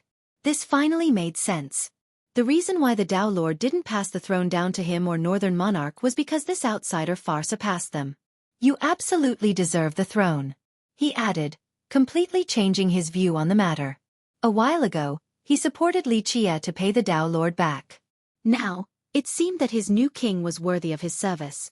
I apologize for my rudeness. He then bowed deeply. It is not your fault that you didn't know. Li Qie smiled. Your Highness, what should we do then? The dragon god sat down and asked. Since I have accepted your Tao Lord's request, I am reasonable enough to carry out his wish. Plus, this place seems interesting enough, so we'll sit on this throne for a bit. Li Qie smiled. The dragon god smiled wryly. 8 Stallion was absolutely a top dog in the lower continents. Alas, Li Qie didn't seem to think much of this highly coveted position. Just pick a good day for the coronation. Li Qie said. Well, the dragon god hesitated. No. Li Qie stared at him. A coronation is necessary, but it's just that the timing is bad for one. The dragon god smiled wryly. His Majesty has just passed away and the dynasty is being observed by enemies. Not to mention internal problems, Wild Dynasty will not miss the chance to cause trouble at a coronation ceremony. The biggest problem is Wild Dragon.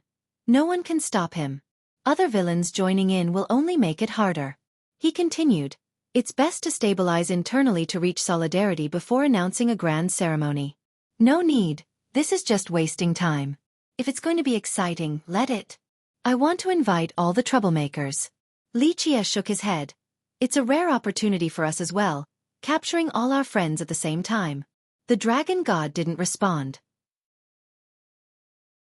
He knew that a full invasion during the coronation might result in the destruction of 8 Stallion. Li Qie knew this, but he still had absolute confidence. The dragon god wondered what was the source of this confidence. Go arrange it. I'm sure it is not difficult.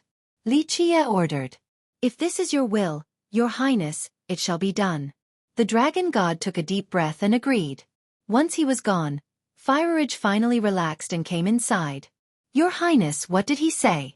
He worried that the dragon god might have threatened Li Qie. That helped prepare the banquet. Li Qie smiled. No other demands? Fireridge thought that he might set Li Qie up as a puppet.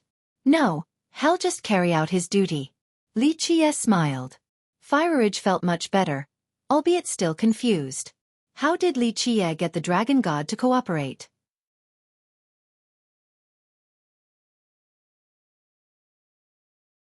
Chapter 4873. Break it. The Imperial Cavalry didn't let Li Qie down.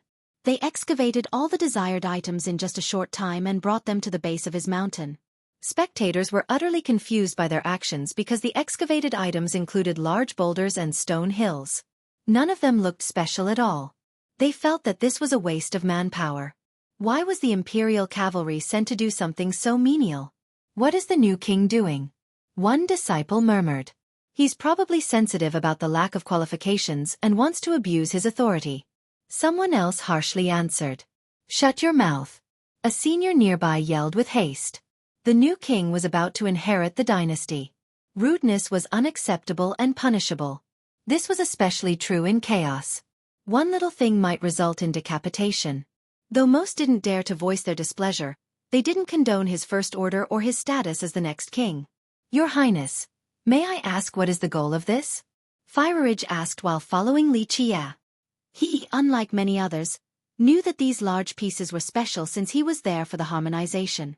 Alas, he was staring straight at them and failed to spot anything peculiar. Li Qie circled once and saw that nothing was missing.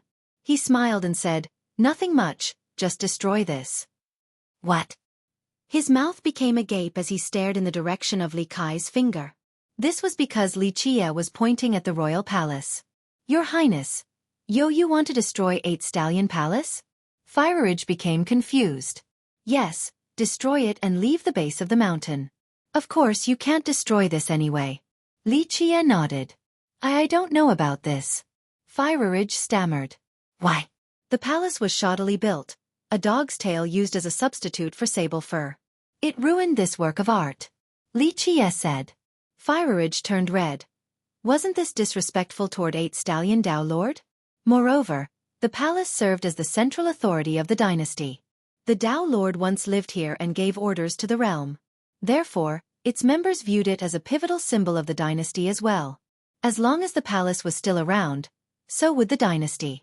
Most importantly, the Dao Lord had just passed away recently.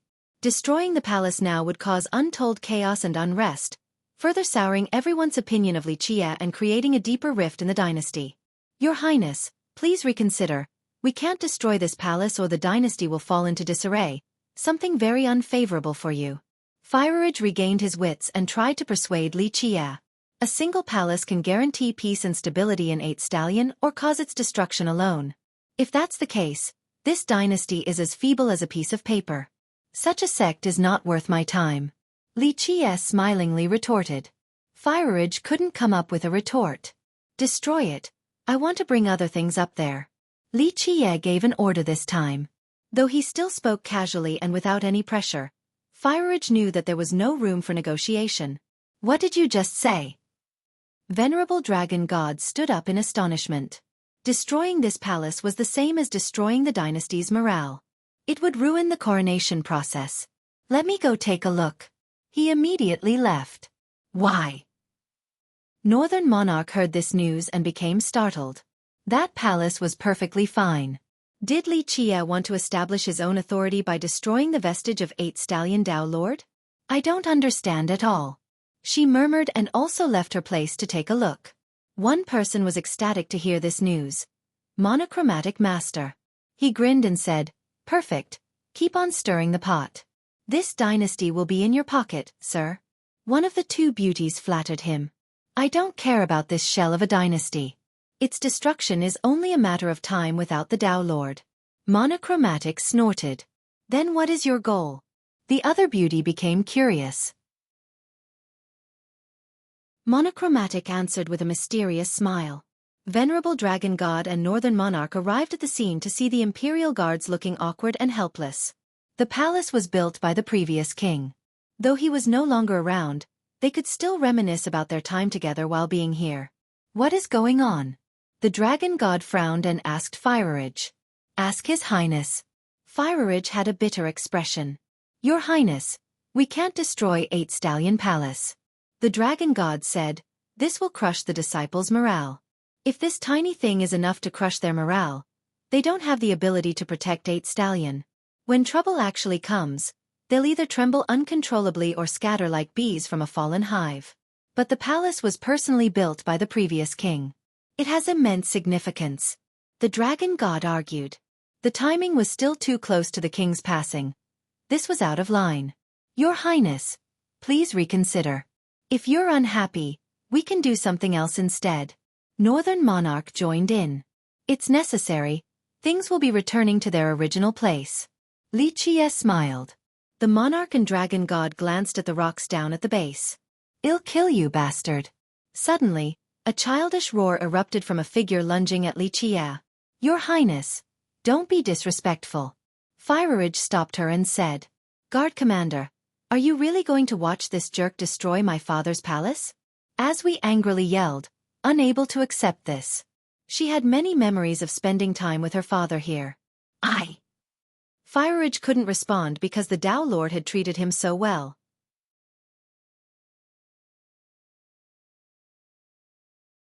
Chapter 4874. Hexadual Loop. No one is going to stop me from killing him. Aswi shouted. She was no coward and wanted to protect her father's legacy with her life. How are you going to do it? Li Qie smiled. Northern Monarch and the Dragon God frowned after seeing this. They sympathized with Aswi since she had just lost her father. It would be stranger if she didn't react so strongly. Alas, they didn't know how to stop Li Qie since he was the current ruler. I will do it myself if you dare to touch my father's palace. Her eyes brimmed with rage as if she wanted nothing more than to tear Li Qie apart. And if you can't kill me? Li Qie smiled. You're just a nobody. Killing you is not difficult at all. Come, I'll show you. The livid girl shouted. Despite her young age, she had met plenty of cultivators before and could see Li Kai's subpar cultivation. All right. Li Qie waved provocatively and said, since you don't know the immensity of heaven and earth, I will show you, but of course, I will be merciful out of consideration for your father. Utter rubbish. The contempt drove her madder and performed a dragon claw technique on him. Her hand soared through the air and aimed for his chest, wanting to dig out his heart. Bam. Unfortunately, Li Qie somehow sent her flying down to the ground and caused her to see stars. She had no idea what happened and ached all over. The other 3 experts were startled because Li Qie only performed a simple shoulder push. Her cultivation was rather decent despite her age. She had been trained by 8 Stallion Dao Lords, so both her defense and awareness were exceptional and in tune with each other. It was absurd for her to topple over due to a slight push. So impetuous and temperamental. You will ruin your father's reputation in due time. Li Qie glanced at her. She nearly vomited blood from anger while still seeing stars. Stand up. Show me what you have learned from your father. Li Qie waved again. She was going crazy. This was her first time experiencing this level of humiliation. I will kill you. She got up and shouted. Maintain your composure. Northern Monarch shouted. There is order to the Dao. Her advice rang in Aswi's head like the morning bell and woke her up from her rage. Anger took over earlier, but she managed to regain her wits. Very well, I'll show you. Her eyes flashed with chilling murderous intent, something not often seen in a youth at her age.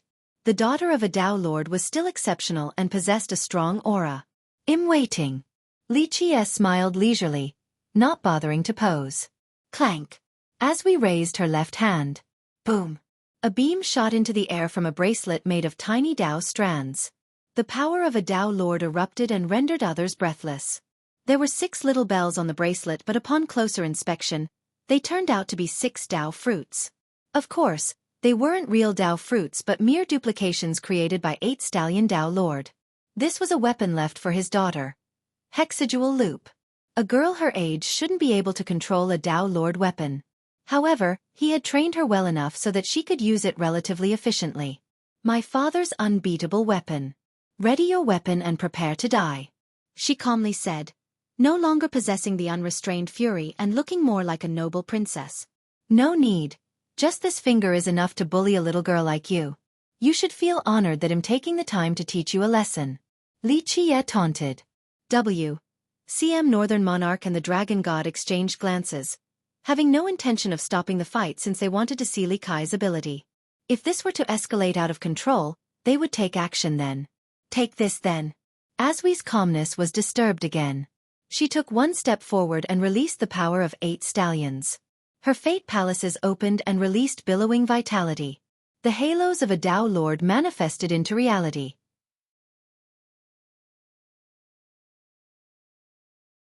A 8 stallion clearly spoiled her, leaving behind numerous seals for protection. Bam! The energy stallion struck Li Qiye, but he didn't move an inch. Even his sleeves didn't flutter. Seems like you forgot to eat. No power at all. Li Qiye smiled. Dang! She roared and used her bracelet, blessing her with her father's wind affinity. She appeared in front of him and performed another claw attack at his face. This time, it was empowered by the wind and became immensely sharp. Alas, it only struck air because he became illusory. In the next second, he showed up behind her and smiled. Too slow. Go! She roared and the power of her father erupted without holding back. Waves of energy struck him directly, one stronger than the previous. Furthermore, they stacked up continuously and could destroy a mountain range. Boom! She finally sent him flying into the air, looking like a fallen leaf.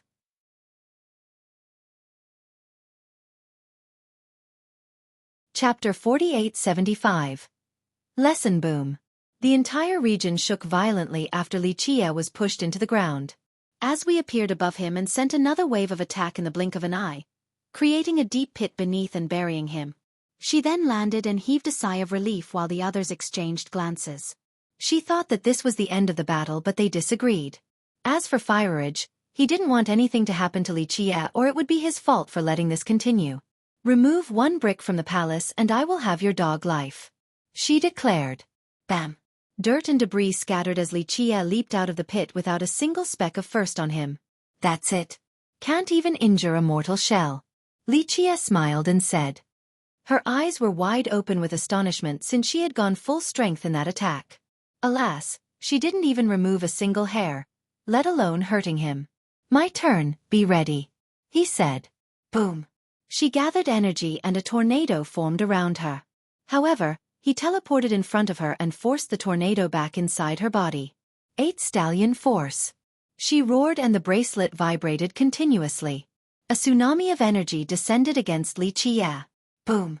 He merely punched the air and the tsunami was sent back straight at her. Ugh, she vomited blood as a result. Dang! Nonetheless, she still let out a battle roar in spite of the worsening outlook. The bracelet became resplendent as Tao spears manifested into reality, ready to pierce Li Qiye. The same thing repeated. The all-piercing spears seemed as fragile as paper before his fist. All of them were sent back into her body as well. Damn it! Northern Monarch lost her cool and took one step forward. However, the Dragon God blocked her with one hand and shook his head. Since he was stronger, he could see that Li Qiye had no intention of harming the little girl. Rumble! Every time she attacked, he would send back an equivalent level of power at her. She became as red as a heated soldering iron. Her struggle was useless because he seemed to be an iron statue sending back attacks straight at her. Boom! Who knows how many times she had gotten punched by this point. Finally, she fell hard to the ground and spat out blood. Li Qiye landed on the ground and patted the dust off his shoulder. Train harder, you have 0 chance of killing me with your shoddy cultivation. He then turned around and walked away while ordering Firage. Destroy it. I'm going to kill you. Aswee got up and rushed at him again, furious. However, Northern Monarch immediately grabbed her. Do it. Firage gave the order to his men. No, she cried out before fainting from being overwhelmed emotionally. Northern Monarch checked her wrist to read the pulses and energy flow. The girl was perfectly fine. The Dragon God came over and did the same. He felt the majestic power of a Tao Lord surging inside her. There was no doubt that the 6 Tao fruits have fused perfectly with her. His Majesty's 6 supreme Tao fruits are in there without any repercussion. The Dragon God became speechless. Northern Monarch gasped after hearing this. I'm impossible. Even His Majesty can't do something like this. Northern Monarch checked again and sure enough, his Tao Lord power was forming in there like a hurricane. The Tao Lord had thought about imprinting his grand Tao into his beloved daughter in order to give her an incredible foundation. Alas, she was too young and couldn't withstand its presence. The best he could do was just give her various blessings. These blessings were limited and couldn't compare to the seal of the 6 Dao fruits at all, hence the need for the bracelet. When she used the bracelet against him earlier, he managed to send the perfect amount back at her each time through his apogee and cultivation. He treated her as a block of metal, hammering repeatedly until the supreme grand Dao completely fused with her. The Dao Lord couldn't do so due to her limited constitution. Just one mistake could reduce her to ashes. He wasn't at the level where he could perfectly embed power at just the right amount while Li Qie could do so effortlessly. The group was completely stunned to see Li Qie, a seemingly average cultivator, doing something the Dao Lord couldn't. They thought about it and no one in the 3 lower continents could do so either. Not Conceal Conqueror either. Oh. See, prepare the coronation. The Dragon Gold told her. The dynasty needs to be at ease soon.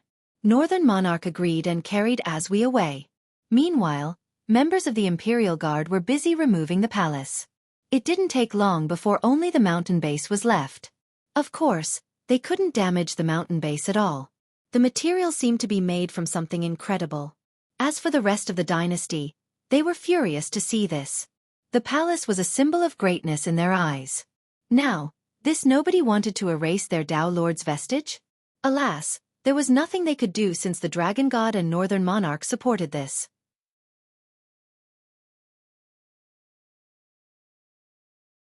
Chapter 4876.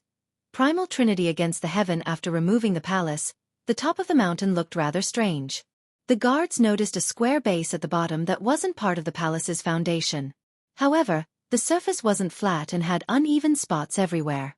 Li Qie stood on top of it and began touching the ground.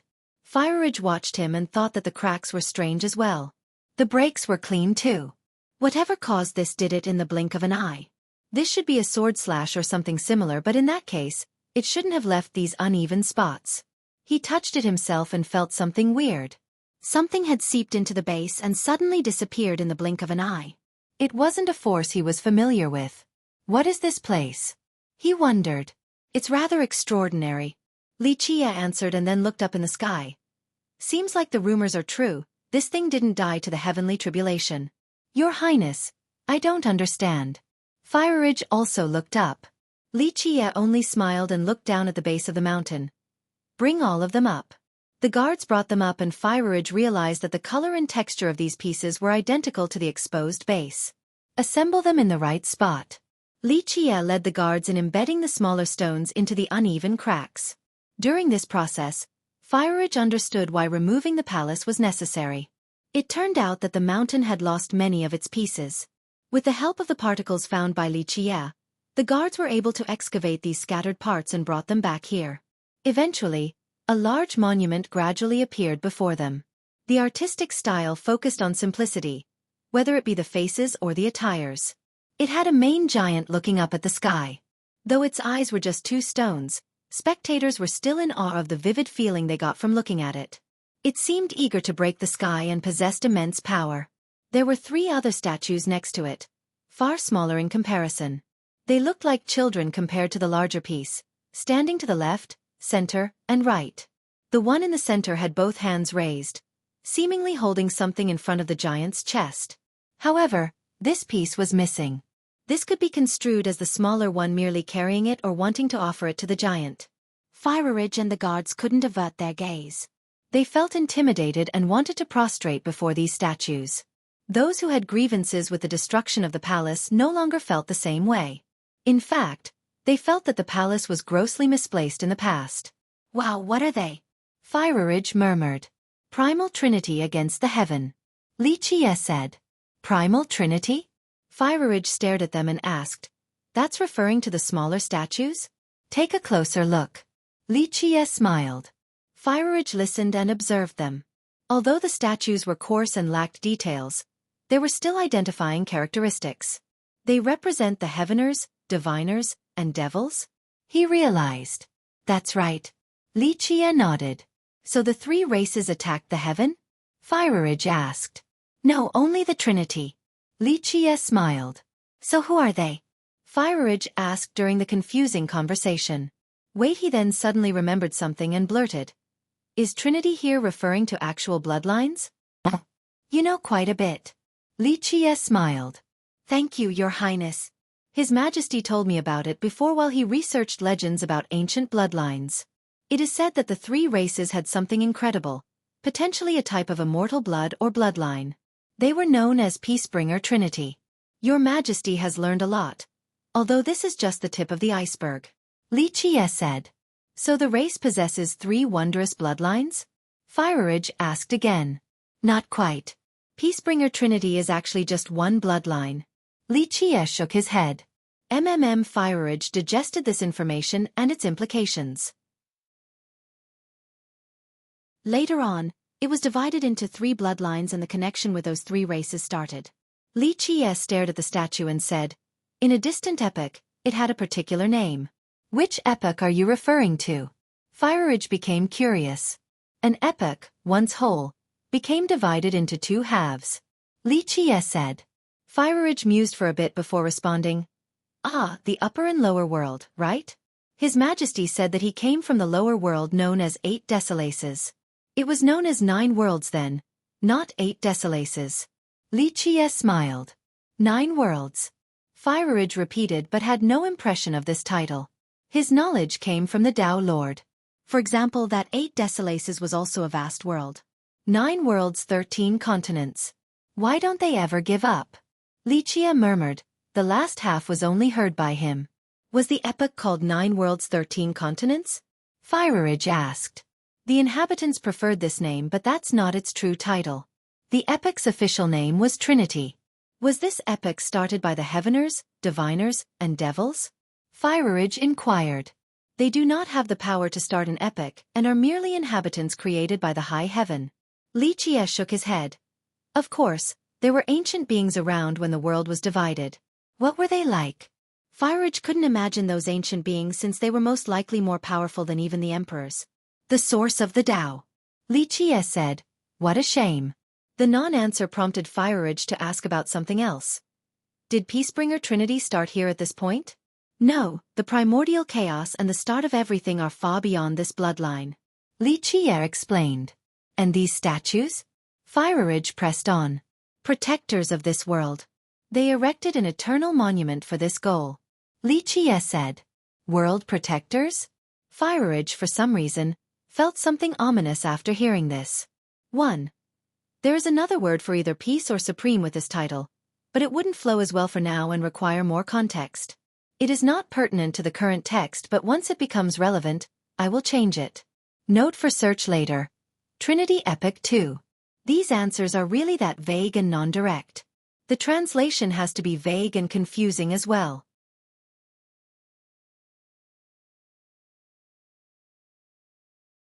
Chapter 4877.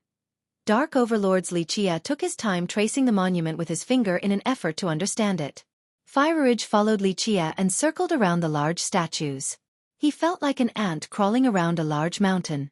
Are these statues solely meant as a memorial? He asked. Who says that they are statues? Li Qie smiled. What are they then? Fireridge found this surprising. Anyone could see that this monument included 4 statues, 1 large and 3 small. It is actually a formation, or perhaps something a little more complex. A treasure with an embedded formation. Li Qie said. I see, a formation treasure.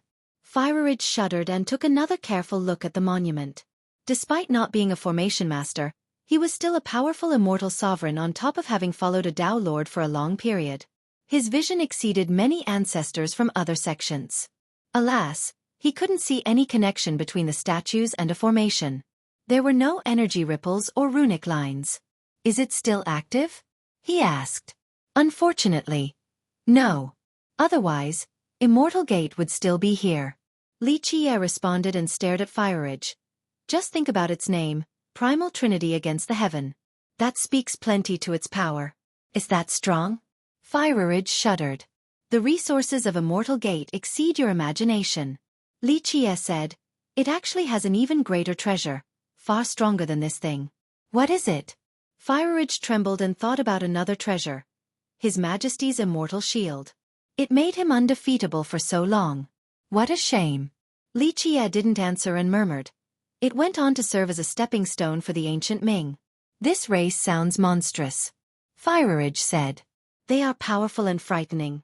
However, the being behind them was even more frightening," Li Qie said as he was still tracing his finger through the monument's cracks. This being overwhelmed the formation and seized a heavenly treasure. "Who is it?" Firage couldn't help but ask. Li Qie didn't answer and gazed deep into the sky. However, the coordinates of his target kept on shifting. "So this formation is crippled?" Firage changed the topic. "Though the Imperial Guards have brought back the pieces and assembled them, the cracks still remained. Thus, no power could be sensed here." "That depends on who we're talking about." Li Qie smiled. "Your Majesty was truly lucky to come across a blessing for ages to come." Firage didn't know how to answer. Calling His Majesty lucky wasn't out of line. After all, cultivation success did require some luck. The problem was, His Majesty was killed in battle. Was this still considered lucky? "I've decided to help, so I will go all out. Since your king couldn't let go of 8 Stallion, I will guarantee its future prosperity." Li Qie smiled, raised his hand and slowly made a palm. Buzz! Firage felt his own grand Dao trembling, that his Dao source was being peeled off. Li Kai's hand seemed capable of tearing time and space apart along with the myriad Dao. Chaos true energy poured down like a waterfall. Firage couldn't believe it because he couldn't produce this immense level of energy despite his cultivation. Buzz! Energies turned into laws and laws turned into a Dao chapter. Firage was still in a daze as the chapter created a Dao domain and sealed the area. Space and time rotated within this domain like a trigram symbol. Firage got the impression that this domain wasn't the only thing rotating but the entire world. Everything shook ever so slightly. This minute change was virtually indiscernible to regular cultivators, but a few noticed it. In the immortal continent, numerous conquerors and emperors felt this change. Deep in the unreachable void filled with darkness, a terrifying existence suddenly awakened. This was because someone was trying to steal its supreme artifact.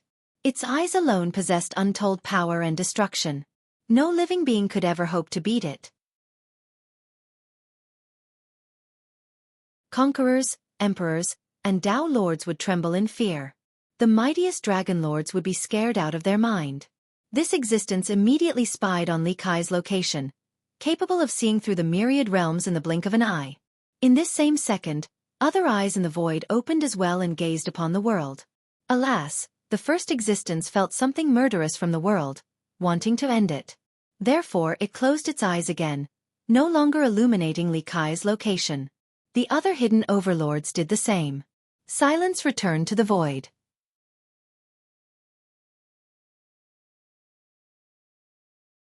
Chapter 4878. Madman Firage didn't get a good look, but time seemed to be flowing backward as Li Qie put his hand down, no longer snatching from another dimension. He had obtained a Dao essence completely different from the current Grand Dao and Chaos True Energy. It seemed to be from an older epoch. He then embedded it into the monument. Buzz! The monument suddenly gained 3 new colors: light, golden, and violet. Their emergence exuded a supreme and holy power. Light oozed out of the cracks and started healing them at an astonishing pace. This recovery seemed to be from an internal source. It didn't take long before the monument became perfect again. Not even a shallow mark could be spotted. Now, it was whole once more and became one with the world. Now, despite its dormant nature, it still made people feel insignificant and subservient, akin to mortals worshipping a god. Primal Trinity against the heaven of primal ancestor. Li Qie smiled after fixing the formation. Stealing Dao essences was extremely taboo and would start an irreconcilable conflict. However, this was Li Kai's epoch. As its lord, he could do whatever he wanted. Ordinary means couldn't fix this grievously damaged formation, but Dao essences were special. Its inactivity was the reason why Immortal Gate fell back then. A malicious act from a mighty being. Of course, Li Qie didn't need the formation anyway. He simply activated it again in order to grant 8 Stallion Dynasty perpetual prosperity and peace. Firage has yet to see the formation in action, but he could sense wonderful profundities contained within. He regained his composure and asked, "Your Highness, so the primal ancestor of Immortal Gate created this formation?" He hasn't heard of this so-called primal ancestor before. It seemed that this monument contained many earth-shattering secrets. The primal ancestor does not belong to Immortal Gate. Li Qie smiled. It is a being from the 3 races and even the 100 races. I see, Fire murmured. Are you implying that they were all from the same race once? Li Qie chuckled and stared at him. Who else can create life but the high heaven? These races didn't come out of thin air. Fire contemplated in silence. In the 6 continents, there was a divide between the race and the people. In general, the race included heaveners, diviners, and devils. However, it also had tribes from the 100 races. Thus, one could say that those on the side of Celestial Court were part of this faction. Everything else was known as the people or sinners. This started during the First Heaven War in a distant epoch. Celestial Court condemned many races as sinners. The lucky survivors on the other side called themselves the people instead. See, nonetheless, other races outside of the 3 ancient ones still sided with the race. The 3 considered themselves superior to the rest. In terms of bloodline, they believed that they were the children of the high heaven. Your Highness, do you mean that all races from our world were born at the same time? Fire asked. There are a few exceptions. Li Qie smiled. Which ones? He asked. Li Qie stared at the horizon for a bit before answering. Blood, Ghost, and Forsaken Blood. Fire murmured these names. Forsaken Blood was a foreign one to him. Ancient Ming as well. Li Qie added. Why are they exceptions? Fire asked. He knew about the Blood and Ghost, not Forsaken Blood and Ancient Ming. They weren't created by the high heaven. Li Qie said. Fire became startled after learning this. It was just one sentence yet contained numerous possibilities. Lunatics always exist. Li Qie said. Are they not allowed to exist in this world? Fire asked, also not knowing who Li Qie was referring to. He had heard legends about the Blood and Ghost before. By this point, he had nothing but admiration for Li Kai's erudite knowledge. Not quite. The villainous heaven is rather merciful in this regard, or just plain emotionless about other beings. Li Qie smiled. Then is this legend true? Fire became curious. Intuition told him that Li Qie knew the answer. That the ancestors of the Blood were blood-sucking monsters and ghosts are a hybrid between evil fiends and humans. Who knows? Li Qie chuckled and said, they all started from a single madman. A madman? This was also new information to Fire. He had learned about the various theories regarding their origin. This was a new one. The world doesn't know of this madman. Li Qie said, peering deeper into the hidden horizon. Remember, the 3 ancient races aren't superior to the rest. This notion only started due to the severing of the world. They will keep on believing it. Fire said. Mere pride and arrogance. Li Qie said, the 4 immortal bloodlines in this world came from the high heaven, not anyone else. I see, Fire murmured. The Tao Lord had researched bloodlines extensively and told him about these bloodlines before.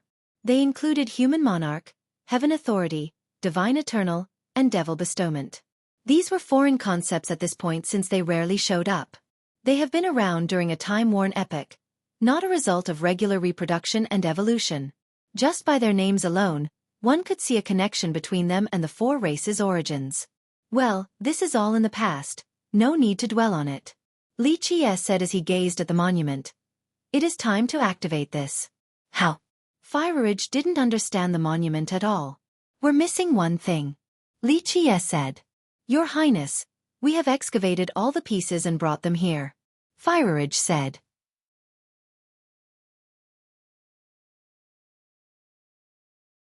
Chapter 4879. Immortal Gates Rider's Buzz. The 3 colors of the monument started to flow toward the largest statue, eventually condensing at its feet. This resulted in a pulsing trichromatic portal made from ancient Tao laws. Each individual strand could seal heaven and earth or even an immortal. Their presence made it impossible for even the strongest cultivator to enter or leave. Inside was an eternal prison with no possibility of escaping. Fire shuddered and didn't dare to approach. The laws frightened him to the core. This feeling must be what an insect felt while being trapped in a spiderweb. This is. He remained cautious. A portal leading to the resources of Immortal Gate. Li Qie walked over and said, Wait for me here. Your Highness, how can I protect you if there's anything dangerous? Fire hurriedly protested. If there's danger, you can't protect me anyway. Wait here while I go get something. Li Qiye responded. Firage felt helpless because he was terrified by the portal and the unknown destination. Li Qiye touched the portal. Initially, the Tao laws acted like thorns to stop him, but he had its Tao essence and overridden its resistance. He didn't need to activate his divinity or aura, still looking as normal as before. Alas, the process nearly made Firage drop to his knees. This was an absolute suppression. He could tell that it came from Li Qiye, but he didn't even activate his power. As he was still in a daze, Li Qiye walked into the portal and through the laws. They could no longer stop his steps as he disappeared from sight. Firage stood there, overwhelmed. That intangible aura earlier was absolutely horrifying and made him wonder about Li Kai's true identity. He naturally knew by this point that Li Qiye was not an ordinary cultivator. This was someone famous. In fact, he didn't feel the same level of dread while being around 8 Stallion Tao Lord. It became apparent that passing the throne down to Li Qiye was the Tao Lord's wisest decision. A void with stars and lighting flashes awaited Li Qiye. Strangely enough, there was a floating arena as well. It had a circular shape and looked like the temple of the kings and gods. Li Qiye stood at the fringe and observed the arena. If anyone else was here, they would be trembling with fear. There were countless corpses in the arena. Their appearance was hidden by armor from top to bottom. The plates were golden once, but with that, they have rusted into a grayer shape, or perhaps they have been burned before. The helmets were decorated with 2 axe-shaped wings, looking rather imposing. Alas, something had pierced the chest plate in spite of its toughness. This was most likely the fatal blow delivered by an immensely sharp claw. Immortal Gates Riders. Li Qiye commented on this famous legion that had dominated the 13 continents once. Few in number, but they made it up with personal prowess. They helped Immortal Gate rule the world. Their contribution couldn't be overstated. They no longer appeared after the destruction of Immortal Gate. The world didn't know that they have fallen inside their own sect, trying their best to protect something. His attention turned toward the sky, one occupied by a floating cocoon covered in dust. It seemed to have noticed his arrival and gradually opened up. It turned out to be a giant dragon with a gray shade. The cocoon shape was due to its closed wings. It had 4 heads, but one had been decapitated. Wounds and scars could be seen everywhere. The sky-blotting wings had numerous holes, but in the end, it was the lucky survivor.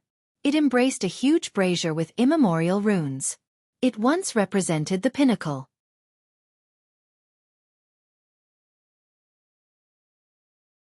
Chapter 4880. Netherdrake, so you were stuck here, Netherdrake. Li Qiye coldly uttered. The world no longer remembered this creature, but it had a frightening background with a deep tie to the ancient Ming. Most importantly, it was connected to a particular existence. It devoured emperors and monarchs in the 13 continents, serving as one of the strongest lieutenants of the ancient Ming. Fortunately for its enemies, its reign of terror was short-lived. It turned out that while trying to obtain Immortal Gate's brazier, it became trapped in this dimension. It managed to kill the strongest legion of Immortal Gate but had no way of getting out. Crack! It stared at Li Qiye and terrible lightning arcs flashed in its eyes. Bolts coursed through its body, looking like a terrible lightning dragon. It was clearly furious and wanted to kill this unwelcome guest. Boom! It spread its wings and caused a storm. It then started flying toward Li Qiye. The pair of wings could cut down thousands of mountains.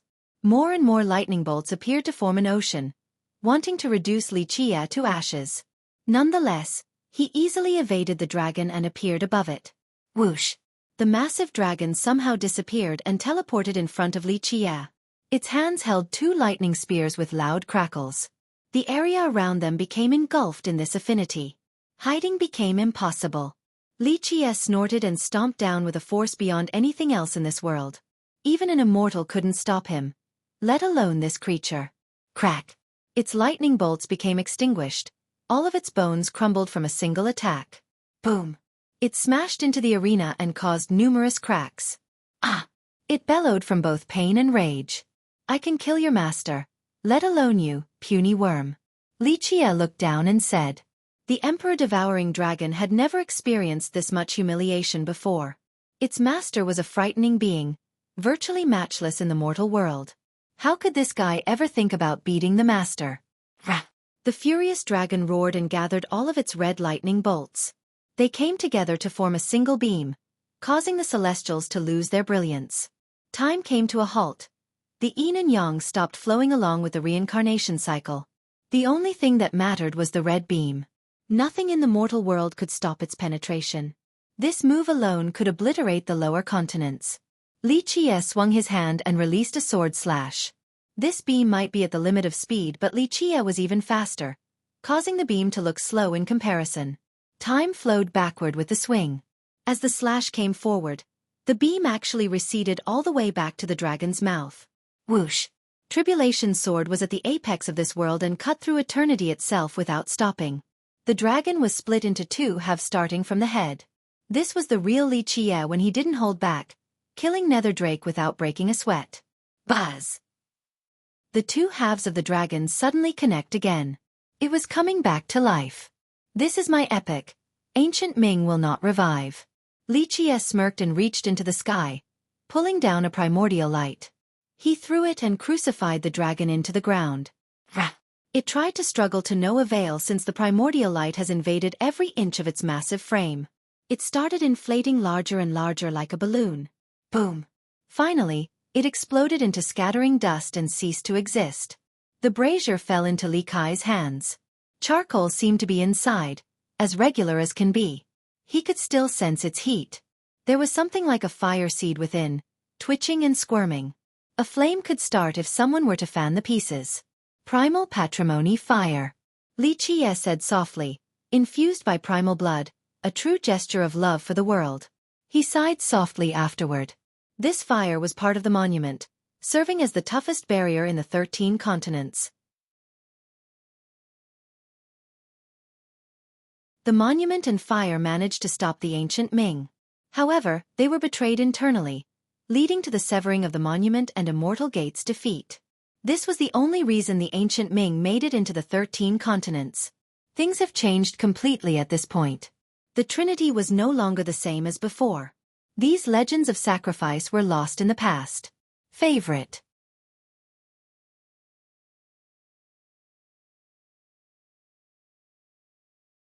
Chapter 4881. Coronation Buzz. After a long wait, Fireridge finally saw Li Qie coming out of the portal while holding a brazier. Your Highness. He heaved a sigh of relief. What is it? He took a careful look at the brazier and didn't notice anything special outside of something immensely destructive inside. Primal patrimony fire. Li Qie said. He has never heard of this before. Nonetheless, he started wondering. It's all primal. Does it have anything to do with primal? Primal was one of the 12 lineages in the lower continents. It was once prosperous and had everything under its control. This was especially true during the generation of Eternal Conqueror. In fact, it was influential even in the upper continents. As time passed, large sects such as Illumination, Heaven Peak, Ascension, and many others started to decline. Primal's situation deteriorated drastically. Currently, Fireridge wouldn't say that 8 Stallion Dynasty had anything to do with Primal. Nonetheless, it obtained its legacies, so was he wrong about the connection? As he was occupied with contemplation, Li Qie placed the brazier on the hands of the middle statue. So it turned out that it was holding the brazier, not trying to uplift the heaven or anything like that. Poof! Fireridge suddenly felt as if the fire has been ignited, causing the monument to become the center of the region. A torch that could illuminate all 6 continents. Eras could change and light and darkness could exchange supremacy, but one thing would remain. The light of this formation. As long as the fire was still around, absolute darkness would never encroach on the land. This fire will last forever. Fireridge murmured while staring at the monument. Correct. Li Qie smiled. The creator was rather ambitious, wanting to illuminate the world forever. He used his supreme bloodline to create this fire and monument, hoping to protect all living beings. Such a noble aspiration. Fireridge said with admiration. Their king had tried something similar on a lower scale but couldn't accomplish this goal. In reality, no Dao lords and conquerors have been able to do so. He has the ability to do so. Li Qie said, as long as the monument is around and fueled by this fire, it will be eternal. His eyes became profound as he spoke softly. Alas, it is inevitable that some forget their original aspiration. Turning back only to see unfamiliar faces, looking at one's reflection and no longer recognizing it. Maintaining one's Tao heart is essential in order to prevent this. Firage felt something ringing in his head after listening to Li Qie, taking the lesson rather seriously. The throne shall be there. Li Qie pointed at the center of the monument where the brazier was held. Be quick with the coronation, I have done what is necessary. Yes, your highness. Firage said without any hesitation. The news of the coronation ceremony traveled across chaos. Most importantly, everyone was invited. It caused quite a stir and made many think about a potential plan. The unsavory crowd had heard that the new king was an ordinary brat. The only reason why he was chosen was due to the imperial seal. Big shots from Primal and 100 races worried about this issue since the decline of 8 Stallion would be a terrible development. 8 Stallion Tao Lord did a good job suppressing the villains. Now, his successor wouldn't be able to do the same. Just internal strife alone would ruin the dynasty. The villains would become rampant as before. What makes this guy think he can become the new king? Discussions occurred all over the continent. Most assumed that Venerable Dragon God would be the successor. Now, it seemed that the dynasty's fall was inevitable. Maybe an illegitimate child? An expert speculated. This was reasonable since the Tao Lord was known to be a playboy with ties to numerous beauties. Well, find out. Let's go to the coronation. Villains became excited and wanted to see if they could somehow take advantage of the situation. After all, it could get out of control fast. Members of 8 Stallion understood the perilous situation. However, they obeyed the summon and returned to their position. Venerable Dragon God personally took command and took the coronation seriously. His legion returned as well to prepare the strongest formations. It didn't take long before guests arrived in 8 Stallion, the majority of whom were known evil cultivators. Some were defeated by the Tao Lord in the past. Their intention was no secret to the soldiers. Nonetheless, they remained cordial while strict, not allowing any trouble to occur. This caused them to be annoyed with Li Qie. His lack of ability was one thing, but now, this coronation was too grand. This was akin to inviting wolves to their home. Alas, he had the support of Northern Monarch and Venerable Dragon God. They were strict and didn't allow anyone to utter a single word of grievance. Everyone must carry out their assigned duties. Their leadership was definitely effective.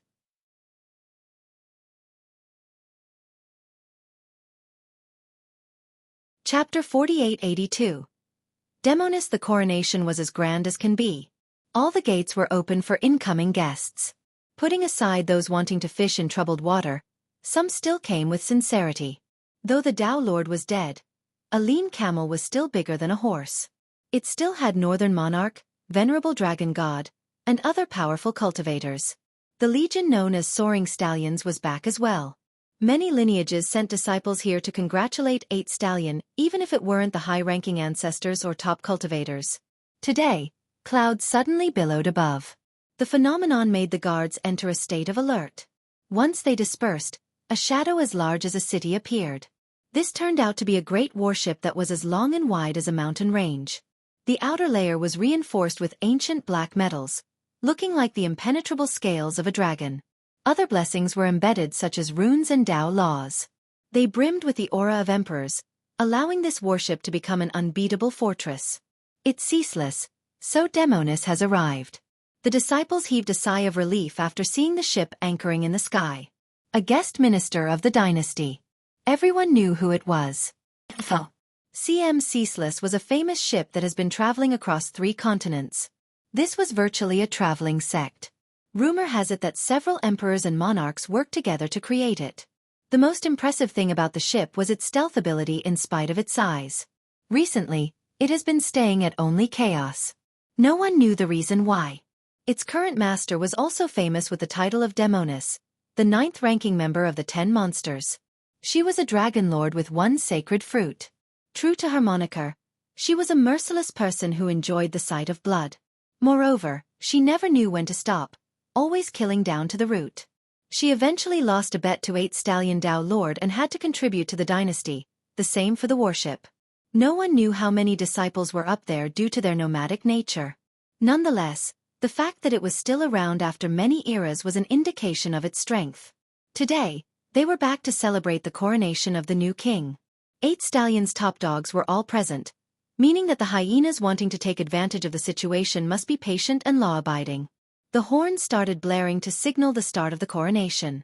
The coyote was decorated with lanterns and colored banners. Disciples stuck to their assigned posts and knew their duties thoroughly, ready to face the enemies. A group of top experts appeared before the crowd. Today, the coronation was taking place on top of 8 Stallion Peak where the palace used to be.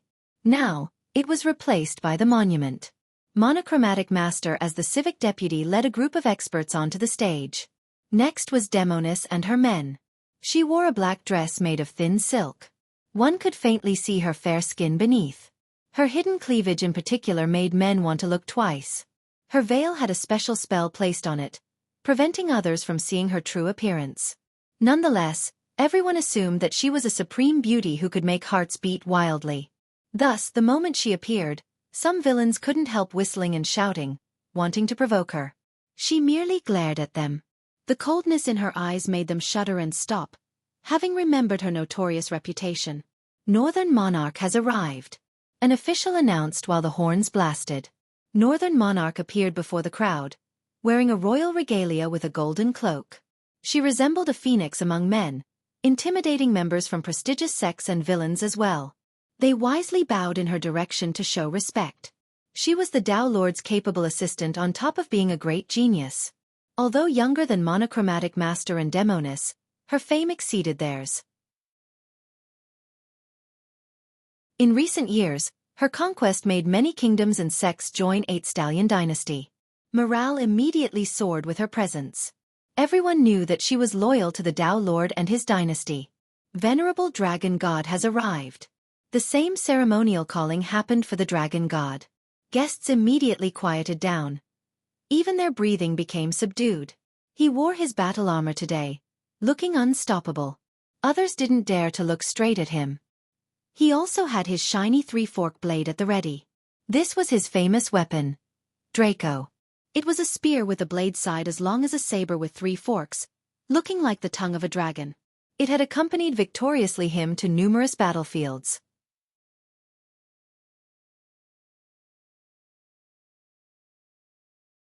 With 5 sacred fruits, Venerable had enough power to show disdain for the rest of the world. Few were stronger than him currently. The members of 8 Stallion immediately paid their respect. He was the second in command and had battled alongside them. He was not only the supreme commander and the strongest cultivator but also a trusted comrade. This emotional connection was second to none. They truly wanted and assumed for him to be the next king in the Tao Lord's absence. The villains themselves were intimidated. Some of them had been defeated by him and his legion previously. They were completely convinced by his prowess in battle. His existence was the reason for the relative peace. Otherwise, villains would have divided the dynasty instantly after the Tao Lord's death. His Majesty has arrived. The horns sounded again with an announcement. They echoed across the entire region. Members of 8 Stallion posed solemnly to perform the rite properly, painting a magnificent scene.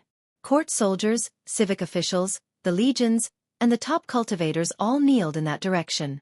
The solemn and dignified atmosphere impressed all the guests even though they knew that the new king was only a youth with no feats to speak of. They saw Xueqi calmly walking onto the monument without any aura or divinity. They recalled the previous one with 8 Stallion Tao Lord. The moment he appeared, visual phenomena accompanied him in an awe-inspiring manner. His Tao Lord aura made the world tremble. Some of them experienced this aura for the first time during that event, causing them to lower their head and bow. Today, Xueqi didn't possess the same unbeatable presence which weakened the ceremony's prestige. A quick look at bit.ly/3IBFJKV will leave you more fulfilled. At first, the atmosphere was still dignified enough to deter the villains. Now, after seeing Xueqi's ordinary appearance, they started becoming more audacious. After all, this junior was not qualified to lead 8 Stallion dynasty, subdue the monsters around chaos, and rule the people. The guests simply didn't understand why he was chosen instead of Venerable Dragon God. Perhaps the rumor regarding him being an illegitimate son was true. This was a logical explanation given the circumstances. As we walked behind him as well and they thought that this confirmed their suspicion. She was a legitimate daughter even though her mother remained unknown. Now, she might be following her half-brother. Of course, Given his romance with numerous women while not marrying any of them, it would be incorrect to call him an illegitimate child. Some villains didn't appreciate being on their knees because Xueqi was not worth it. However, Venerable Dragon God and the other big shots were bowing. Thus they had to do the same. This was an official coronation. It didn't matter that the new king was a useless brat. Xueqi climbed up the monument and sat down on the throne. He leaned back lazily and glanced at the crowd. "Rise." Everyone looked up and stared curiously at him. Some started whispering about how unimpressive he was. "Sigh, it's a bit cold." He rubbed his palms together. His nonchalant attitude made people exchange glances. He lacked the imposing dignity of a king. "Ignite it." He pointed at the brazier and told Asui. "Light the fire?" She was rather confused because he was treating her like a servant. This was detrimental to her reputation and face. He nodded, seemingly enjoying the throne and not wanting to do anything else. Asui was furious, not having used to this treatment and especially in this grand setting. She glanced over at Northern Monarch and Venerable Dragon God. Both nodded at her. There was nothing else she could do. She walked over to the brazier, activated her Dao flame, and lit the charcoal inside. Meanwhile, the majority of 8 Stallion Dynasty was also livid. They adored their Dao Lord who had done so much for them. Thus, they also pampered and respected his daughter. Now, Xueqi seemed to be purposely humiliating her and the branch of the late king. This was unacceptable, but their commanders were turning a blind eye to it. As for the guest, they could smell the scene of rifts and internal strife already after seeing this. The new king was not showing proper respect for his predecessor. This was rather unwise but also beneficial for them. As we tried several times but the fire would not start. It simply didn't react to her Dao flame.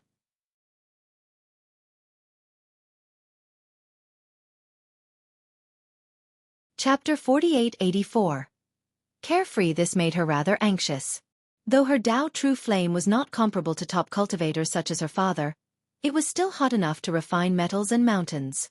Alas, the pieces of charcoal would not light up regardless of her effort. This was utterly ineffective. Even a piece of divine metal would start becoming red under her flame. Alas, the charcoal pieces had the same gray color without any ember forming. If she couldn't do something so simple during this coronation, it would devastate the dynasty's reputation and her father's prestige. Thus, she no longer cared about having to do this menial task. The only thing on her mind was getting this lit before bursting into tears. "The Dao can't be rushed." Xueqi spoke. "The primal patrimony fire cannot be lit with Dao true flame." Others heard this and thought that he was mocking her. Members of the dynasty became even more furious. Asui, on the other hand, was close to crying. "Use your heart and mind. Ignite it with your heaven authority bloodline." He continued. The panicking girl heard this and felt as if a light had flashed in her head. She took a deep breath and let her bloodline flow naturally. This helped her feel the charcoal inside the brazier. It seemed to be summoning her. She actually reached inside the brazier to touch the charcoal, not afraid of it being hot or dirty. Her bloodline and Dao started harmonizing with it as a result. Poof! The ignition process was a success. "I did it!" She blurted out in relief for completing the task. The monument didn't exude any divinity but simply became one with the world, acting as an eternal lighthouse against the darkness. "Don't get so excited over something so little," Xueqi said, once again making the members of the dynasty unhappy for picking on their princess. On the other hand, guests thought that the rift was rather apparent between the new king and the previous branch. At this time, a disciple ran inside and kneeled. "Commander, Mad Pyromancer of Wild has arrived." This caused quite a stir among the crowd. Everyone knew that Wild Dynasty was a home for villains. Mad Pyromancer was ranked 8th and had 2 sacred fruits. Wild and 8 Stallion were mortal enemies and had fought countless times within the last 1,000 years. This was absolutely not good news for 8 Stallion with its Dao Lord gone. Everyone's first thought was that Wild would take advantage of this coronation to cause trouble. The guests thought about using this conflict and stealing what they could. Alas, they might be dragged into the mess. The members of 8 Stallion became tense because the enemies have arrived. Previously, the elites didn't mind fighting at all, but now, their side was obviously weaker. All eyes turned toward Northern Monarch and Venerable Dragon God since they had zero expectations of the new king. Only these two would be able to handle this situation. What are we waiting for? Invite our guests. Xueqi smiled. Everyone glanced at him since he resembled a young master who was thinking that Pyromancer was here to celebrate. Thus, they still waited for the Dragon God to make a decision. Invite them in. The Dragon God said. The crowd felt that a storm was coming. The villains also prepared themselves for any development. They watched as Mad Pyromancer walked closer while still holding a torch. This thing never left him even for a second. Others were rather wary of this since he could start burning at any moment. This wouldn't be his first time incinerating a dynasty. I've traveled far under my lord's command to congratulate your ascension, your highness. He bowed toward everyone and even Xueqi, acting like a proper big shot. Of course, despite his notoriety, he was still an accomplished cultivator and knew how to act properly when the time called for it. Our lord presents a pearl as a present. He then opened a box, revealing a pulsing fiery pearl. This seemed to be a generous present, but others thought about the implication. Was Wild saying that they would burn down 8 Stallion? Good. Xueqi clapped and laughed heartily. I appreciate your dynasty's sentiment and you deserve a reward. May I ask what it is? Pyromancer put on a fake smile. It seems like Wild Dragon is a good guy. I like him. My dynasty is boundless and prosperous. State your desired reward. Xueqi spoke like someone who had no idea of the situation. The guests became confused. His own subjects wondered if he was an idiot.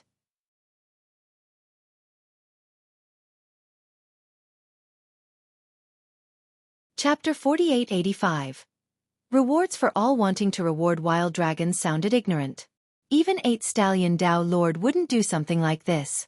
Moreover, each inch of territory was earned by the blood of its members. Now, this king seemed ready to gift it to someone else. Your Majesty, you are so generous. We don't ask for much, just 8 stallions territory will do. Pyromancer smirked, stating his true intention. It was no secret that both sides desired to end the other. Not out of the question. Let Wild Dragon know that when he comes to pledge loyalty, he may pick any territory in 8 Stallion as his own. I am in need of capable followers. This applies to everyone else in the world as well. We shall share the world together. Rewards and land shall be yours. Xueqi laughed loudly and declared. Pyromancer's expression soured. This brat wanted his lord to surrender and obey? This might have been possible back during the Dao Lord's reign. No one questioned his superiority over Wild Dragon. This was especially true with the help of the immortal shield. Wild Dragon lost several times and had to run back to his system in order to survive. However, times have changed drastically with 8 Stallion no longer being competitive. This new king's arrogance infuriated Pyromancer. Alas, he could only scowl due to all of the experts surrounding Xueqi. This was the one time when Xueqi said something that the members of the dynasty enjoyed in spite of how ridiculous it was. Ha ha ha, Your Majesty. I can appreciate your ambition. A figure appeared and laughed boisterously back at Xueqi. I want the Riverland to the north. Will you grant it to me?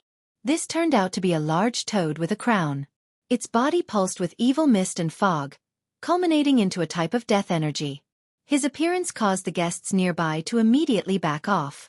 The death miasma was deadly corrosive. Corpse poison Toad King. Everyone in the crowd became startled. Some gasped audibly at his sight. He was ranked 7th among the 10 and naturally came from Demon. According to the tales, he enjoyed eating corpses in order to spew out powerful miasma. He once ate 3 whole sects for this purpose. Therefore, cultivators in the 3 lower continents usually became nauseous at his sight. As for the members of 8 Stallion, they immediately entered a state of battle and stood up since the demon appeared without warning. Civic Deputy, why is he here? An influential official asked Monochromatic Master since he was in charge of the guest list. His Majesty wished to invite everyone. I merely obeyed. He calmly answered. He had clearly invited Toad King here but used Xueqi as an excuse. Others couldn't fault him for this. The Riverland? Xueqi said. Not a problem at all. Become my subject and it is yours. We mustn't. Many officials protested right away.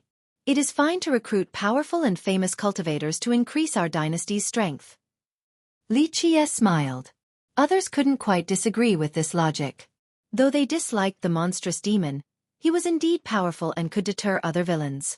Why would he work for the dynasty without getting something in return? This was no longer the era of the Tao Lord where he could force villains to work under him. Nonetheless, the officials turned to Northern Monarch and Venerable Dragon God for guidance. They simply sat there and gave tacit permission. Some officials were rather annoyed. They obtained that region by paying with blood and sweat. Now, this prodigal king was going to give it away so easily? Haha, if old Toad can get the Riverland, what is my reward if I were to join 8 Stallion Dynasty? An unpleasant voice interrupted the scene. Listeners felt as if their heart was being struck by a hammer. Another figure showed up among the crowd, one as large as a mountain. This was a large ape with a ferocious face and unbearable heat waves. The most dreadful thing was a different face in front of his chest that spits out scorching flames. The creature resembled a volcano that could erupt any moment and destroy the region. Its gaze instilled pain into the audience. In fact, weaker cultivators suffered from blisters on their skin due to the heat. Fire Ape! Many shouted this title in astonishment. The 6th ranker with 2 sacred fruits has shown up. However, he was from Maddened, not Demon. The fire domain there didn't kill him but gave him its power. Though he wasn't as insane and murderous as Mad Pyromancer, he was known to have a foul and impetuous temperament. The latter half of the 10 monsters was present in 8 Stallion. This was a force strong enough to sweep through the lower continents. Their presence contributed to the coronation's grandeur.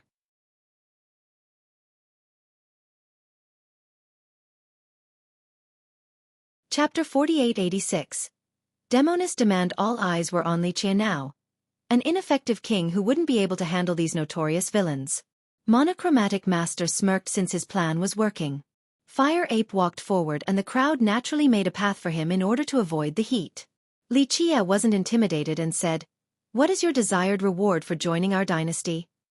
The ape let out a deafening burst of laughter and said, "If Toad King wants the Northern Riverland, then I want the Southern Heaven." Nonsense! Many officials shouted since this Southern Heaven was virtually half of their territory. The guests also shook their heads since this response was ridiculous. 8 Stallion Dynasty would be in name only afterward. That's fine too. Xueqi smiled and had no issue with this. "Your Majesty, you mustn't." All the loyal officials shouted. "Your Majesty, this might destroy the dynasty." Someone even shouted, "No, if they wish to join with absolute loyalty, the land will still belong to us. So be it, your wishes shall be granted." Xueqi smiled. Some officials nearly vomited blood while gritting their teeth. They were going crazy because of the new king, wanting to give the hard-earned territories to these villains. Ha ha ha. Good, I will have half of 8 Stallion then.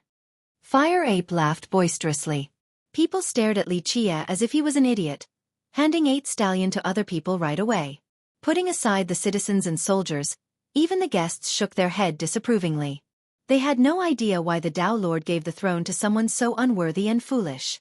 "Your Majesty, you should abdicate."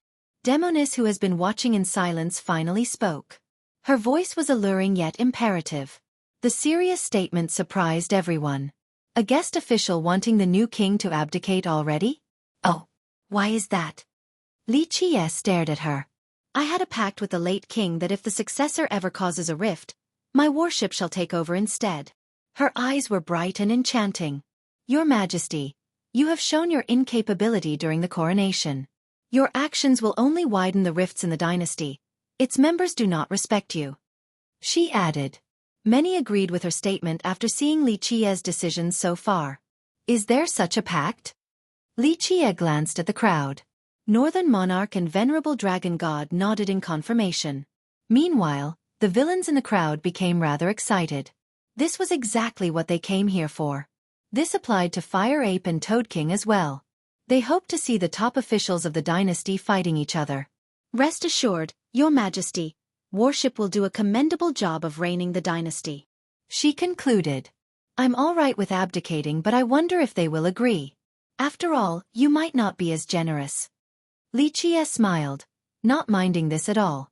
"Demonis, Warship will not have authority over me. Toad King sneered. Fire Ape laughed as well and said, Demonis, if you take over 8 Stallion, I will just separate Southern Heaven from it. I do not support you either, guest official. Monochromatic Master stepped up and said. She was ranked 9th and the other villains didn't respect her enough. Demonis glanced at Northern Monarch and Venerable Dragon God. Isn't it time to take care of this internal strife? The atmosphere became tense right away. Venerable would absolutely be able to defeat Toad King and Fire Ape. Wild Dragon would be the only exception. The pact does exist, but I have no reason to be loyal to you. Venerable Dragon God responded. We will support His Majesty. If you wish to deal with this internal strife, feel free to command your experts to do so. Northern Monarch revealed her stance. Their decision astounded the crowd. Why would these two support such an incapable king? This put Demonis in a tough situation. She wanted to use the pact in order to legitimize herself as the next ruler. Nonetheless, this required her own strength to do so.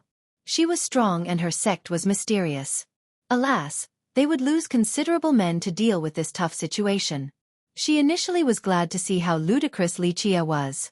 The dynasty's top officials should have supported her. Alas, both sides would not yield to her, so the pact became useless. It looks like I'll be keeping the throne. Lichia smiled, leaving the crowd speechless. As I've said, the door is open for those wanting to join us. It is time for Wild Dynasty to do so as well. Where is Wild Dragon? He should be here to show his loyalty. Lichia asked Pyromancer. Jaws dropped to the ground. No one dared to provoke Wild Dragon before outside of 8 Stallion Dynasty. Now, a junior wanted Wild Dragon to submit to him? Haha, as you wish, your majesty. Pyromancer's expression soured as he blew a whistle. Rumble. Loud rumblings caused violent quakes instantly. 1. The name of her sect is impossible to translate without context. Using warship for now.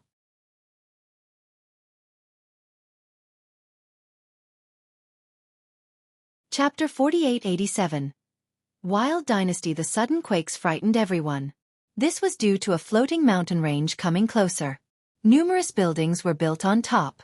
This mountain range was its own independent realm with clouds and fog. Its speed was the most shocking thing in spite of its size. Once it got close enough, people could see that it was carried by a crawling 8-legged mountain demon. It traveled 1,000 miles every second and caused the land to tremble. This was a rare type of demon, so to see it today was a magnificent scene. Clank, clank, clank. Gongs could be heard on the peaks on the demon's back. Wild Dynasty. The crowd became emotional after seeing this. This kingdom was a gathering of villains in chaos. It never enforced any rules and thrived in violence and destruction as well. If it wasn't for 8 Stallion Dao Lord and his dynasty, chaos would have been engulfed in perpetual war. They're finally here. Everyone shuddered after seeing the mountain. Wild Dynasty's strength was known by all at this point. However, it couldn't do anything when the Dao Lord was still around. Now, the worst has occurred for 8 Stallion. This coronation might be the end of their dynasty. The villains became nervous as well. They wanted to have a piece of the pie if 8 Stallion were to go down. However, there was a real chance of Wild Dynasty taking them down as well. The horns of 8 Stallion immediately sounded as a result. The power of a Dao Lord billowed in the air along with special runes, forming an inviolable formation. Boom! Armored cavalries appeared and situated themselves in the arrays, becoming one with the formation. Refined jades also emerged to empower the Dao Lord runes. 8 trigram lines appeared in this unbreakable formation. Soaring Stallions Legion and their Azure formation. A guest shouted. This was the strongest legion in 8 Stallion. They were no strangers to fighting Wild Dynasty and had won numerous times before. Azure was created by the Dao Lord himself, possessing both offensive and defensive capabilities. The area of effect was massive. They had no choice but to activate the formation right now to deal with Wild Dynasty. It's a shame that I couldn't see the Dao Lord off on his journey. An ancient voice with a special rhythm sounded. Alas, this rhythm was anything but pleasant. Most became frozen while some even vomited blood. Wild Dragon. The fiercest villains became serious after hearing this voice. He was ranked first among the 10 monsters. Just his voice alone was intimidating enough. He had 6 sacred fruits, allowing him to stand tall in the lower continents. Currently, only one Dragon Lord was stronger than him, Stone Ox with 7 sacred fruits. However, Wild Dragon was more than just his cultivation. He came from 10 mountains of demon and used to be a lava earth dragon. He eventually earned the serpent deity spot in this region, one of the 6 in this Tao. Normally, the 6 demon deities couldn't leave 10 mountains after gaining their power. One exception was the peerless demon conqueror. For some unknown reason, Wild Dragon was able to leave 10 mountains. When he lost previously to the Tao Lord, all he needed to do was run back to 10 mountains. 8 Stallion couldn't do anything then. Wild Dragon. Venerable Dragon God stepped forward. His eyes became as bright as 2 torches. Dragon God, I've been waiting a long time for this day. Wild Dragon answered. You will not run rampant in my presence. The Dragon God's battle intent surged. As long as he was around, so would the dynasty.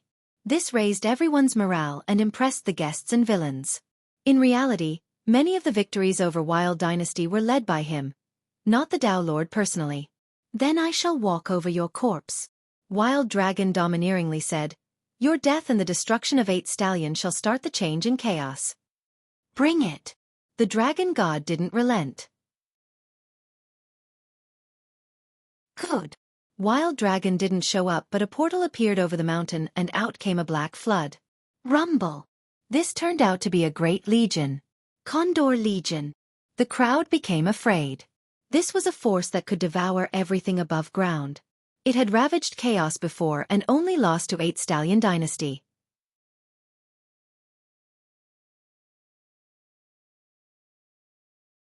Chapter 4888. Flame Eater Child, Screech. The condors ate everything along the way, including mountains. Some guests started fleeing after seeing this sight. This was understandable because this legion didn't discriminate between friends and foes. Start! Soaring stallions roared and activated Azure. Runes turned into countless Tao swords that shot toward the enemies. Loud shrieks came right away as the ferocious condors were pierced by the rain of swords, pinning them down and killing them. Blood stained the battlefield in the blink of an eye. The guests heaved a sigh of relief after seeing the effective formation. Azure! They witnessed the power of the Tao Lord's creation. Although the condors seemed endless in number and ferocity, they couldn't get through the Tao swords and were forced back. Activate! Wild Dragon roared and waved a banner. No one saw a mobilizing army, but the ground was shaking as if one was incoming. Underground. A powerful guest could tell that something was happening beneath. Lines started protruding out from the earth, clearly the signs of tunnels. Armored Rat Legion. One villain shouted and made everyone gasp. They have heard about this elusive legion before. They normally hid underground and could bypass certain lines of defense. They would then appear in the backline or the enemy's ancestral ground, catching them off guard. Go! Soaring stallions turned into a giant. It stomped on the ground and released Tao runes downward. Every inch of the land became tougher after receiving the blessing of a Tao Lord. Rumble! With violent tremors, large figures drilled out of the ground. They looked like small hills while wearing armor with spikes. Slamming onto the hardened ground left them dizzy. Once they regained their wits, they smashed into the barrier again only to fail. The double-pronged assault was proven ineffective and left with heavy casualties. Azure under the control of soaring stallions seemed impregnable. Suddenly, smoke and embers arose. Some buildings inside the capital started burning. Extinguish the fire! The members of the dynasty reacted quickly and conjured heavy rains. Alas, this didn't do anything because cultivators suddenly felt an unbearable heat as if they were being roasted alive. Maddened flames. Fire Ape recognized the heat and became alarmed. This type of flame was notorious, one of the strongest in existence. It had killed emperors and conquerors before, on top of leaving a burning crater at Celestial Court. Everyone traced the source of the heat and saw a child standing outside the capital. He appeared to be 8 or 9, wearing a yellow robe with ivory skin. However, his expression looked a bit slow. He opened his mouth and released torrents of uncontrollable flames, hence the heat. The barrier was the only thing holding the destruction back.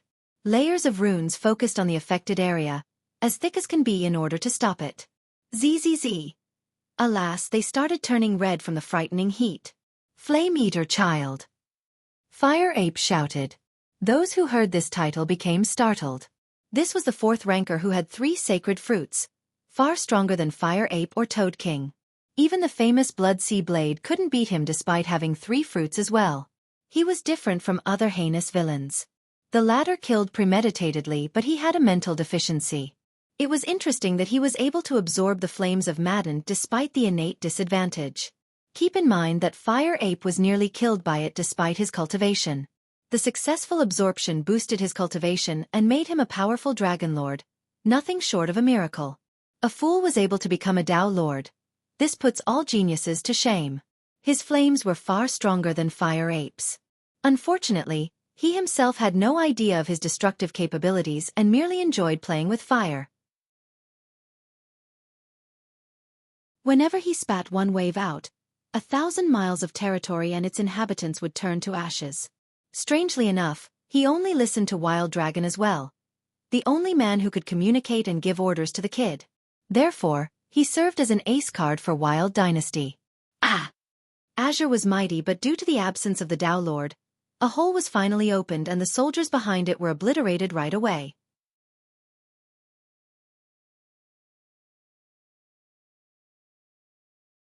The armored rats and condors immediately rushed into the hole. Kill them all! Members of Soaring Stallions were fearless. They rearranged themselves from minor formations to kill these demons. Meanwhile, Flame Eater Child also walked in and spewed flames at them. Despite their battle prowess, the flames were too strong and incinerated quite a few of them. Enough! Venerable Dragon God could sit still no longer. Bam! He slammed Draco onto the ground and waves of draconic energy rushed out in an unstoppable manner. This sent the demons flying as he took one step forward and raised his halberd upward. The swing massacred the 2 legions. Blue flashes occurred alongside death and rain of blood. Damn! The guests and villains became emotional after seeing him in action. Among the 10 monsters, only Wild Dragon and Shadow Rider could take him on. His presence on the battlefield boosted the dynasty's morale once more. Go! The elites followed right behind him, showing that their dynasty could take on any other great power. It was obvious that Wild Dynasty stood no chance against 8 Stallion if it wasn't for Wild Dragon. Boom! Flame Eater Child spat out a flame with the shape of a dragon.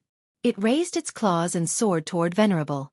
The maddened Tao erased time and space, leaving strange afterimages of reality in its wake.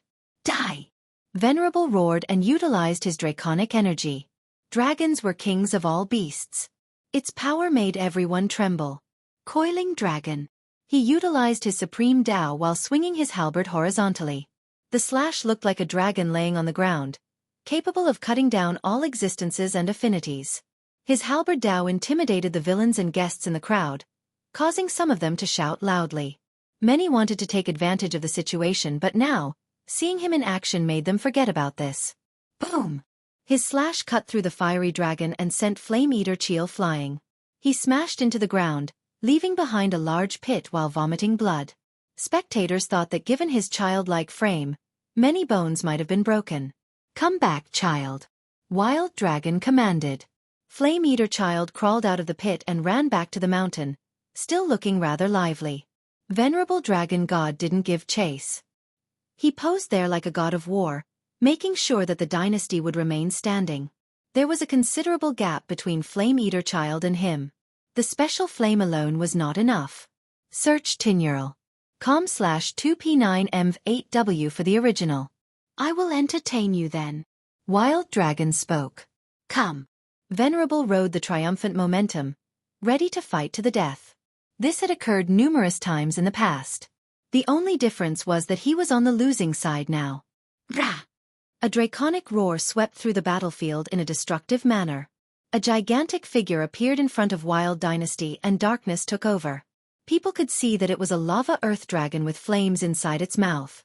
This was Wild Dragon's true form. His tyrannical aura scared the hell out of spectators. You are not strong enough to fight me. He spoke thunderously. This was indeed the truth since he had more sacred fruits than Venerable Dragon God. Is that so? Show me. Venerable Dragon God snorted. Rah! He activated his true bloodline, causing his aura to become purer. He was superior in terms of bloodline alone. Wild Dragon purified his own bloodline in order to reach a higher level, while Venerable was born with this advantage. Formation. Venerable roared. Azure. Members of Soaring Stallions roared in unison. Tao runes came together to derive the mysteries of its creator and blessed Venerable Dragon God. He became shrouded in the flames of a Tao Lord, the same for his halberd.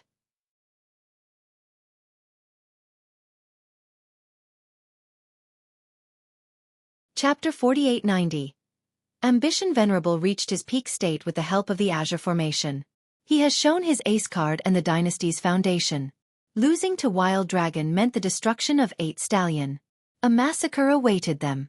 Perish! He roared and leaped into the air for a direct thrust at the gigantic Earth Dragon. Good! A burning claw with an unbearable heat came from above. The ground beneath turned into lava. Boom! Fiery sparks scattered everywhere with shockwaves destroying mountains.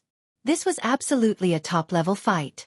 Guests and villains became frozen at this sight, since this battle could change the landscape of the 3 lower continents. During this battle, Old Xiang came out of his hut and looked into the sky. He coughed and murmured, "Trouble's incoming." With that, he went back inside and fell asleep, not giving a damn. As for Li Qie, he was completely forgotten and left alone since everyone became occupied with observing the battle. He, the era of 8 Stallion is over. Pyromancer walked toward Li Qie with a smile while waving his torch. You dare! Firerage immediately blocked in front of Li Qie. Your dynasty will perish today. Must you be buried with the brat? Pyromancer sneered and waved his torch. It became brighter and released an inferno capable of burning 8 Stallion down to ashes. He had done this before in the past, and not just once. Be careful. The guests immediately got away from the monument. You won't be doing anything here. Northern Monarch stepped forward and released her Grand Dao, aiming it straight at Pyromancer. Serenity was the name of her Dao. Its activation caused the inferno to shrink back into the torch. Northern Monarch. Pyromancer glared, not daring to underestimate this famous genius. She already had 2 sacred fruits and couldn't be weaker than him. Death to evildoers in my dynasty. She intensified her Dao, causing everyone to retreat. Pyromancer reacted quickly and spat out flames without holding back. If her Dao couldn't stop it, then the dynasty would be trapped in an ocean of fire. Thus, she was occupied with keeping the flames at bay using her cultivation. Spectators were impressed by her radiant and regal aura. Break! Pyromancer swung his torch to create a fire dragon, wanting to take down Serenity. Blazing sun! She raised both hands and shot a sun at the dragon. The creature roared and a fiery battle ensued. Nearby guests' clothes immediately turned to ashes. They shuddered while watching a destructive contest between 2 different types of fire. Your Majesty, it is time to leave. Monochromatic Master came over and told Li Qie. Where to? Li Qie smiled. It is no longer safe here. I will take you to safety. He hurriedly said. Civic Deputy, please stay back. Firerage warned. God Commander, everything I do is for His Majesty's sake. Monochromatic said. No need, it is safe here. Li Qie waved his hand. Your Majesty, please listen to me. Monochromatic insisted. It is fine, leave. Li Qie smiled. Your Majesty, if you insist on staying here, I'm afraid I will have to offend you. Monochromatic's expression darkened as he lost patience. Civic Deputy, how dare you not obey? Firerage shouted. Other officials turned back after hearing him and glared at Monochromatic, wanting to protect Li Qie. Though both civic and military officials disliked or even hated Li Qie, he was still part of the official branch. Traitors must be punished. God Commander, it seems like you're the one who wishes to keep him close in order to make him a puppet. Monochromatic shouted back. Please come with us, Your Majesty. Your Majesty, come. Fire Ape came over. Stay back. The officials and soldiers gathered in front of Li Qie. Hee, all of you are traitors who harbor malice against His Majesty. Toad King walked up the monument. Protect His Majesty. Firerage shouted, ordering his men and other soldiers to come help. No need. Li Qie said before staring at Monochromatic. Civic Deputy, you have lost your cool with this disgraceful act. Your Majesty, you are surrounded by sycophants and villains.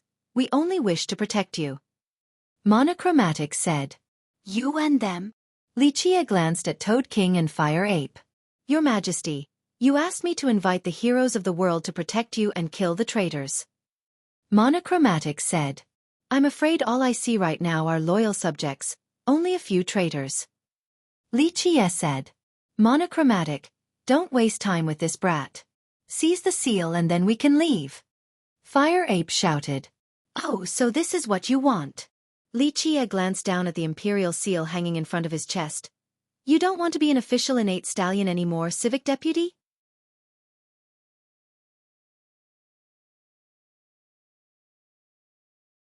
Chapter 4891, Imperial Seal's Uses.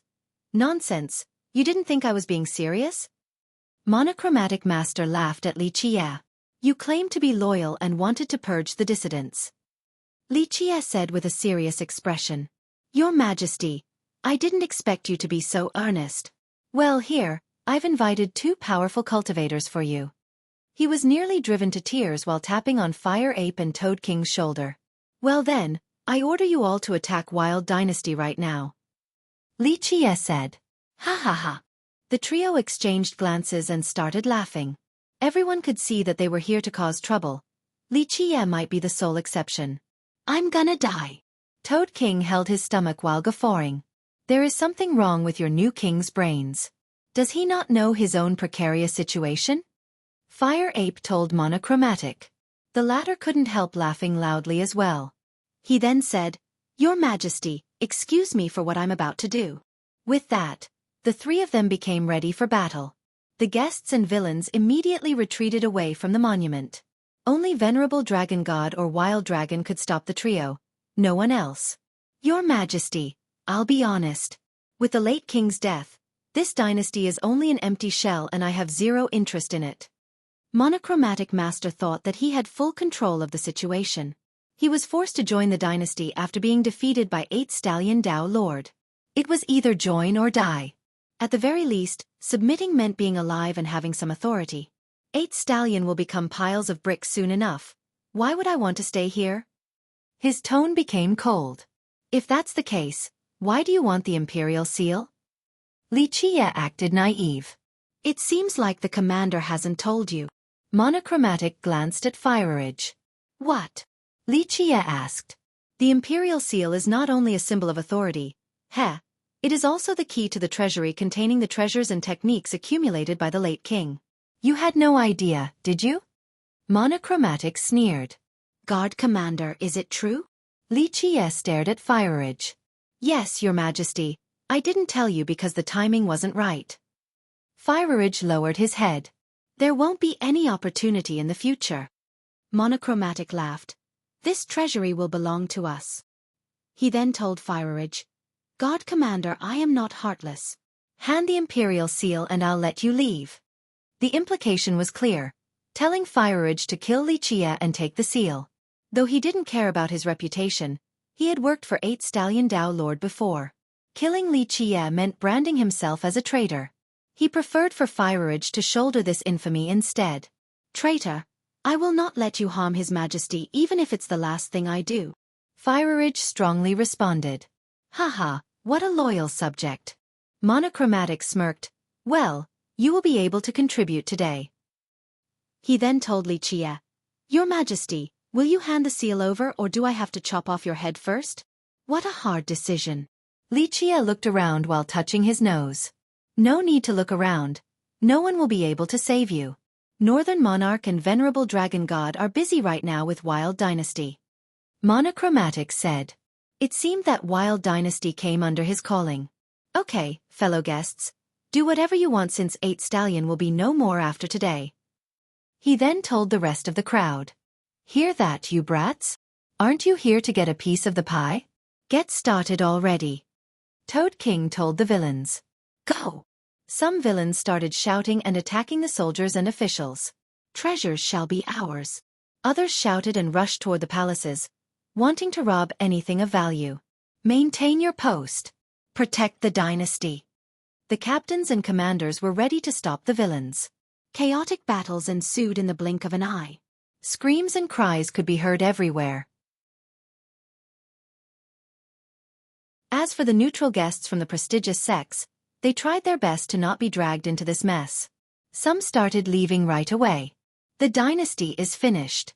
Your Majesty, hand the imperial seal over. Monochromatic demanded. Don't even think about it. Fire stood by Li Qie and ignored the other skirmishes. Your Majesty, this is the final warning. Monochromatic said. Your Majesty, there is another way to prevent 8 Stallion from falling. The spectating demoness suddenly spoke again.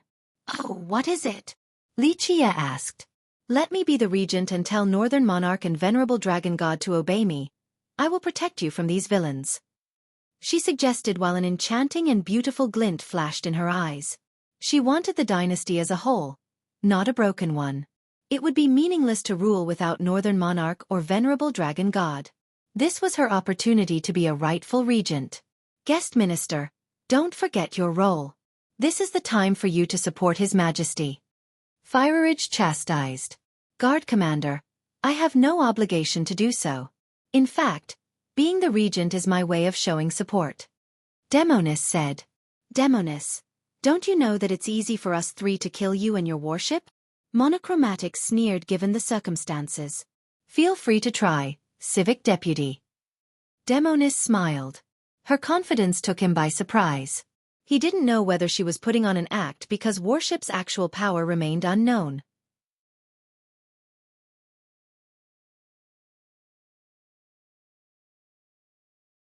Chapter 4892. Fire on a cold day. Sigh, it is a cold day. I need to warm up. Li Qie seemed to be lamenting the situation. He rubbed his palms together before using fire tongs to pick up a piece of charcoal from the brazier. The moment it was taken out, the embers dissipated. Are you cold, little girl? He asked Asui. Though Asui was a Dao Lord's daughter, she couldn't do anything in this perilous moment. She was too weak compared to the enemies. Alas, she couldn't run either. As the princess, she was ready to die with the dynasty. Run away, she whispered to Li Qie, realizing the gravity of the situation. Li Qie smiled and glanced at the charcoal.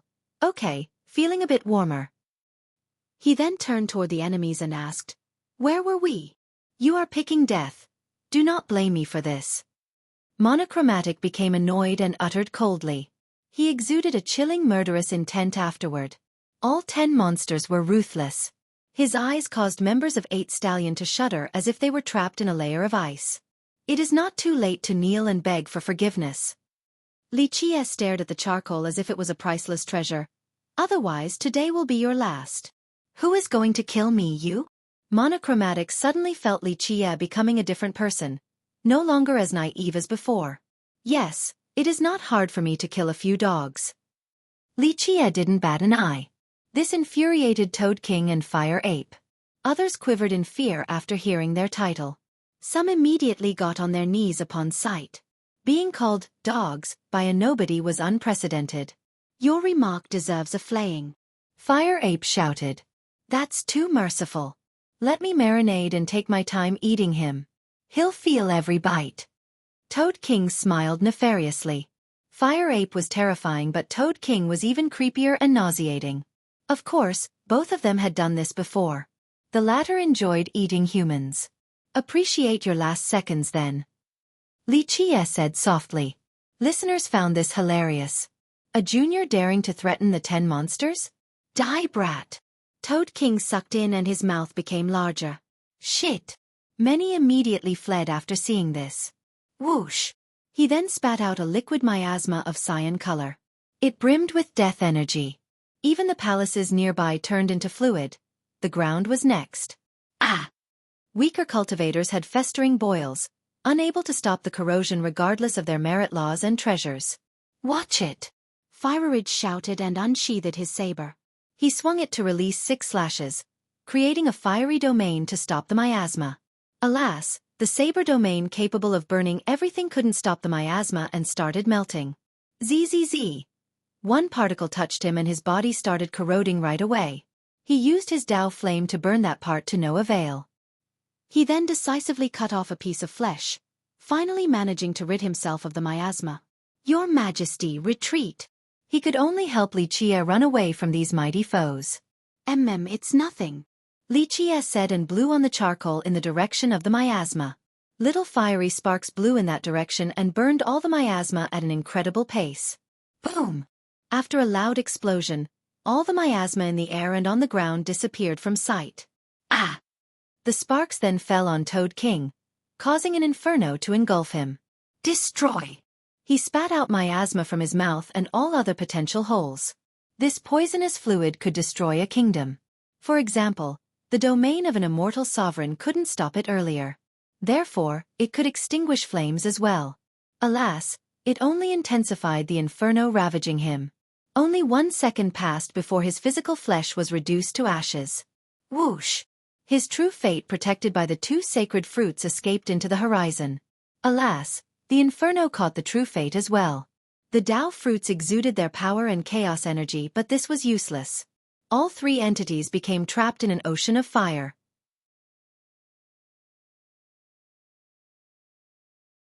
Ah! His last screams echoed across the battlefield. What is this sorcery?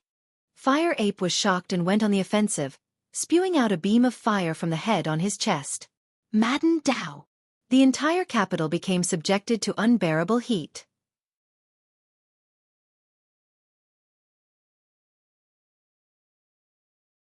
Chapter 4893. Incinerated Fire Ape's flame was weaker compared to Flame Eater Child's version. Nonetheless, mountains and buildings nearby started burning as well. Extinguish them! The dynasty members had to prevent the total destruction of the capital. Alas, some of them who were touched by the flames were reduced to ashes. The beam's target was still Li Qie. Everything beneath its path turned into lava. A black hole was eventually formed since time and space couldn't tolerate this temperature either. Watch out! Fireage and Asui shouted at Li Qie. Alas, no one could save him. Not even Northern Monarch and Venerable Dragon God, since they were busy themselves. He looked at ease while raising the tongs holding the charcoal forward. A miracle occurred. The fiery beam was sucked into the charcoal. The latter resembled the bloody jaws of a great monster, capable of devouring all the maddened flame. Next, it also absorbed the flames ravaging 8 Stallion Dynasty. This only served to make it a bit redder. What the hell is this thing? Fire Ape yelled in astonishment. Patrimony Fire. Li Qie smiled and pointed the tongs at Fire Ape. Before the demon could react, the charcoal has somehow reached his forehead. Ah! No one saw how Li Qie did it, but he branded the demon's forehead, prompting him to scream in agony. Others could hear him from 1,000 miles away. Zzz! Smoke oozed out of the mock while he continued to scream. It eventually pierced a hole straight through and destroyed his true fate and sacred fruit. Bam!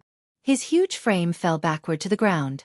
His eyes were wide open and filled with torment. The last agonizing seconds of having his true fate burned to a crisp were unbearable. This left the crowd frozen. No one knew what the hell this charcoal was. It first killed Toad King and now, Fire Ape. They couldn't stop this slightly heated charcoal from ending them despite their impressive cultivation. Sigh, always fighting, when will this end? Li Qie sighed and blew on the charcoal, releasing some fiery sparks again. Fuck! Mad Pyromancer saw the sparks and swung his torch instantly, releasing another inferno to form an unbreakable domain. Unfortunately, the domain didn't save him from being touched by the sparks. No. As a fire genius, he knew that this was bad news. His body instantly became engulfed in flames. He tried to suppress this through various methods, but it didn't work. Ah! It only took a few seconds before only ashes were left of him. Fireage, the Imperial Guards, and other officials stood there in a daze. 3 members of the 10 monsters were killed just like that. Do you understand your bloodline's mysteries? Li Qie, who was unaffected by the killing, turned toward Asui and asked with a smile. She didn't answer because she was still lost. Have a taste of having your ancestral blood lit ablaze. Li Qie used the tongs to touch her with the charcoal. She couldn't react in time before feeling as if her body was melting away due to a fusion reaction with the charcoal. She let out a blood-curdling screech after feeling a level of pain too harsh to be put into words.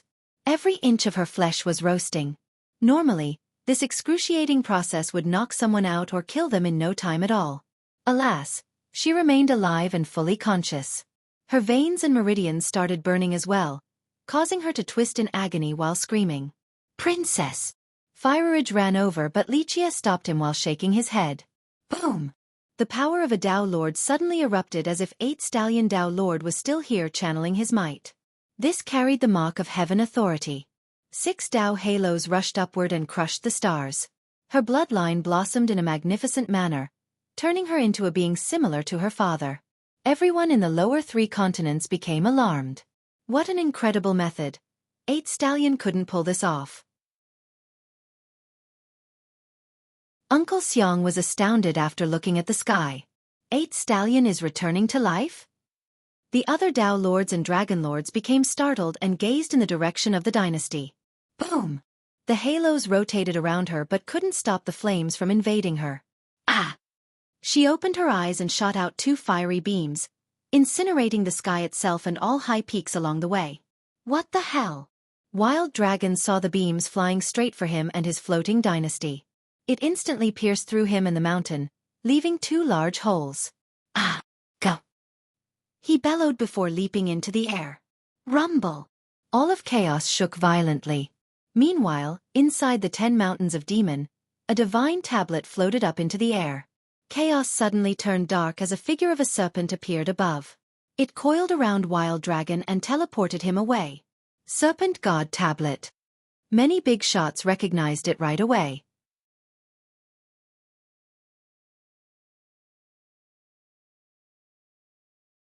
Chapter 4894. A bit chilly spectators were in awe since they were looking at a legend right now. The Serpent God was one of the 6 great demons of their lineage. Today, Wild Dragon once again relied on it to escape. Most didn't have a good grasp of these deities. They realized the reason why Wild Dragon was able to survive despite losing to 8-stallion Dao Lord repeatedly. However, the thing shocking them the most was his escaping from 8-stallion's daughter. He himself couldn't believe it. He didn't have to go all out against Venerable Dragon God, but those 2 fiery beams pierced his body so easily. The crowd didn't understand how she managed to muster so much power just like her father. They also connected the beams to a mythical figure, Maddened, due to their power.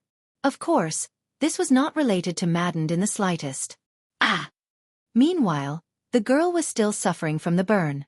Her 6 halos couldn't protect her from this terrible fate.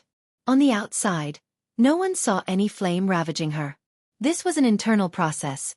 Her everything including the true fate was being burned. The only things keeping her alive were the 6 Dao fruits imprinted inside her as well as Lichia's apogee of fire mastery. She was normally very stubborn and tough.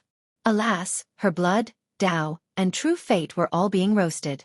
Once her body reached the breaking point, Lichia pulled the charcoal out of her body with lightning speed. It seemed less heated than before. As we fell to the ground, twitching while unconscious. Quite fortunate to possess the bloodline of the Heaveners. Lichia smiled and said, "The primal flame shall be hers to inherit." Fireridge, the guards, and everyone else were left speechless. This was the end of the coronation? Bam! Something smashed into the ground next to Lichia's feet, attracting their attention. This was none other than Monochromatic Master, who was captured by Venerable Dragon God. He had fled the moment he realized that something was off. Alas, what happened next caught him by surprise as well. This gave Venerable enough time to catch him due to the power disparity. "My civic deputy, didn't you want the imperial seal?" Lichia stared at him. "Your Majesty, this servant was wrong. Please spare me." He begged for mercy. A temporary lapse in judgment is understandable. Lichia smiled. "However, you have committed many offenses. Scheming against His Majesty, traitorous to the dynasty, conspiring with villains against fellow subjects. Any of these is punishable by death." Venerable uttered coldly. "Dragon God, this is all false. His Majesty said that I should invite Fire Ape and Toad King to the coronation." "Oh, I almost forgot." His comment seemingly reminded Lichia of something. The latter absent-mindedly loosened his grip on the tongs, causing the charcoal to fall and hit Monochromatic. Ah! It immediately burned a hole through him. "Please spare me, Your Majesty," he screamed and begged, seemingly experiencing the cruelest torture possible. Listeners shuddered and got chills to the bones. You are not worthy of being a dragon god. Li Qie stared at him and said. No dash, monochromatic was reduced to smoke, completely disappearing from existence. Li Qie picked up the charcoal and placed it back into the brazier. He shuddered and complained. Sigh, it is still so cold. He sat back down with his legs up, gazing straight at Demonis. She trembled in fear but was smart enough to come closer. She took off his shoes and placed his feet next to her chest. She looked up and said, I'll warm you up, your majesty. Li Qie leaned back and closed his eyes before giving the command, Kill all troublemakers. Affirmative. Northern Monarch and Venerable Dragon God have taken control of the situation. Villains who wanted to take advantage of the situation were surrounded by soldiers. Kill them. The two of them ordered before joining the battle. These villains, albeit strong, were no match for the duo and soaring stallions, looking as helpless as lambs being decapitated. The stench of blood permeated through the capital. Corpses scattered everywhere. Although palaces and buildings were in disarray, the dynasty members' morale was at an all-time high. It didn't take long before all the villains and malicious guests were dealt with. Only those deemed as neutral and friendly were spared and gathered back to the square in front of the monument. The soldiers then cleaned up the battlefield, taking away the corpses. Meanwhile, Li Qie, who resembled a mortal king, was enjoying the moment, resting his feet in the warm embrace of a beauty. The winds became colder than before, but the crowd didn't dare to speak. Once the corpses and ruins were removed, the atmosphere became dignified once more. Everyone lined up in front of the monument, waiting to see Li Qie's next command. Most thought that this coronation would be the end of the dynasty. The opposite actually occurred. For monsters have fallen while Demonis showed her subservience to Li Qie. As for Wild Dragon, he fled back to Demon after being defeated by the princess. It only took one day for 8 Stallion Dynasty to get rid of all of their problems. Something truly unbelievable.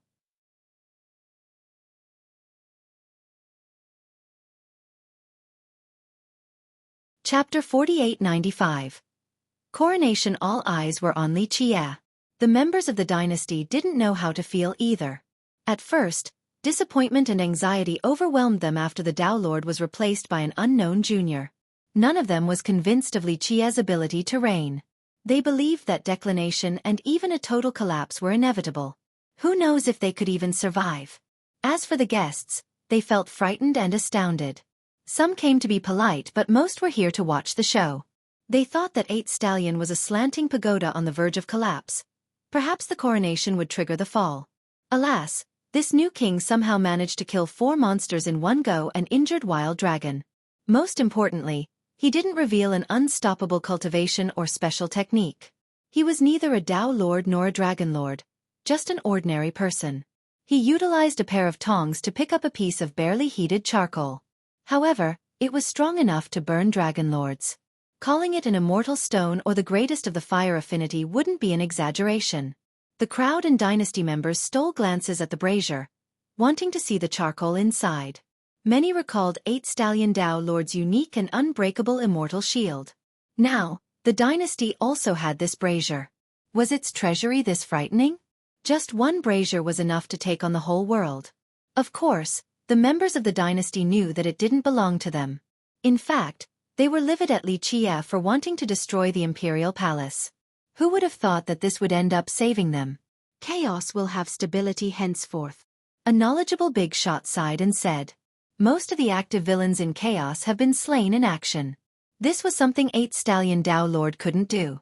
The villains were scattered and the dynasty didn't have enough forces to deal with them all at the same time.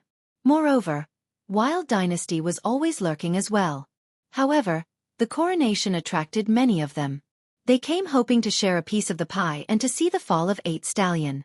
This ended up being the end of them since they couldn't get away from soaring stallions and their commanders. In the past, Venerable Dragon God had led soaring stallions on punitive expeditions before. Alas, it was impossible to cover all of Chaos. Li Qie relied on the coronation to kill the big shots in one go. This feat made everyone think differently of him. They waited patiently until he opened his eyes and pulled back his feet from Demonis' soft pillows. She then put his shoes back on his feet. No one said anything during this process. This servant wishes to contribute to your cause, Your Majesty. Warship is ready for any order. She kneeled before him, speaking in a soft yet enchanting manner, always inciting the lust in men. She referred to herself as a servant, and offered the service of her ship as well. Keep in mind that she didn't do this back during the previous administration. Her pact with 8 Stallion Dao Lord was personal and didn't involve warship. Not all can read the situation and be flexible. He praised with a smile. I am but an insect before you, please show mercy. She said. Very well, I have taken certain things into consideration and will pardon you. He glanced at the ship in the sky and waved his hand. Your Majesty's benevolence has no bounds. I will forever remember this and toil for you. She said. Many looked down on her for this. After all, she was one of the 10 monsters, but now, look at how subservient she was. This didn't befit the qualities of a cultivator. The other monsters who were burning didn't beg for mercy as much as she did.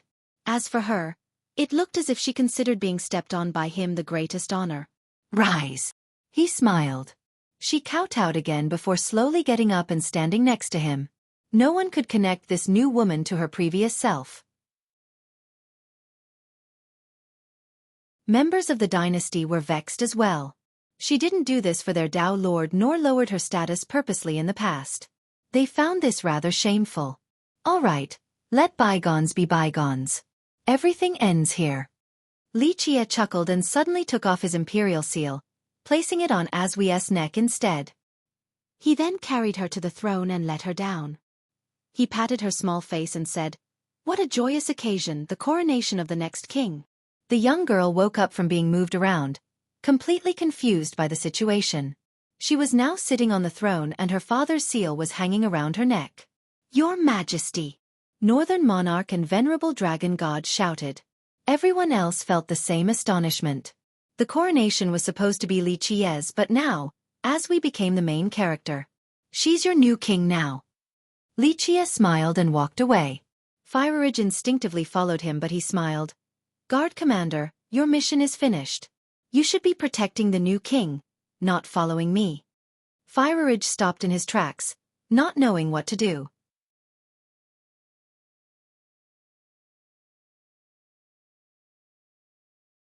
Chapter 4896. Kidnapping at night. Though the crowd was caught off guard, they had no problem with Aswe becoming the next ruler.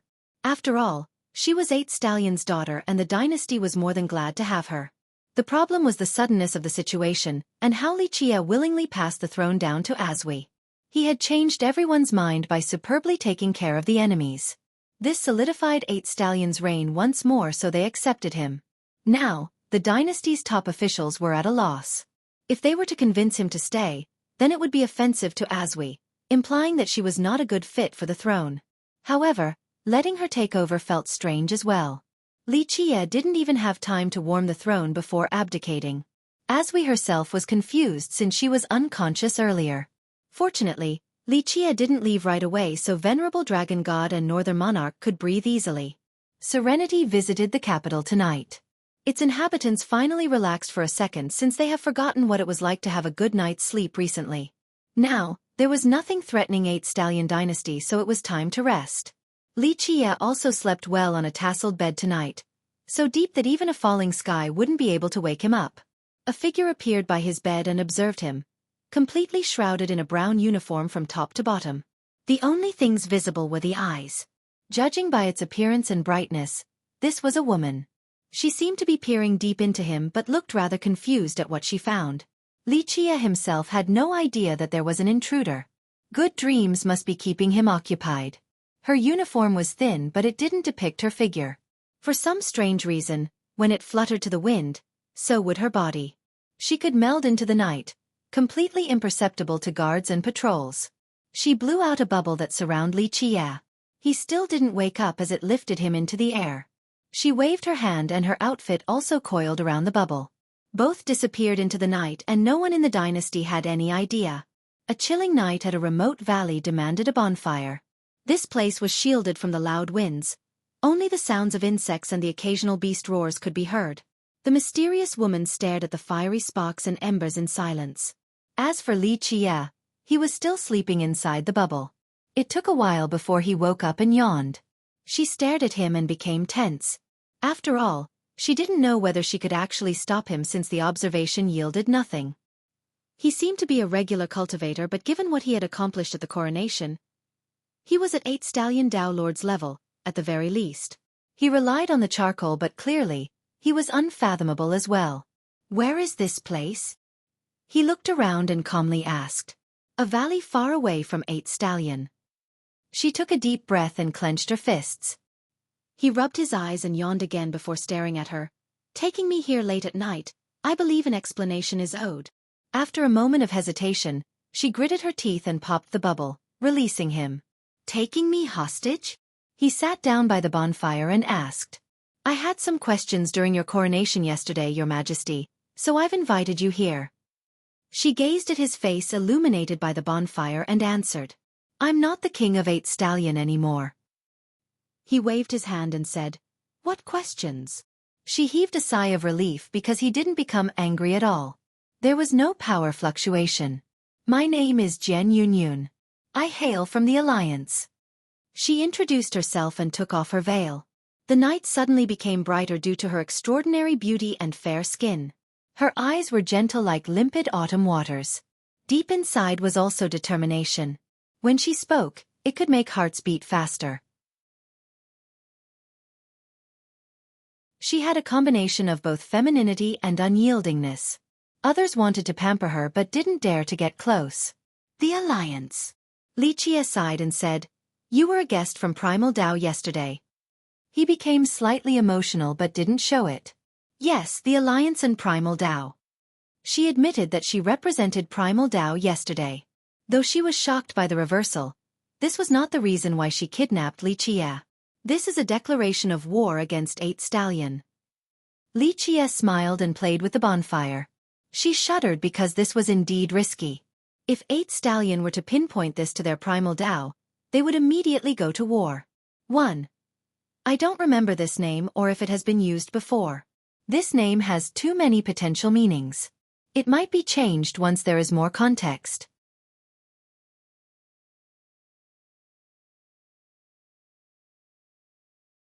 Chapter 4897, Black Smoke Regalia. Well, because you are wearing black smoke regalia, I shall let you have an opportunity. Li Qie smiled.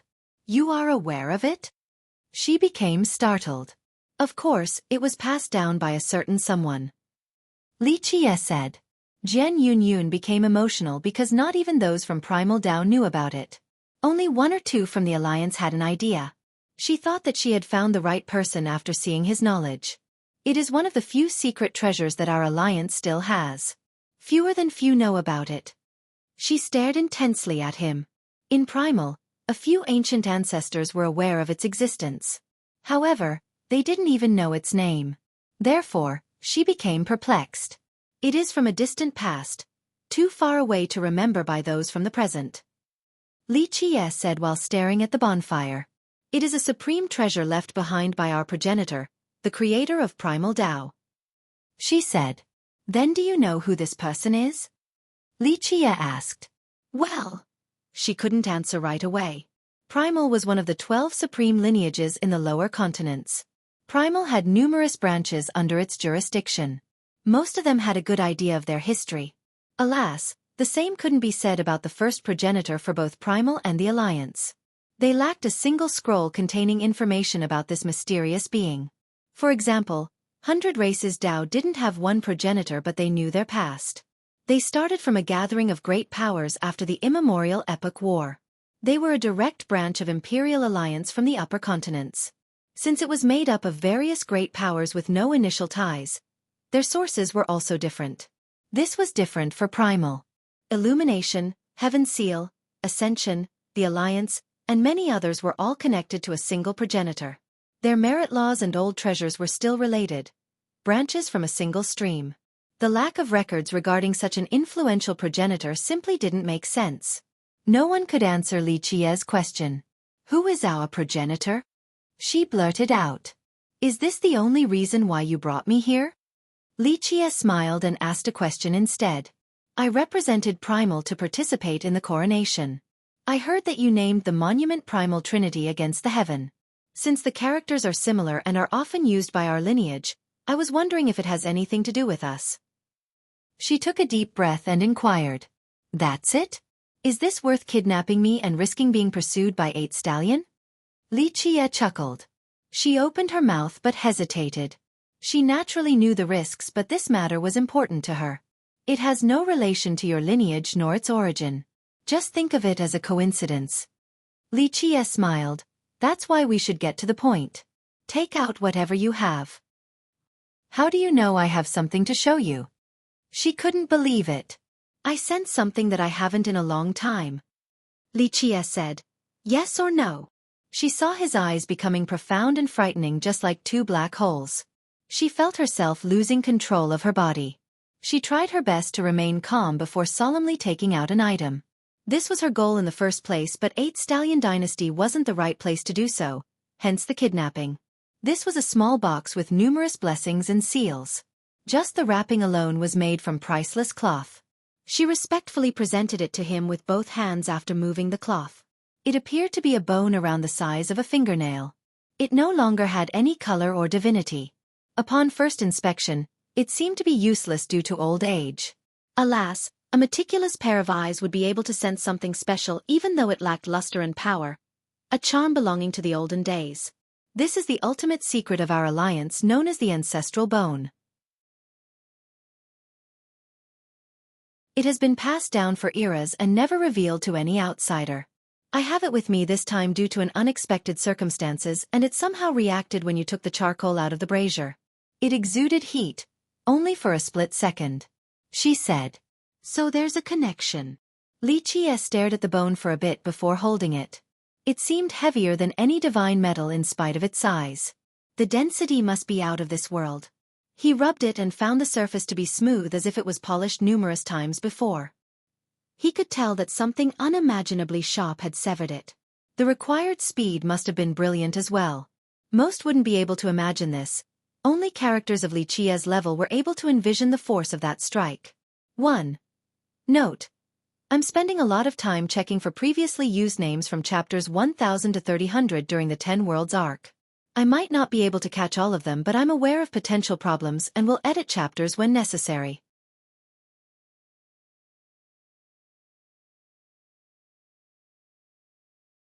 Chapter 4898. Broken Bone. As Li Qie took his time researching the bone, Jian Yunyun asked, Is it related to the monument? She was awfully curious about a potential connection due to the bone's reaction that day. Not to mention the character Primal being used as well. Their branch has been worshipping this bone for eras now. It had never shown any reaction in the past. Descendants wondered why the respect was being shown since it seemed rather useless. Now, the heat from it during the coronation was unprecedented. This justified the risk she took when kidnapping Li Qie. Your origin and the monument aren't deeply related. Both have Primal as part of their title, but that's it. Li Qie said. Then why did the bone react to the charcoal? Please enlighten me, young noble. She bowed. It's more complicated. Li Qie elaborated. What you perceived as heat was actually hatred. However, since the bone's divinity is gone, your assessment became inaccurate. Hatred. She didn't expect this answer. Do you know which bone this is? Li Qie rotated the bone while asking. She couldn't answer the question. The center of the forehead. Li Qie said. The glabella? She said. The toughest of the bones. Cultivators focused on training this area for protection, causing it to be quite hard. However, she didn't get the impression from the bone. The person had it torn off while still alive. Li Qie said. How? This thing looks completely intact. She had observed the bone numerous times in the past. Due to the toughness of the bone, it was virtually impossible to pull it off while maintaining even surfaces. There should have been edges and marks. This required a mighty existence cutting the bone out in one go with something immensely sharp. That's where it gets interesting. The owner of this bone was strong beyond your imagination. Not even Dao Lord treasures can touch this bone. Alas, it was taken forcefully and robbed of its divinity. Now, it is just another bone. Li Qie said. She had a bad feeling while listening to this story. The assailant seemed to be an evil cultivator, wanting to absorb another's Dao essences and vitality. This was a taboo type of cultivation. Absorbing others' power. Those participating in this art were usually hunted immediately by the rest of the world. The cultivation world was a ruthless and lawless place. Alas, this type of cultivation could result in absolute chaos. So who did it? She took her time calming down and then asked. There were many mysteries to this tale. If Li Qie said that the owner of the bone was mighty, the assailant must have been even more formidable. Moreover, what was the relationship between this bone and her sect? She had speculations but didn't want to be presumptuous. Whatever happened back then must have been dreadful and nauseating. This was far in the distant past but does pertain to your sect. Li Qie said. In what way? She hastily asked. Li Qie placed the other palm on the bone to start a cycle of the Tao. As time twisted back and forth, she suddenly felt herself being transported to a void with Li Qie. Buzz! A strand of divinity finally showed itself and made her feel like a speck of dust. Alas, it appeared quickly and went away just as fast. Everything returned to normal. What was that? She thought she saw a dark hand devouring that strand of divinity earlier. Nonetheless, its holy power exceeded her comprehension. The final strand of divinity. Li Qie sighed and returned the bone to her. This is only a regular bone now, a piece of memento to remember an ancestor. So this ancestor was completely devoured? She shuddered. Yes. Li Qie nodded. This was a brutal hunt with no good ending for the prey, only a terrible end. Do you know who it is? She felt bad for the victim. An ancestor of an ancestor of an ancestor. You get the point. Li Qie responded. She thought that the victim might actually be the progenitor of Primal, prompting her to ask, was it our progenitor? No, this was way before your sect. Li Qie shook his head. Nonetheless, someone lamented this death and kept this bone for future descendants to worship later on. She stared at the bone and wondered about the identity of both the assailant and the victim. 1. Changed some parts in the previous chapters, adding Primal to Trinity against the heaven. Sometimes, shortening names can come back and bite you in the butt.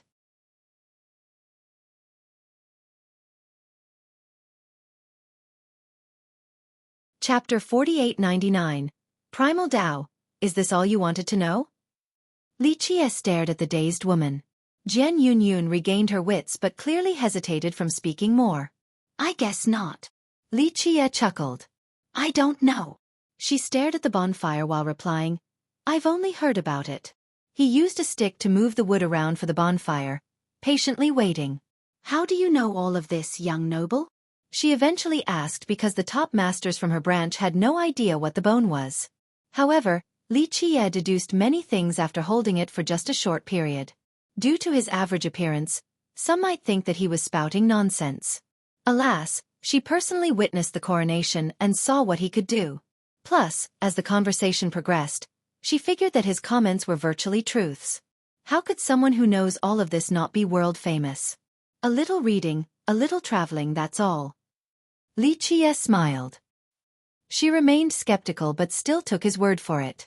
You still have something else to ask me? Li Qie repeated. In the end, she had to spill it. We do have something else in Primal but I don't have it with me.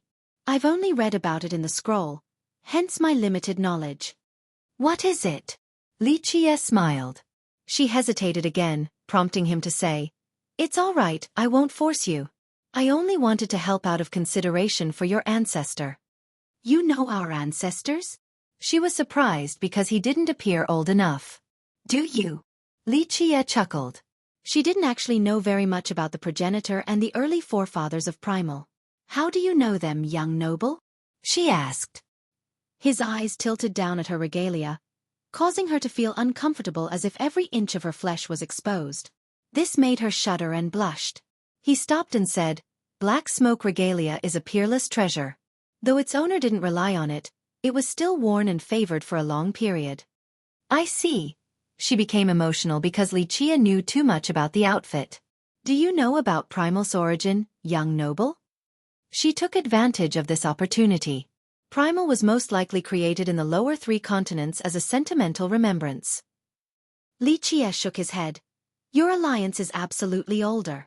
Once again, he completely astounded her with his knowledge because currently, the alliance was only a branch of Primal. Nonetheless, She also had this suspicion. According to the historical text, Primal was in charge of numerous kingdoms and sections. The alliance was a bit different, serving as a link between various powers and was in charge once. A remembrance for what? She asked. Lichia stared at the bonfire for a bit before responding. Someone or something or a vengeful feud. I see. She thought about the broken bone again after hearing this. Young noble, I do have something to ask, but the item in question is not with me right now. I believe this matter pertains to the mythical bone. Lichia narrowed his eyes after hearing this. Are you aware of it, young noble? I am referring to the Tao ancestor bone. She knew that she got the right person. Man's search for it to no avail. He smiled. No. It actually appeared before and caused quite a stir. Celestial Court, Immortal City, and Imperial Field all mustered their full strength. This resulted in a terrible war between conquerors, Tao lords, and emperors. Go on, I'm interested in this old tale. Lichia stroked his chin. I don't know much, she said. This is only a legend. In short, its appearance changed everything and an empress showed up to fight something monstrous. It's all rather vague. I see. The brat was on to something. And empress? Lichia murmured before sighing. Previously, 8 Stallion Tao Lord was searching for someone and ended up obtaining a drop of true blood. This was related to the mythical bone. What is your goal in telling me all of this? He then asked. I don't know. This is about our Primal's patrimony treasure. She revealed. And you don't have it. Lichia said. Right, no one has it right now, but one person knows of its whereabouts. She hesitated for a bit before speaking. Who? Lichia asked. Divine Empress Dowager, a supreme ancestor of our alliance. She said. This was a being capable of sweeping through the lower continents since she had 6 sacred fruits. Alas, she was not seen for more than 1,000 years now. You don't know where she is. Lichia smiled. Yes, she has been missing. She nodded and sighed. If the Empress Dowager was still around, the alliance wouldn't have declined to this level. A junior like her wouldn't need to bear so much responsibilities. You should be asking your sex seniors, not me.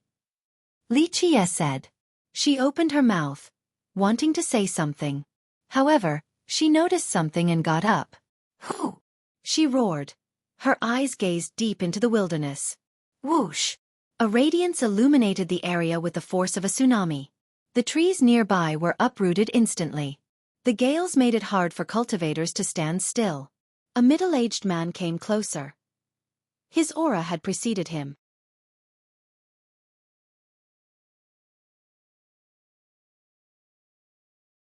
Chapter 4900. Ascension Sacred Lord. The man exuded colorful rays filled with divinity.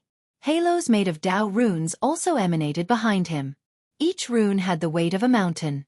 They have been polished meticulously before and became one with the man's oppressive aura. Everyone near him felt themselves being assaulted by tornadoes. There were strands of saber energy as well, with enough ferocity to cut down the sky and all living beings. Ascension Sacred Lord. Jian Yunyan's expression changed after seeing the man slowly approaching. He was the Lord of Ascension and a member of Primal. Ascension was a great power under this lineage. Thus they were allies, but somehow, her expression said otherwise. Virtuous niece, I've finally found you. It wasn't easy. As he came closer, his aura intensified and engulfed the area. Long time no see, Sacred Lord. She calmly said and then whispered to Lichia. This is our matter, leave first. She was sure of Lichia's unfathomable nature. Nonetheless, she didn't want him to be involved in their internal conflict. After all, this could turn him into Primal's enemy. Who may this young fella be? Ascension glanced at Lichia for a bit before dismissing him. Virtuous niece, if you want a lover, you should still maintain a higher standard in order to not humiliate yourself and the alliance. Lichia only chuckled after hearing this and continued to play with the bonfire. She became anxious since he didn't want to leave. Nonetheless, she didn't show it on her face as she uttered coldly. You need not worry about this matter, Sacred Lord. You have no jurisdiction over the alliance. You're not wrong, virtuous niece. I cannot interfere with your decisions. Ascension's eyes suddenly became piercing. I'm sure you have all the power in the alliance now with Black Dress Lady gone. Her expression became slightly sad only for a split second before she composed herself. Black Dress Lady was their strongest ancestor ever since the disappearance of the Empress Dowager. The ancestor served as the pillar of the alliance before succumbing to her injuries. Now, they no longer had an expert at the Dragon Lord level. Therefore, the alliance found itself in a precarious situation, on the verge of being pushed out of Primal. Despite her attempt to hide her emotion, Ascension still caught it just in time and confirmed the ancestor's death. Clank! His saber intent then soared forward and captured her in a net. She had taken something she shouldn't have. I'm sure you know what it is, virtuous niece. Ascension said. Though he has yet to show malice and aggression, he was clearly not messing around given his strong tone. I don't know what you're talking about. She said, Grandma came back from the negotiation wounded. We have not forgotten this injustice. Don't you know the reason why? She went against Primal and deserved what happened. Ascension said. According to the agreement of our ancestors, the Primal Key belongs to the Alliance. This has been the case for generations now. She lost her cool and shouted, You have broken the agreement with your treachery.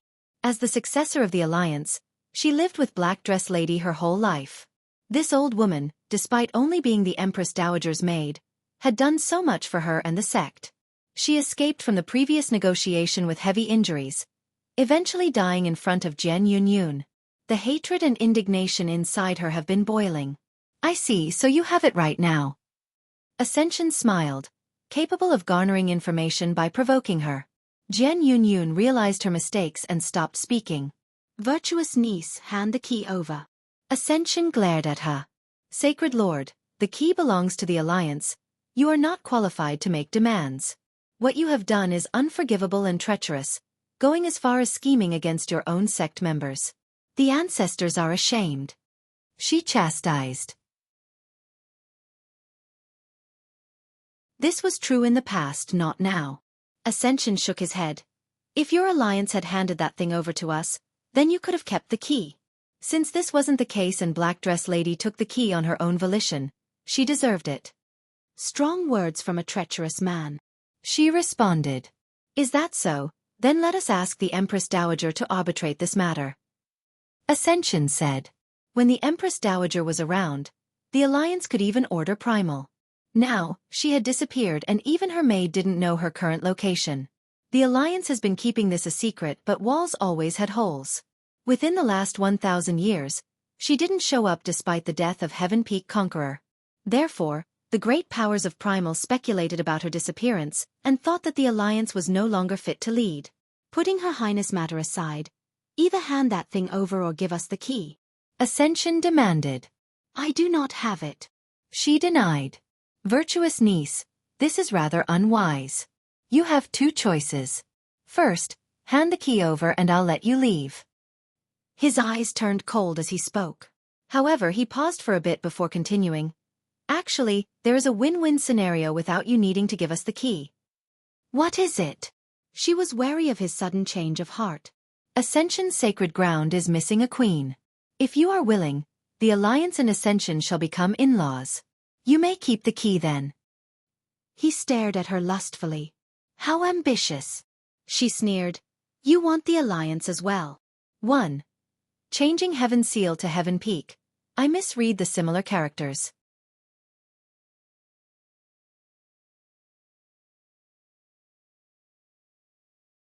Chapter 4901. Regal Sky Dragon, Virtuous Nephew, you're overthinking it. Can the current alliance do anything right now? The Empress Dowager is no longer around. Black Dress Lady is dead. It requires protection or outsiders will destroy it. We're from the same lineage. This alliance is just right. Ascension's Sacred Lord smiled and shook his head. How shameless. Jian Yunyun coldly remarked. That's fine, I won't force the issue. Hand the key over, out of consideration that we're from the same branch, I will leave afterward. He suggested again. And if I refuse? She said. You already know the answer. He waved his hand and said, I must have this key. No, we must have this key. If you choose to be stubborn, you will share the same fate as Black Dress Lady. All of you are traitors. This will not be forgotten. She gritted her fists after hearing this. You've said this already. Ascension said, She obstinately stuck to her course and faced the consequences. Most importantly, the Alliance no longer has the power to keep the key. Reason and force are not on your side. So Ascension should hold the key instead? That is not part of the rules stated by the ancestors. She retorted. Not the Alliance either. According to the ancestral creed, Heaven Peak should be in charge of it, but unfortunately, they have been destroyed. Ascension sighed in response. The loss of Heaven Peak Conqueror and his sect was a serious blow to primal lineage. Since the order was disrupted, the Alliance stepped in. She said, "As I've said, just invite the Empress Dowager and exchange the other item for it." Ascension shook his head. Of course, if she was still around, this conversation wouldn't be happening in the first place. The Alliance didn't have a single Dragon Lord left, hence her having to shoulder this burden. Words are meaningless at this point.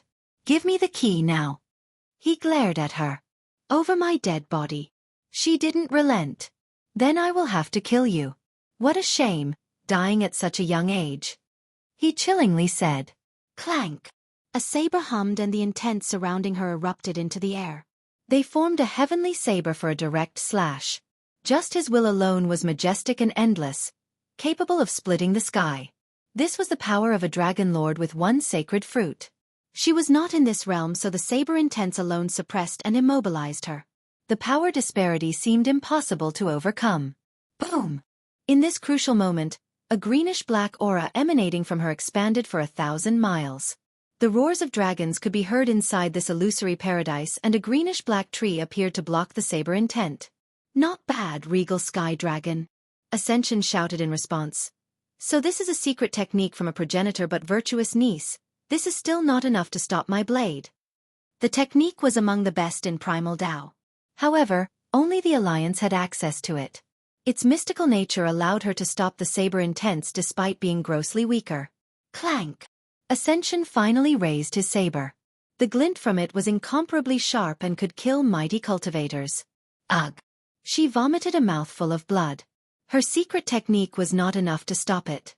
In reality, a youth capable of defending against a Tao Lord was already impressive enough.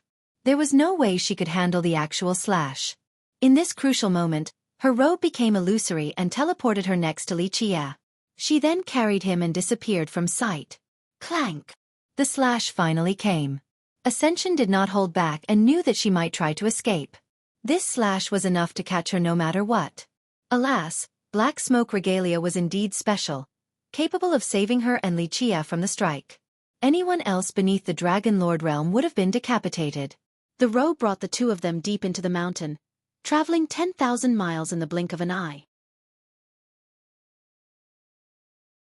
She was still coughing out blood along the way. The power of that slash earlier still grievously injured her. She was only alive thanks to the robe. Your injuries are serious. Li Chia shook his head. She channeled her energy and spat more blood out before sitting down and taking a pill. You need to leave now. She said, Ascension's Sacred Lord is coming soon. You have nothing to do with this. She only wanted to ask him questions, not involve him in this internal conflict. Ascension was not merciful and would kill him too. What about you? He sat down and smiled. What else can I do? She smiled bitterly while channeling her merit law. The Alliance has nothing left. A pagoda lacking stability will slant eventually. You can just hand over what they want? He made another bonfire and said, Grandma died protecting the key. I will not let her death be in vain. Her spirit will not rest if I were to yield. She bit her lower lip and said with determination, Black Dress Lady took care of her since youth. Letting her down was unacceptable.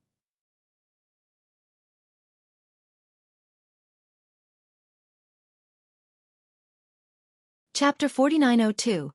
Illumination. Empress Dowager Li Chia continued to fix the pile of sticks while Jian Yunyun tried her best to recover. Fortunately, her sect's special pill proved to be rather effective. You're still here. She eventually opened her eyes and saw him. You brought me here. Shouldn't you bring me back as well? Li Chia smiled. She had no response because this made perfect sense. Though it seemed like a kidnapping, she just had questions for him.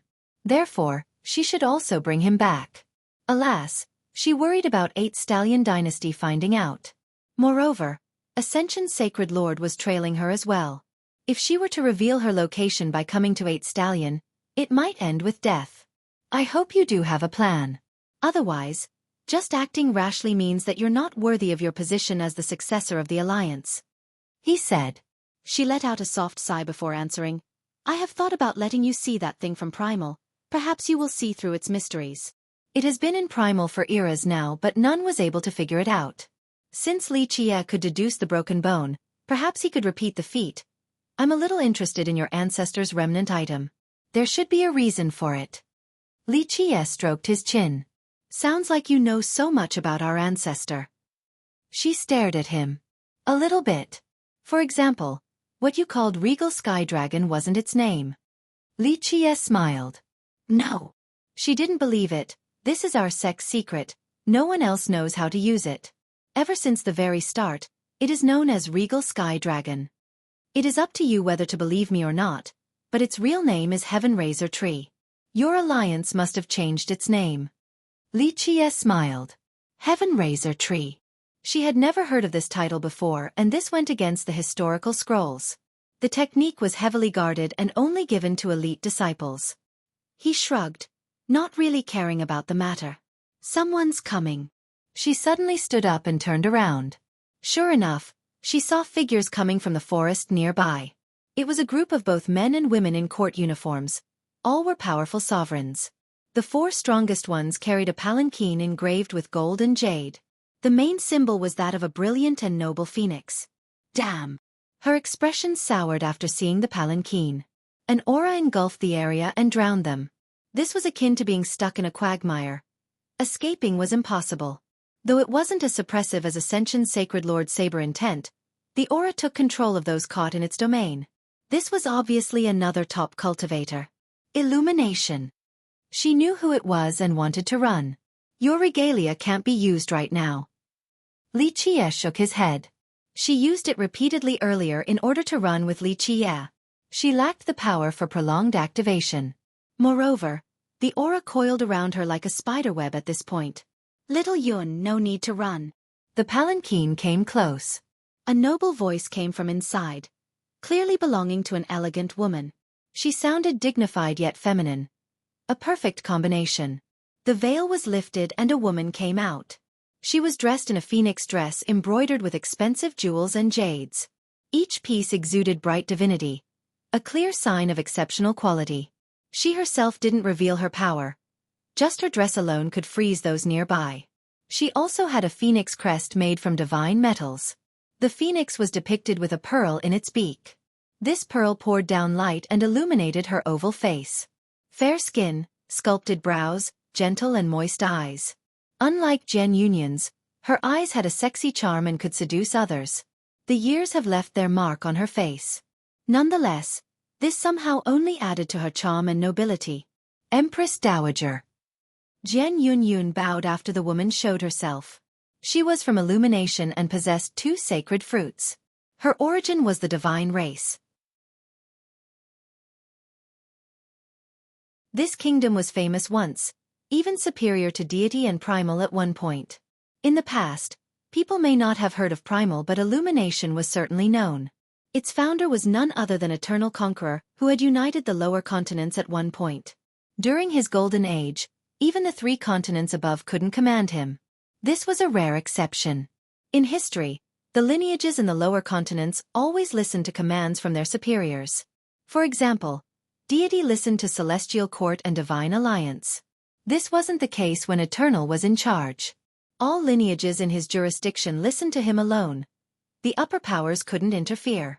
Illumination reached its peak with him alone. Alas, after his departure, Illumination declined and returned to being a subsidiary of Primal. Nonetheless, it was currently one of the strongest powers in Primal.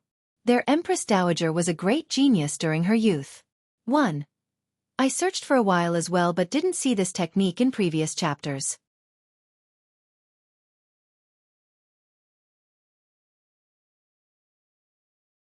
Chapter 4903. Seeing Blood Sea Blade again. Despite being the Empress Dowager, she had all the authority in Illumination currently. I was sad to hear about the lady's passing. The elegant woman said with grief. But you were there during that meeting, Empress Dowager. Jian Yunyun said. Yes, I was present indeed. She nodded. And you didn't remember past sentiments, not helping my grandma. Yunyun's tone remained cold. I did not due to the agreement. The alliance shouldn't have obtained the key or Primal's future would be ruinous. She said.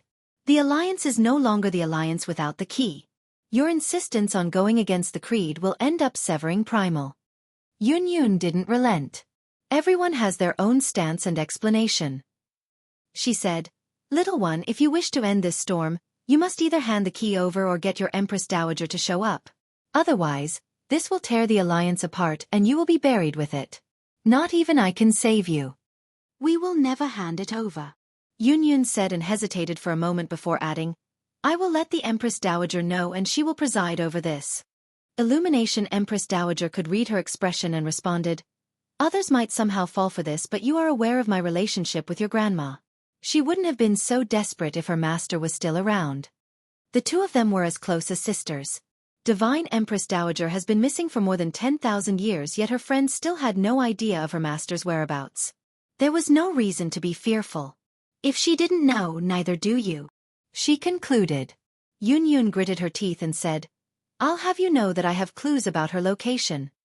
She has been traveling in search for the Empress Dowager. Tell me, I will brainstorm with you. The Empress Dowager said. Yunyun shook her head. I cannot but trust me, give me more time. Everything will be fine once I find the Empress Dowager. The Empress Dowager pondered for a moment before declining. Even if I trust you, others in Primal won't. You are exceptional among the young generation, but you won't survive this by being so stubborn. As a member of the Alliance, I must do what I should. Yunyun said. You remind me of myself when I was younger. The Empress Dowager said, Out of respect for your grandma, follow me to Illumination and I will protect you. Wait until this matter is finished and you may go wherever. Do you wish to imprison me? Yunyun remarked. The Empress Dowager smiled and said, Think what you will. If it makes you feel better, your young friend can come with as well. She glanced at Li Chia, who was minding his own business by the bonfire. She assumed that he was either Yunyun's friend or perhaps her lover. This has nothing to do with him. Yunyun refused. So be it. The Empress Dowager said, Come with me, little one, it's the right choice. I do not wish to. Yunyun had no time to waste. Then I'll have to force you, I'm afraid. The Empress Dowager insisted. Buzz. Sacred strands of energy emanated from her body and engulfed Yunyun. The latter found herself to be outmatched once again. She tried to activate her regalia, but it didn't react. Boom! She performed the secret technique again. Regal Sky Dragon, or rather, Heaven Razor Tree. A paradise manifested into reality and contained various phenomena. This is unwise, little one. The Empress Dowager's aura intensified and suffocated Yunyun. She was even stronger than Ascension's Sacred Lord. Yunyun could stop one or two moves from him, but this was a different story. Suddenly, she realized something and glanced in that direction. A man was standing there like a lone wolf at night. He wore a steel hat, looking like a statue. Who are you? One of the palanquin's carriers shouted. State your name. The four strongest guards immediately attacked. Sword rays formed a net around him. Clank! A red glow flashed and disappeared once blood was spilled. All four were decapitated. Their eyes were wide open in disbelief because they had no chance of stopping the fatal slash. Blood Sea. The Empress Dowager became serious after seeing one of the 10 monsters. Her experts gripped their weapons and glared at him. Alas, they were shaking inside. He was notorious for leaving a trail of blood once he unsheathed his saber. May I ask why you are here? She said calmly. Let them go, leave. Blood Sea was a man of few words. As the ruler of a great kingdom, she didn't react well to threats. If I refuse? She uttered coldly. Then you will be talking to my saber. He gripped the hilt and released his saber intent. It was strong enough to deter her since she realized the power gap. We're leaving. She decisively made a choice. There was no point in wasting energy here.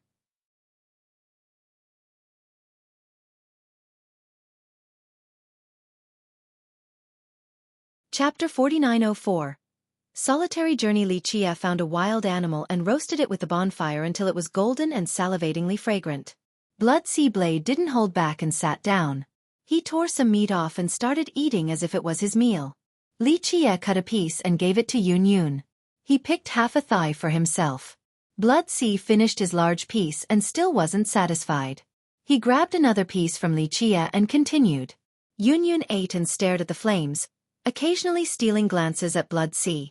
He ranked 5th among the 10 monsters and was feared by all. Thus, she didn't know how to feel being in his presence. He didn't have a murderous aura right now, unlike when he held his saber. He looked no different from an old man appreciating a well-cooked meal. This was the time to show appreciation, so she bowed and said, "Thank you for saving us, Senior." He ignored her and continued eating. The 3 of them feasted and only bones were left in no time at all.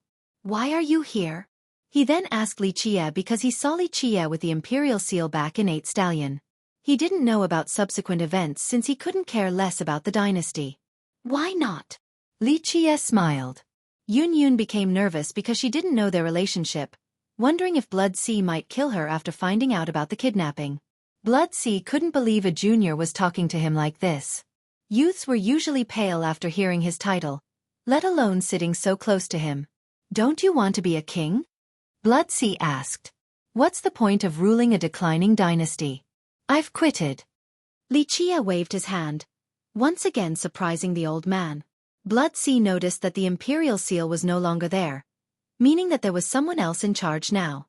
Sure, 8 Stallion no longer had the Tao Lord, but Venerable Dragon God was still around. They couldn't be underestimated. Not to mention this youth, even big shots and famous cultivators would die over the throne of 8 Stallion. No one could resist this temptation. Jian Yun Yun smiled wryly after hearing this. 8 Stallion was on the rise again, yet Li Chia called it a declining dynasty. Venerable Dragon God and the others might go crazy after hearing this. "Why did 8 Stallion Tao Lord pass the throne down to you?" Blood Sea seemed curious and didn't mind speaking more than usual. Back during the escort mission, he focused on the coffin alone, nothing else. Now, the whole ordeal was indeed strange. Of course, he didn't think that Li Chia was an illegitimate son. He could see that there was no blood relation here. "It's because I'm handsome, I'm sure." Li Chia smiled. Blood Sea's eyes full of contempt said it all. How shameless for this man to be boasting about his appearance. Yun Yun, on the other hand, didn't want to laugh and hurt Li Chia's feelings. "Senior, I have seen your saber marks back at the academy. I didn't understand much though." She changed the topic. "You're a student?" Blood Sea's cold expression loosened a bit. Perhaps bringing the academy up reminded him of some memories, pleasant or otherwise. "I'm still studying. I was fortunate enough to be given permission to study your marks," she said. Though he was one of the 10 monsters, Blood Sea had studied at the academy before. He was brutal against others, but the academy held a special spot in his heart. Therefore, he also took it easy on Yun Yun after finding out. "You're not a saber user, it's understandable," Blood Sea said, not wanting to teach. "Senior, why do you prefer to travel alone?" she asked. He didn't join any great power or mingled with anyone in the past. This wouldn't be surprising for a weak cultivator. However, someone as strong as him was welcomed everywhere. Alas, the only friend he wanted was his saber.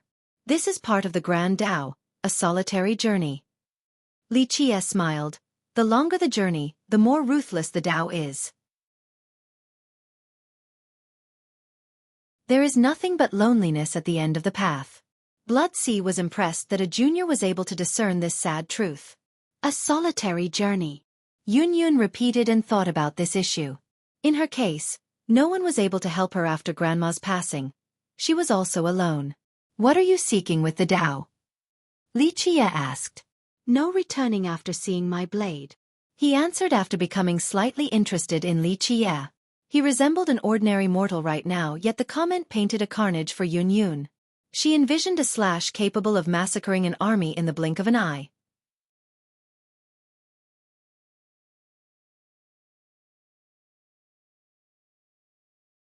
Chapter 4905. Looking for someone. Blood Sea traveled the world as a lone wolf, no friends and families as companions. He didn't have a home yet the entire world was his home. Looks like you have been complacent recently with training. Li Qie glanced at him and said. This startled Jian Yunyun, so she winked repeatedly at him. After all, the guy could become angry and chop both of them down in this wilderness. Most importantly, Blood Sea clearly focused on his cultivation, nothing else. Therefore, Li Qie's comment was a slap to the face. The old man stared at Li Qie in a serious manner. Though he didn't show any anger, Yunyun felt a biting chill. The temperature around them became colder. She winked at him more, implying that he should apologize right away or praise the old man. Alas, Li Qie ignored her and continued playing with the bonfire. This drove her angry and nervous since she didn't want to die in such a silly manner. I've been busy looking for someone. Blood Sea eventually looked away and the chill dispersed. Who is it? Yunyun heaved a sigh of relief and curiosity got the best of her. Phenomena Conqueror. The old man answered. Phenomena? He's even more talented than Conceal Conqueror. Yunyun blurted out. Phenomena was one generation before Conceal. In terms of actual timeline, he was from the same generation as Heaven Peak Conqueror who was eventually killed by Conceal. Keep in mind that Conceal was always praised for her superb talent. Alas, everyone agreed that Phenomena was superior in this regard. He came from lunar lineage and had access to one of the 9 heavenly scriptures, hallowed 3 forms. He trained with the mortal version. As his cultivation improved, Lunar also enjoyed immense prosperity. Everyone believed that it would one day rival Untethered and Deity. This was not unprecedented in its long history. Its progenitor, Night Moon Conqueror, was strong enough to roam all 6 continents. She oppressed Deity and the Upper Alliances. In her rage, she attacked Celestial Court and its Sword Emperor didn't dare to fight her. Heaven Burial Conqueror had to step up instead. The battle affected the landscape of all continents. In the end, Celestial Court activated its formations yet she still managed to leave. From then on, no one dared to provoke her. Unfortunately, Lunar declined for many eras afterward. This all changed with the appearance of Phenomena Conqueror. Due to his talent, they thought that they could return to the Golden Age. Alas, this didn't go as planned. I heard that he had left long ago since he had 4 Dao fruits. He should be in the upper continents now. Yunyun said softly. Her speculation was reasonable since conquerors and Dao lords didn't want to stay here after possessing 3 to 4 Dao fruits. Conceal and 8 Stallion were rare exceptions. He didn't. Blood Sea responded. You are quite sure of this. Moreover, you think that something had happened to him, and that's why you're trying to find him. If he's dead, you must at least see the corpse, right? Li Qie said. Blood Sea nodded after a moment of silence. Impossible, he had 4 Dao fruits before Conceal made her debut. Heaven Peak only had 1 fruit as well. The only conqueror who can fight him back then was Truth Conqueror, but this being should be an isolated cultivation. Yunyun couldn't believe it. So it's a Dragon Lord. Li Qie smiled. Not many Dragon Lords can kill a conqueror with 4 Dao fruits. Yunyun said, Untethered Stone Ox is one. Alas, she didn't want to speak on this matter anymore. Stone Ox was a supreme ancestor of Untethered, the only person in the lower continents with 7 sacred fruits. For some reason, he didn't leave the lower continents, not even Untethered. According to conventional wisdom, even a 6-fruit Dragon Lord would have a hard time killing Phenomena Conqueror. It had to be someone stronger. For example, Divine Empress Dowager, Wild Dragon, and Stomp Heaven from Heaven Burial all had 6 sacred fruits. Nonetheless, they wouldn't be able to kill Phenomena Conqueror. It's not Stone Ox. Blood Sea said with absolute certainty and convinced her. Why are you so sure that he is still here, Senior? Yunyun asked. We are good friends. Blood Sea said, catching the girl off guard. This didn't make sense because Phenomena was a prestigious conqueror while Blood Sea was a heinous villain. Moreover, Phenomena should be considerably older. On the other hand, if they were good friends, Phenomena should have said something before leaving the lower continents. Thus, Blood Sea had a reason for doubt. Those from Lunar don't know either? She asked while looking at the bonfire. Our Empress Dowager is missing as well. When? Blood Sea gazed at her. Her neck hurt a little as if a white blade was inches away.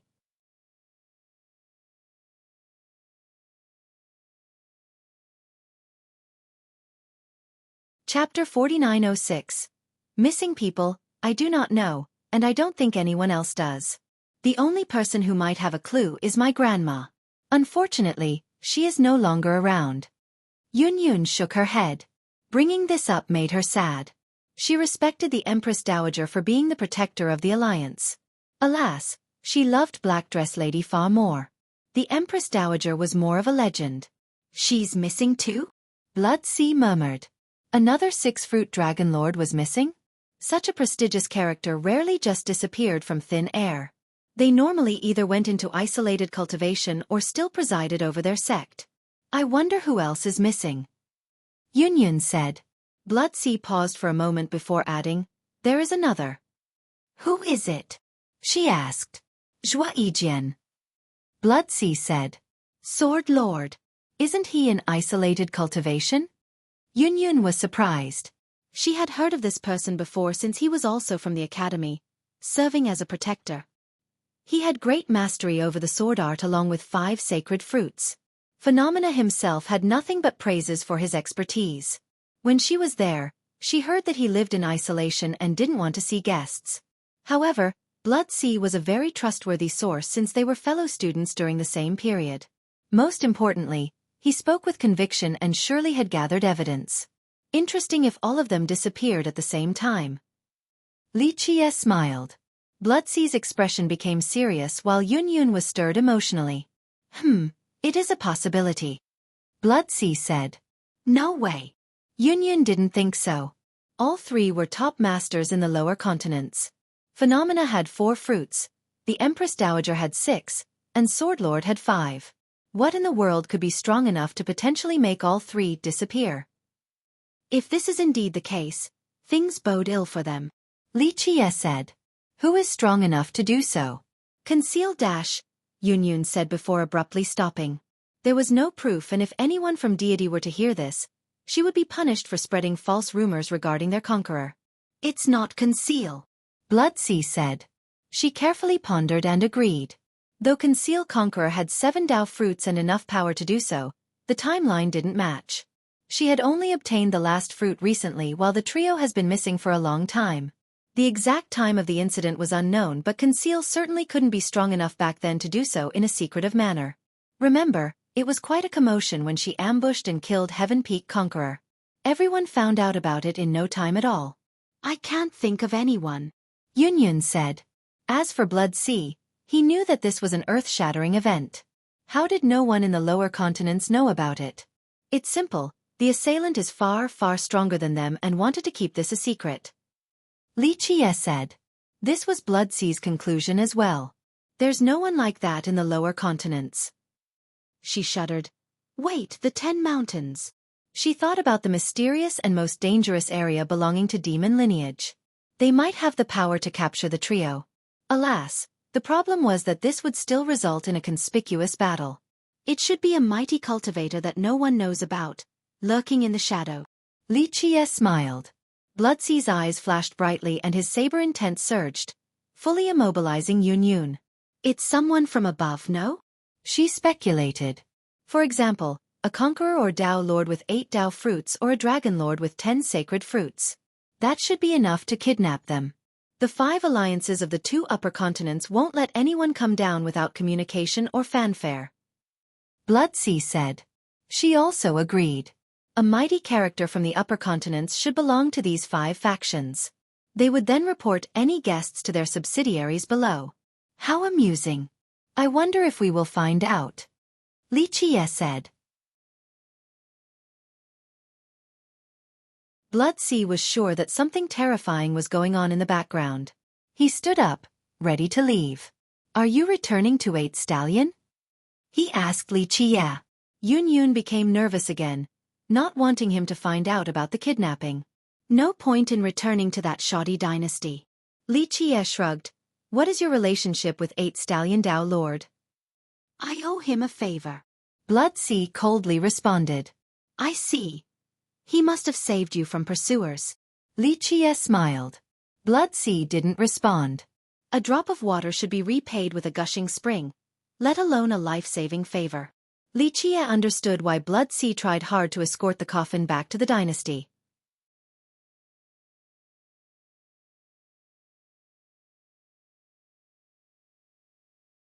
Chapter 4907. Blood Sea Blade headed for the forest, fading away like a phantom. His Tao path was a solitary one. Nothing in this world could hinder him. Theft is never good. Try looking at bit.ly/3IBFJKV. Young noble, you're not returning to 8 Stallion? Jian Yunyun wanted to leave as well but felt bad about Li Qie. She had brought him here and shouldn't just abandon him. Thus, she asked, I will be going to the academy, will you come with me? The academy. Li Qie stroked his chin. Right, the oldest lineage in chaos. I'm currently enrolled. She nodded. Fine, let's go take a look. Li Qie said. Maybe you will like it. She said, it is a place filled with young talents, whether it be those from the people or the race. The academy was far older than even deity or untethered. Its origin couldn't be traced at this point.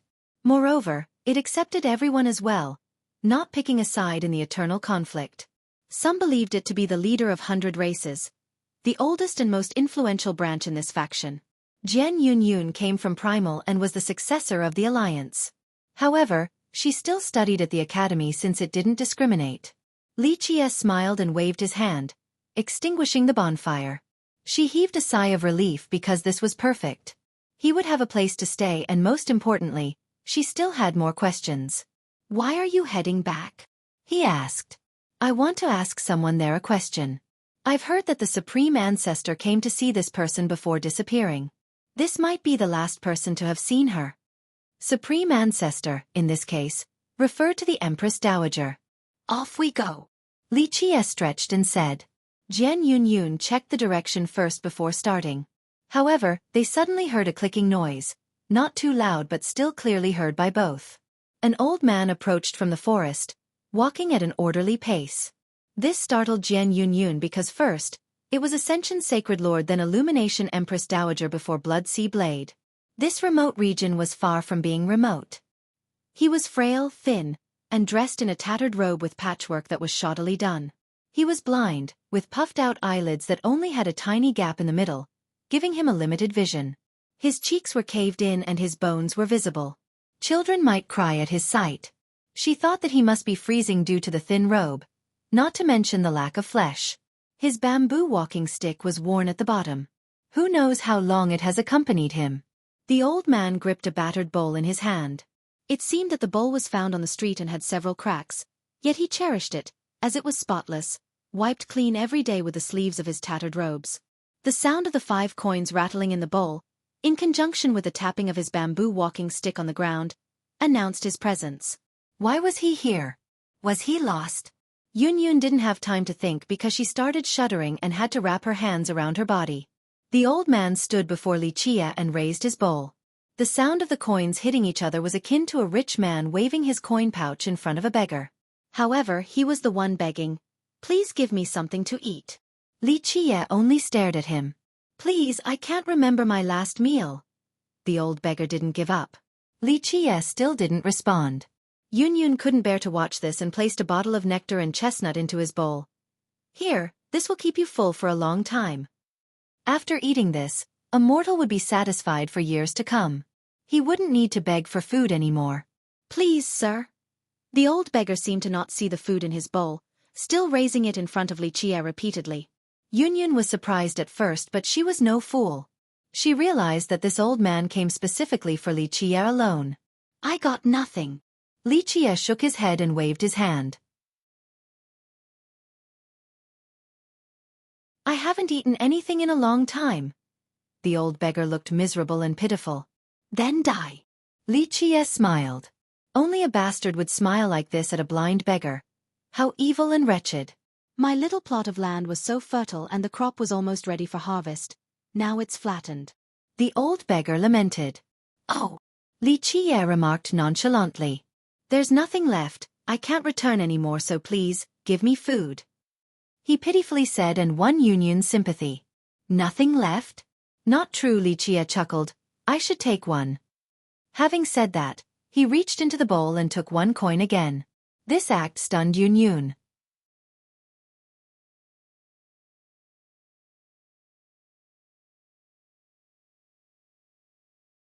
Chapter 4908.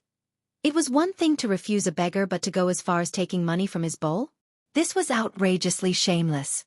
However, the old beggar didn't react to Li Qie taking the coin as if he didn't know. We are bit.ly/3IBFJKV. Find us on Google. Lord Li, come on now. He kept on presenting the bowl, raising it up and down. Yunyun realized that the old man knew Li Qie after hearing this. She thought about many things but didn't understand what was going on. No. Li Qie refused coldly. It's not easy to survive, the old beggar insisted. There's food and water in your bowl now. Yunyun reminded. Just a little something. The old beggar ignored her and came even closer to Li Qie. She fully understood at this point that the old man wasn't here to beg. Or, his only focus was Li Qie. Scram. Li Qie demanded. If anyone else were here to see this, they would want to slap Li Qie for being so cruel to this blind grandpa. The old man complained to himself. Lord Zhao gave me a full bowl, how generous of him. Lord Li, just give me a little bit. Now, the bowl was in front of Li Qie's face. Go find your Lord Zhao then. Li Qie laughed and kicked the old beggar. Bam! He was sent flying like a shooting star, eventually disappearing from sight. Ah! Yunyun cried out, not expecting this development in the slightest. You kicked him, she stammered while staring in that direction. Li Qie shrugged in response, not giving a damn. This left her speechless because everything was so bizarre. First, why did a blind beggar appear in this remote wilderness? Moreover, he insisted on getting some food from Li Qie. But why? She asked again, criticizing him for being so brutal. No one knows if the old man was still alive or otherwise. Li Qie smiled and continued onward in the direction of the academy. She had no choice but to follow him. As they were walking together, he tossed the coin at her and said, Take it, a reward. Ha! She took a look and saw that it was an ordinary coin, not enough to buy a bun in the mortal world. You keep it. She didn't want it because it was taken from the bowl of a beggar. There was something sinful about this, taking something from the unfortunate souls. It's good that you feel bad, it means that you are worthy. Keep it to your best ability, it might even change your life for the better to say the least. He said. She became frozen again since the comment sounded serious. Was this coin that rare and valuable? She looked down again but didn't notice anything special about it. Isn't this just a bronze coin? She asked. He didn't answer, so she put it away and said, Thank you, young noble. Intuition told her that Li Qie wasn't lying to her. There must be something special about the coin. They only took a few steps before hearing the clatter of a horse's hooves. She turned back and saw a carriage pulled by a dark horse. The carriage was ordinary with a straw housing. It came out of nowhere and stopped before Li Qie, once again frustrating Yunyun. She became cautious right away. Little bro, we meet again. The driver spoke with a regional accent. After seeing this woman, Yunyun didn't know how to describe her. She appeared to be overweight, but the fat was somehow solid and didn't ripple with movement. They seemed to be made from iron. Given her dark complexion, most would assume that she was a farmer exposed to the sun year-round. In reality, she was only 18 or 19 years of age. Alas, her below-average appearance made her appear older. Her hair was long and silky, styled in a simple bun that gave her a strong and assertive appearance. However, the heavy and overpowering makeup she wore in combination with her brightly embroidered dress came across as visually unappealing and likely caused others to disapprove. Everyone would think that she was a small-town girl wanting to live a city life, hence the fashion choices. When she stood near Yunyun, it made Yunyun look like a fairy. You want a ride? She asked Li Qie while putting on a coquettish pose and winking at him. This made Yunyun have goosebumps all over. Yunyun glanced at Li Qie, thinking about these two's relationship. Were they friends or lovers? You're tuning in to the Xueqi's Martial Arts Saga YouTube channel. Don't forget to subscribe and join us on this journey to catch the most captivating stories.